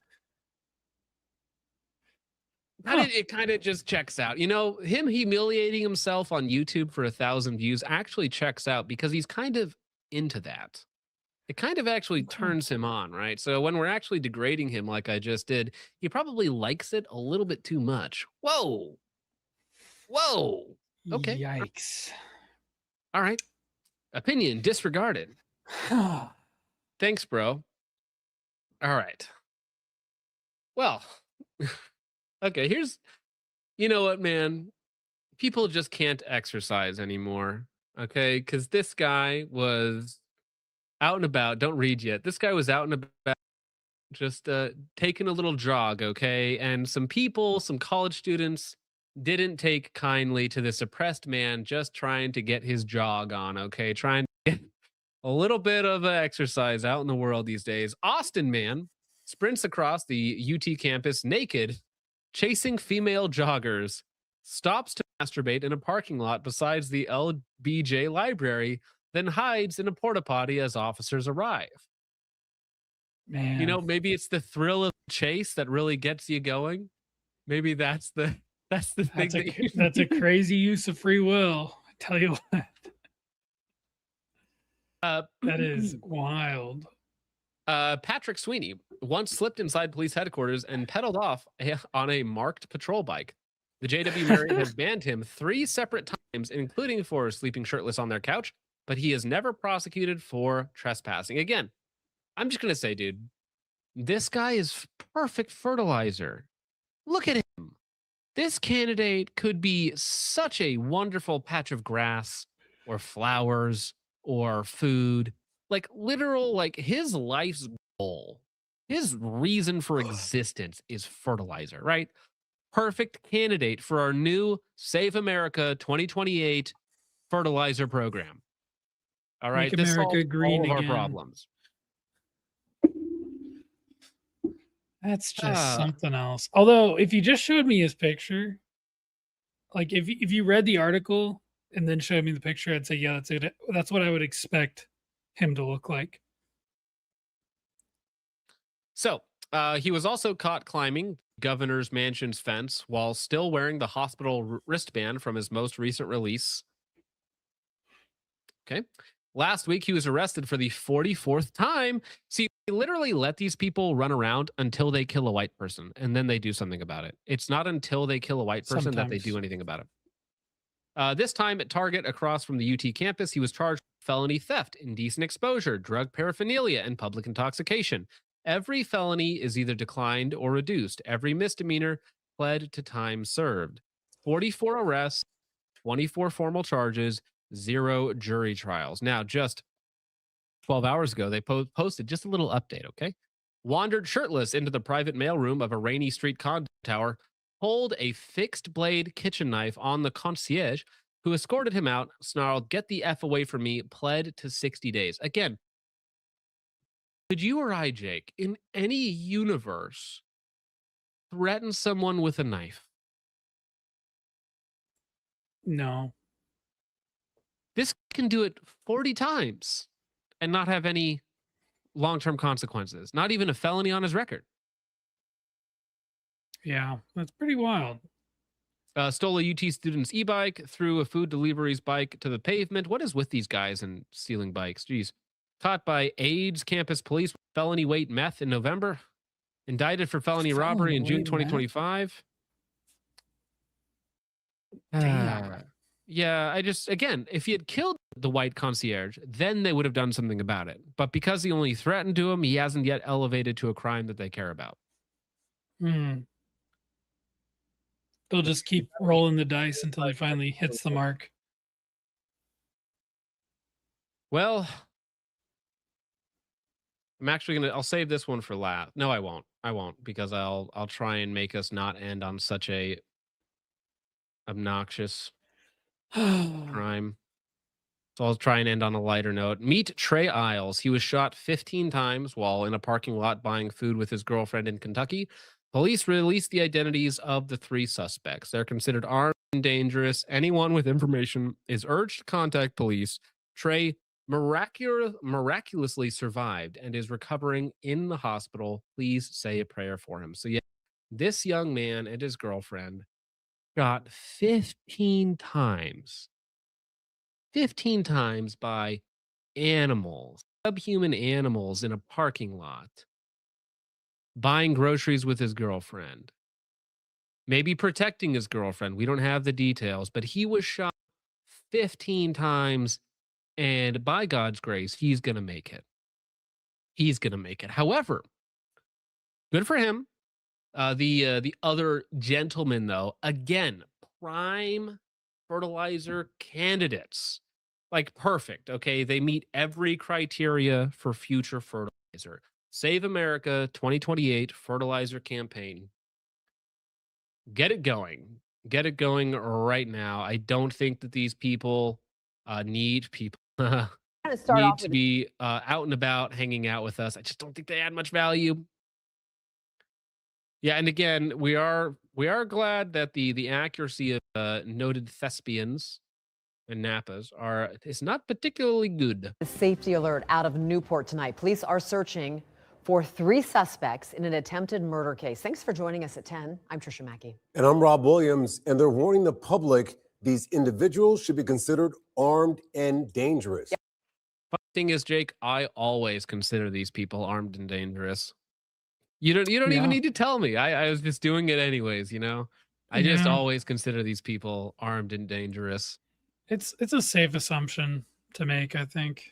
You know, it's something about not wanting me or my wife or my kids shot 15 times in a parking lot. It's just something like that. I'm just like, yeah, you know, I'm just going to treat you like you're armed and dangerous until proven otherwise, you know? It's not an ideal outcome to have your family shot 15 times in a parking lot to go going to get food. You would hope that wouldn't happen, but well, it's like be defensively racist, get shot 15 times in the parking lot. I'm going to be you know, there's one option there that I think is much better and has no negative downsides at all. Other than being a little paranoid, you know, a little bit of paranoia, a little bit of preservation, survival. I think it's a fair trade-off. Okay. Officers say do not approach them. Just call 911. Brooklyn Andrews joins us live with the. I wasn't going to approach them anyway. Approach them. What are you talking? It's like somebody is like misinterpreting what they're saying. They're saying like all black people. If you see them, call 911. All right, will do. Let's go. Latest from police. Yeah, Rob, Trisha, that's exactly right. Newport police issued a public safety warning today after identifying these 3 individuals as suspects to an attempted murder over the weekend. Now, this happened near 10th in Monmouth. A manhunt is underway tonight. Police say that the suspects are still on the run. They should be considered armed and dangerous. Police are urging everyone, if you see them, do not approach them. The City of Newport Police Department is urging the public to stay alert and help keep the community safe as officers search for 3 suspects connected to an attempted murder early Saturday morning, May 9th. Police. Steam Recovery, if you just joined, these 3 wonderful future fertilizer candidates, a young white man 15 times in a parking lot while he was out shopping with his girlfriend, and he miraculously survived. However, they are still fortunately on the loose until they're on the noose. What?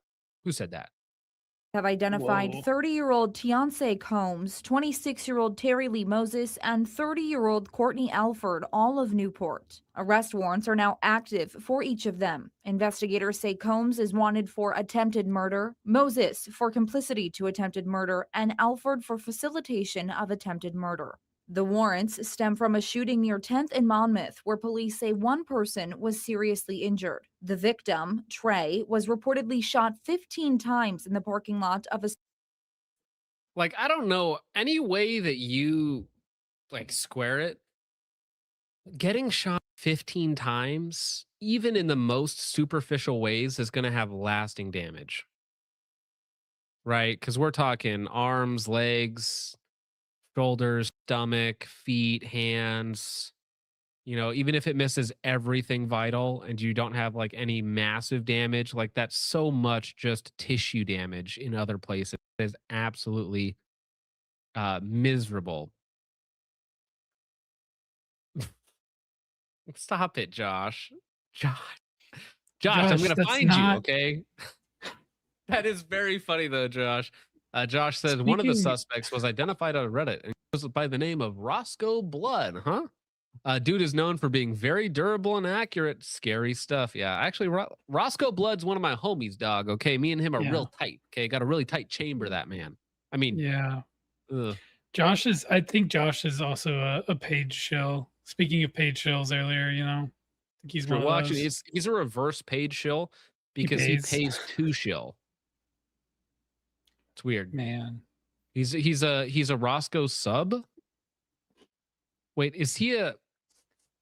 What's the Is word Roscoe for the this? Dom? Roscoe's the Dom. He's the sub. Is he? So he's bottoming Roscoe, or wait? No, it's I would- actually Roscoe. It's actually Roscoe Findom. That's what it is. It's Roscoe Findom. Circle K gas station. Family members say Trey does not know the suspects and they're struggling to understand why this happened. Stood right over. Teacher, I have a reason. I have a theory. It seems to pan out almost every time. We're top of him. I mean, point blank range. I mean, his intentions were to kill him. You know why? I have no clue. Bro, Trey is straight from Wiggerstan, okay? His family of straight Wiggers. They start Wigger maxing, okay? Harley and Trey, okay? The Wigxanthem, okay? This is straight up Wiggerville, okay? This is Wigger on violence or on Wigger violence. Yeah, you get it. You get it. I have no clue. I don't think anybody knows why. Police are asking anyone. Trying to who think your sees the mic was suspect- cutting out again. I missed Did one it of cut those out? words. Yeah, Okay. I missed one of My those bad. words. My bad. You know what I mean, okay? My heart goes out to you or something. Suspects not to approach them and instead call 911 immediately. So again, anyone with information that could help investigators is encouraged to contact Detective. Yeah, so if you see these people, don't approach, which I don't think I need to tell anyone. Call the police and or ensure justice is dispensed. Like, I don't know, man. It's crazy out there. I'm gonna okay? make so many phone calls to the police tomorrow. I don't even live there. All right, I'm just gonna Jake. say, hey, I found him. Dude, just every time it's like every Section 8 like housing block, you're just like, I found him. He's right there. Sending the cops SWAT team to every section, which is actually funny because in some ways that almost would certainly provoke a reduction in certain criminal populations, right? Just through increased encounters with SWAT teams, right? This is a good, maybe, I think you got something there, Jake, actually. This could be employed at a large scale, right? Like Yeah. You do one swatting in one city in one Section 8 Whoa, housing whoa. per week. I'm not gonna No, no. do any swatting. I just Hypothetical, want to be but clear. I'm just saying, like 1 week you call in Denver, the next week is in, I don't know, like Boise, the next week is in Portland. You know, you just all around the country. Okay, so little by little, you're like whittling down the Section 8 population, right? I mean, SWAT teams are, not you, but just SWAT teams are. Oh, all right. Well, Jake, I have got to make you guess. This is going to be such a fun game, Jake. Me and you, we're going to play a little game here, okay? Okay. So there is a notorious vagrant terrorizing a certain community. But he goes by a supervillain moniker. Okay? Like Oblak Switchion, okay? You know? He has a supervillain-esque moniker. And I need you to guess what it is. Do I get any hints? Well, yeah, you can ask for hints. Okay, we'll play like 20 questions here. Okay. Is he white? No. Okay. Oh my gosh, John. Just ask some questions, okay? Just you got 19 more questions to go. What Okay? kind of crime is he committing? Let me see how much I can give away here. Rape. Okay. Mm-hmm.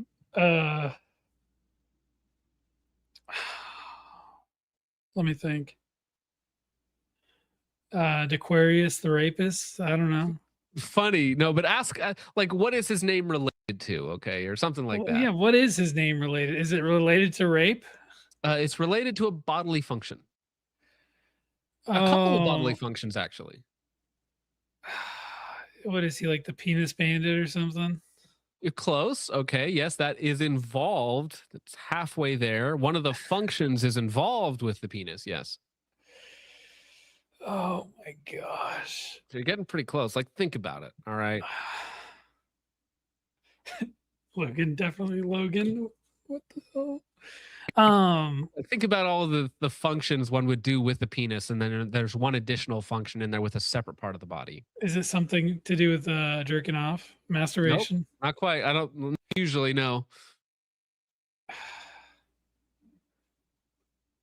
Dude, John, you're making this hard for me. Oh, Pissing? am I? Well, listen. Okay, if you give up, you give up. But I mean, I think you can go a little longer. I think you can hold on. Okay. How many words? There are technically 4 words. 2 of them are repeated. So 4 words, 2 words, and 2 words that are repeated.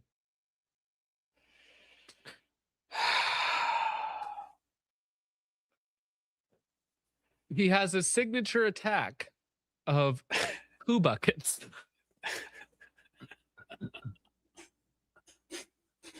Because he has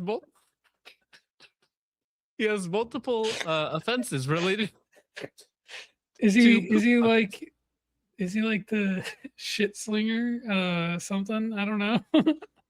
It's pretty close. Okay, so we'll cut to the chase here. Cut to the chase, John. No, notorious vagrant known as Pee Pee Poo Poo Man.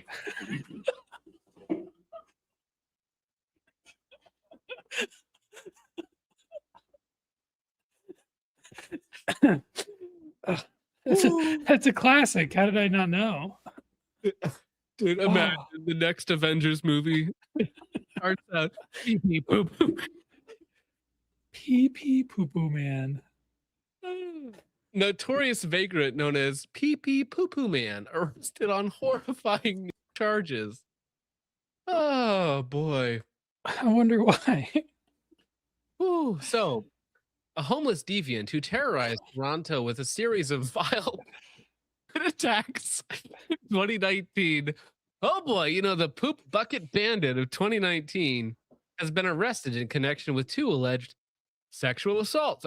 Upgraded from the poop bucket to the poop chute. Samuel Opuko.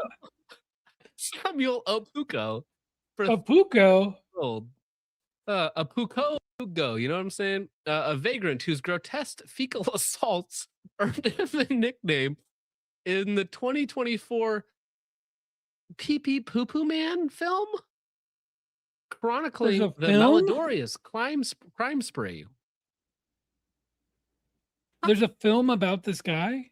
There is a independent 2024 film called The Pee Pee Poo Poo Man that is based around Samuel Opoku's escapades. Is that what we call it now? We call it escapades? Call them vagrants, we call them escapades, we call them teens, we call them, you know, youths and doctors and cars and Pee Pee Poo Poo Man. We gotta do a documentary film about him. To the list, okay? All of my slurs, I'm now adding Pee Pee Poo Poo Man. We could do a documentary film about him. We'll play it at Canes or whatever, and they'll give it a standing ovation. Dude, if that's real, that they changed the guy to a white guy in the movie, that is so 2026, but very funny. Fortunately, Toronto, right? So this is Canadian. So this is Canadian retardation, right? Not our problem, but I mean the West's problem, but not our problem. Anyway, so he was picked up on May 12th and charged with 2 counts of sexual assault and indecent exposure. The first incident on May 9th, a group of women were walking on the sidewalk when he approached them and made sexual advances towards one of the women, grabbing her forearm. This is a hate crime. Drawing Mr. Puku, or whatever his name is a literal hate crime. Like, this is just the picture perfect jigaboo right here, dude. It reminds me of the Dave Chappelle like scratching his neck. Whatever that meme was. Got any meth or whatever? Got any of that crack?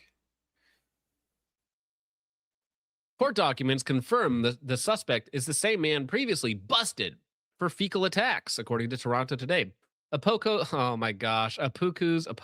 earlier flush with the law came after he was arrested of throwing buckets of liquefied feces at 5 random people in Toronto in 2019 in a series of attacks that even turned the stomachs of seasoned police veterans.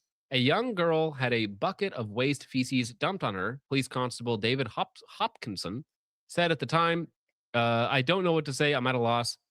This is absolutely disgusting. Yeah, no. Again, fertilizer candidate. Like, this guy doesn't need to exist, right? I mean, he's trying to rape women. He's grabbing them. He's throwing poop on people. Like, literally, like, these people have no value to society at all. Okay, so Mr. PP Poo Poo Man, like, this should be everybody PFP in the chat. Like, right, this is the PFP. Okay, what's the problem with America in 2026? Well, there's a couple of them, but PP Poo Poo Man, damn if he ain't close to the top of the list. Okay, damn if he ain't close to the top of the list. Well, there was a silly one to end with, you know. I hope if I ever reach that level of infamy, right, that the New York Post or the New York Times is writing an article about me, my moniker or my supervillain name is something more menacing, right? Is something more epic than PP Poo Poo Man. Yeah. All right. Well, Devilish Details for 10 says, shout out Engineers Armory here on YouTube. Dude is an engineer and gunner that tons of data heavy videos, deserves way more attention from the 2A community, in my opinion. Well, let me look him up real fast, okay? Because I'll be the judge of that. I timed that guy out earlier because he spammed words in the chat. Oh, was he the guy that spammed up like 1,000 times? Yeah. Yeah. Okay. What's your problem, dude? So let's see. Engineers Armory. It seems like he's a Pistol 2011 nerd, which is fine. You know, we all have our different levels of autism and whatnot. But yeah, it looks like they're pretty high quality videos. So yeah, actually, I'll give this guy a shout out. No problem. Engineering Armory, huh? His response to the allegations of spamming the chat is hell yeah, yes. Perfect. Well, I mean, look, I mean, it's 2011 stuff, what it looks like, or at least, you know, very nerdy gun tips on threading and fitting and all the other fun stuff comes with, you know, 2011 handguns and their intricacies. Got some MP5 stuff. Got some suppressor stuff, it looks like. Yeah, just interesting. Interesting stuff. Good for him. You know, I'm always glad or happy to see somebody coming up that has like a real technical overview of stuff. Engineers Armory, okay? Check it out on YouTube while possible. Thank you, Devilish Details, for the 10. I appreciate that, good sir. Polly B for 5 says, if only Frank Zappa were still alive, we could enjoy a worthy sequel to Illinois and Enema Bandit. Apparently, there was no law against that. I don't even want to know the lore on that, Polly. The fact that I had to read that sentence, that's gonna be $20 next time, man. Okay, I'm not reading on super chat like that. Yeah. Stratenger Branch for 5 says, Dawnward Stream. Yes, we passed midnight for me here, so, and for Jake. So we're both into the early morning. All right. Longest stream in a while. Stratenger Branch for 5 says, rewind to H. Clay, please go away, North Carolina. Well, yeah, I'm sorry. HK, if you want to know the deets, they're putting out $13 million more, which is approximately 2 machines and 4 HKs, or 416s, which I think is all that they could spend. And they're hiring 35 more employees on 11 cents an hour. So, yeah. Thank also you, equivalent to like 1 week worth of Israel funding. 13. No, maybe a little. Are you less. insane? That's only $500 or $650 million. That's not enough, dude. We give them, I think, a minimum of $4 billion per year. So that barely lasts them the day. Okay, so it's a day of Israel funding. No, it doesn't last a day. It's about 23 hours, 22 hours worth of funding of Israel, if you want to do the math. We'll call it. We'll say it pays for Sabbath. Okay. So, yeah, that's right. Amrite Boy for 2 says they are even more expensive because warplanes. Oh, talking about drones? AKs are more expensive because of drones. No, he's right because we were talking about. He's saying the planes that crashed into each other are more expensive because they're the electronic warfare variant. Oh, right. Yeah. Well, I mean, almost every plane seems to be like $100 million for some reason, right? These ones are more, though, I think. Yeah. Specialized. Zani Lugo for $14.88. You know what? Usually it's a $20 limit, but here's something, homie. Oh, shit, nigga. Says, hi, Focus. Love the vids, brah. Real quick, any suggestions for a lefty ambi first concealed carry gat? Well, if you're specifying ambi because you don't want to do the weird reach around with your index finger for the slide release, right? Let's see. What's a good ambi concealed carry? People are going to hate it in chat, dude, but the MC9 Prime, the Carnik NC9 Prime, is actually Kino for like $500. Okay, it's a ported Glock 19. That's what it is for like $500, and it's made in the U.S. Okay, U.S. made, $500, ported Glock 19 size, fully ambi. It's actually a little smaller than a Glock. You'll love it. Okay. If you're specifying ambi, it's not ambi. Like, I mean, everybody's going to say it in chat, but a Glock 19 will do anything for you. So, hey, John. Yeah. Chat's going to love this. The EA-18 Growler costs approximately $67 million. Well, that's actually cheaper than I thought it was going to be. It's the funny number. I got the first 6-7 in chat. I beat everybody to it because they're lagging by like 10 seconds. So they're going to be like, why did he say that? Why did he say that? No, you know what's funny though is 21 Scavenge says it's a Turkish design though, right? Well, they stole the Walther design, then made it in Turkey, then made it in the US. So it's a European design that's then made in the US. Is that how that works? It's a world design. Yeah, that's right. It belongs to the streets. It's like a world. Thank you. Thank you very much, Zani Lugo. I appreciate that, sir. Hope that helpful. Cotton Dogs for 2 says Drake cries out in pain as AK bros troll his feet. Aww. Thank you, Todd and Dogs. I appreciate that, sir. Lightsport for 2 says, oh, white woman, I'd already make it bite concrete. Man, you know, like the other day, Jake, you weren't here for this, but there was a video of like a man out with his wife or girlfriend, and this like 14-year-old kid was like, I'm gonna kill this bitch, man. My gat don't miss, man. This switch go blah on him. And he's like recording them and him like 3 feet away from them. And they're like looking at him funny. And in my mind, I'm like, if I had some animal threaten my wife in front of me, like, and say he's gonna shoot me while reaching into his pants, I'm like, I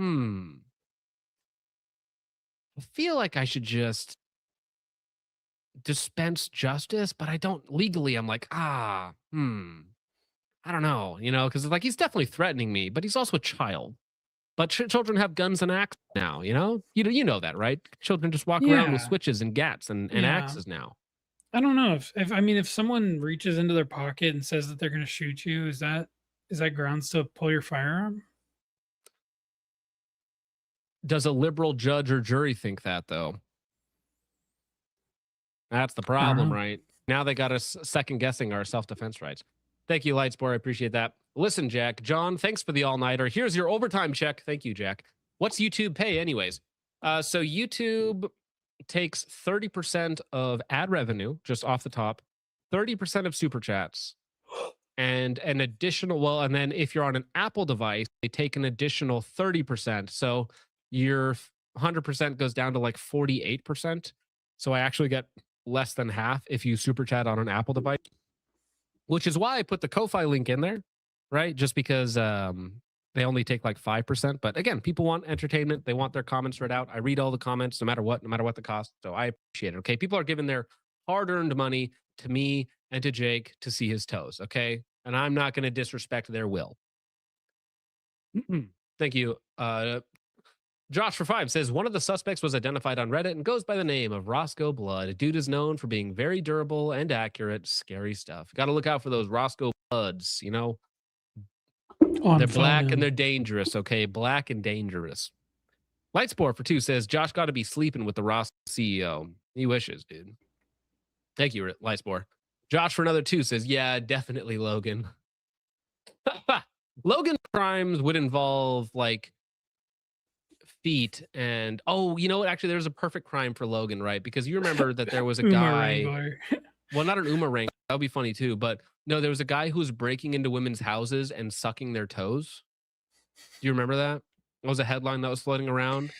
So I don't remember that. No. You know, being and assault, that's definitely like sexual assault in a way for sure. So that would be Logan's crime. Would be like, I don't know, name your fitness influencer, and it's like this weirdo was talking about gold ship and licking my toes. As long as it's a tomboy, he's going to be the tomboy tickler. Mm-hmm. Tomboy, you know what? You're kind of a tomgoy when you think about it. Don't know what that means. Man, this is really good for 5 says he looks like if someone drew Dave Chappelle from memory. Yeah, man, I think he looks like if you just drew a black man from memory. Like I'm not gonna lie to you. Like he just kind of man. He looks like he could fit a watermelon in that mouth. You know, like a whole one. Like he would just open really wide. You know what I'm saying? Like a 30s cartoon. He would just open real wide and eat the whole thing. All right, Jake. What do you got going on? What do you want to shout out? We're basically done. Slur. I'm not gonna do that right now. Not much. Just working, just living, enjoying the stream. Glad that the storm didn't kill me. I would implore everyone to go to the Ashley Dugan Defense Fund, the Give, Send, Go, and help if you can. If you can't, spread it around, share it on social media, do all the things. And yeah, other than that, I would say Christ is King. Always has been, always will be. Heck yeah. Wonderful. Thank you very much, Jake. I'm going to echo basically the same thing here. Dugan's Defense Fund, I think, again, the total spend is going to be somewhere between $100,000 and $150,000 if I had to guess. We're almost halfway there to that initial figure after the first week. So first off, I want to say thank you to every single one of you who donated, who is going to donate, who has liked, shared the videos, the tweets, the Instagram posts, whatever it is, whatever you can do, you should be doing up to and including praying, okay? Because Dugan and his family are going to need it. Not because he's some sort of hero to gun community, okay? But maybe just because he's a good person who needs our help. He's one of us, and it's our duty to not turn our back on him. There will be updates coming in the future. There will be more to do in the future, okay? For the time being, if you're on Instagram, X, or Facebook, or wherever it is, just bug a couple people, okay? Take a link, drop it to people, try and explain a little bit of what's going on, help get the word out, and together, okay? Me and you together, apes are strong. But with that out of the way, gentlemen, I want to thank everybody who watched the YouTube video I put out today. It's doing quite well. The Dugan Ashley Fund is also linked with all the other information there. Check it out. Spread it around like Mr. Pee-Pee Poo-Poo Man after a fecal attack in 2019. Okay, we got to spread the word, or spread the turd in his case.